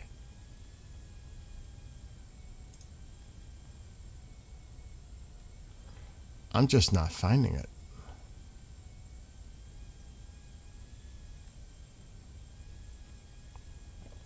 And I'm going to get a headache trying to do this. Fox 2, I tried that. They moved the meeting, so I saw that they did that. But Diesel put a lot of links in there. I do want to check Rumble.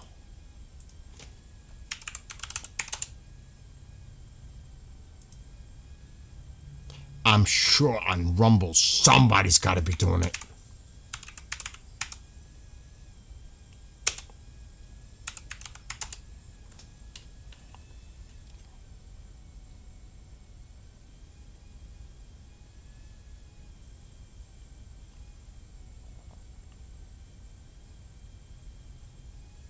I don't get it.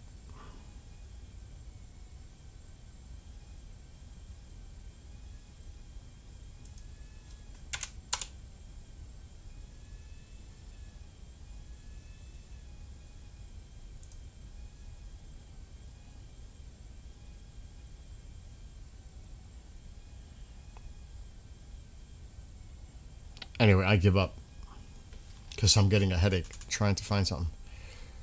But there was that one link that I put in chat.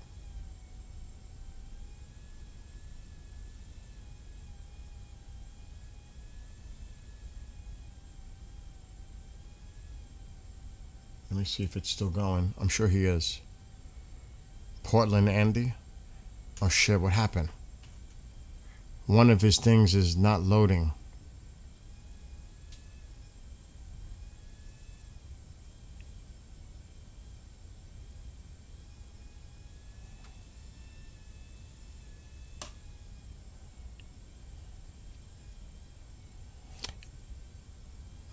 It's not loading now.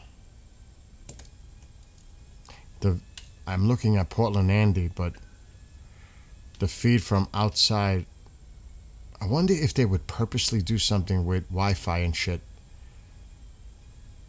Do you know what I mean? Would they do something like that? I know what might work. Shit. I should just go to what I normally would go.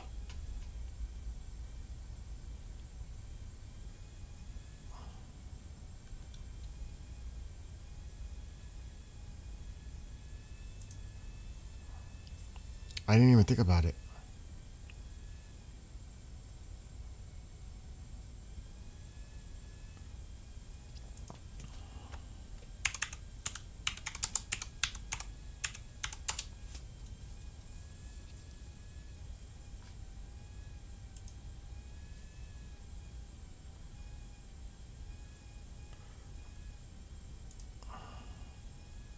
I gotta sign in with my TV provider. Oh, come on with this shit.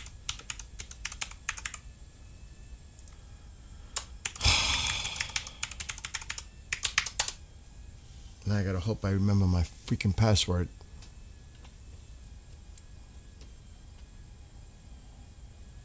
It's the top of the hour.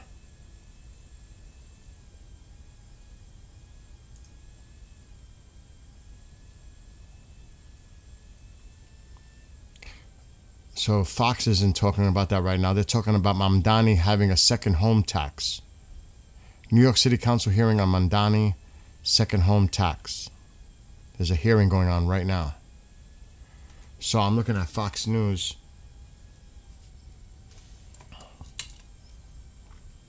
I'm sure there got to be some coverage too on the national level.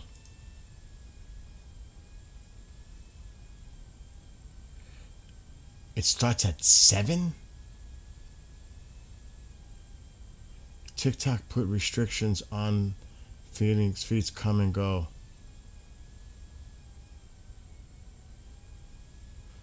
Portland, Andy on X.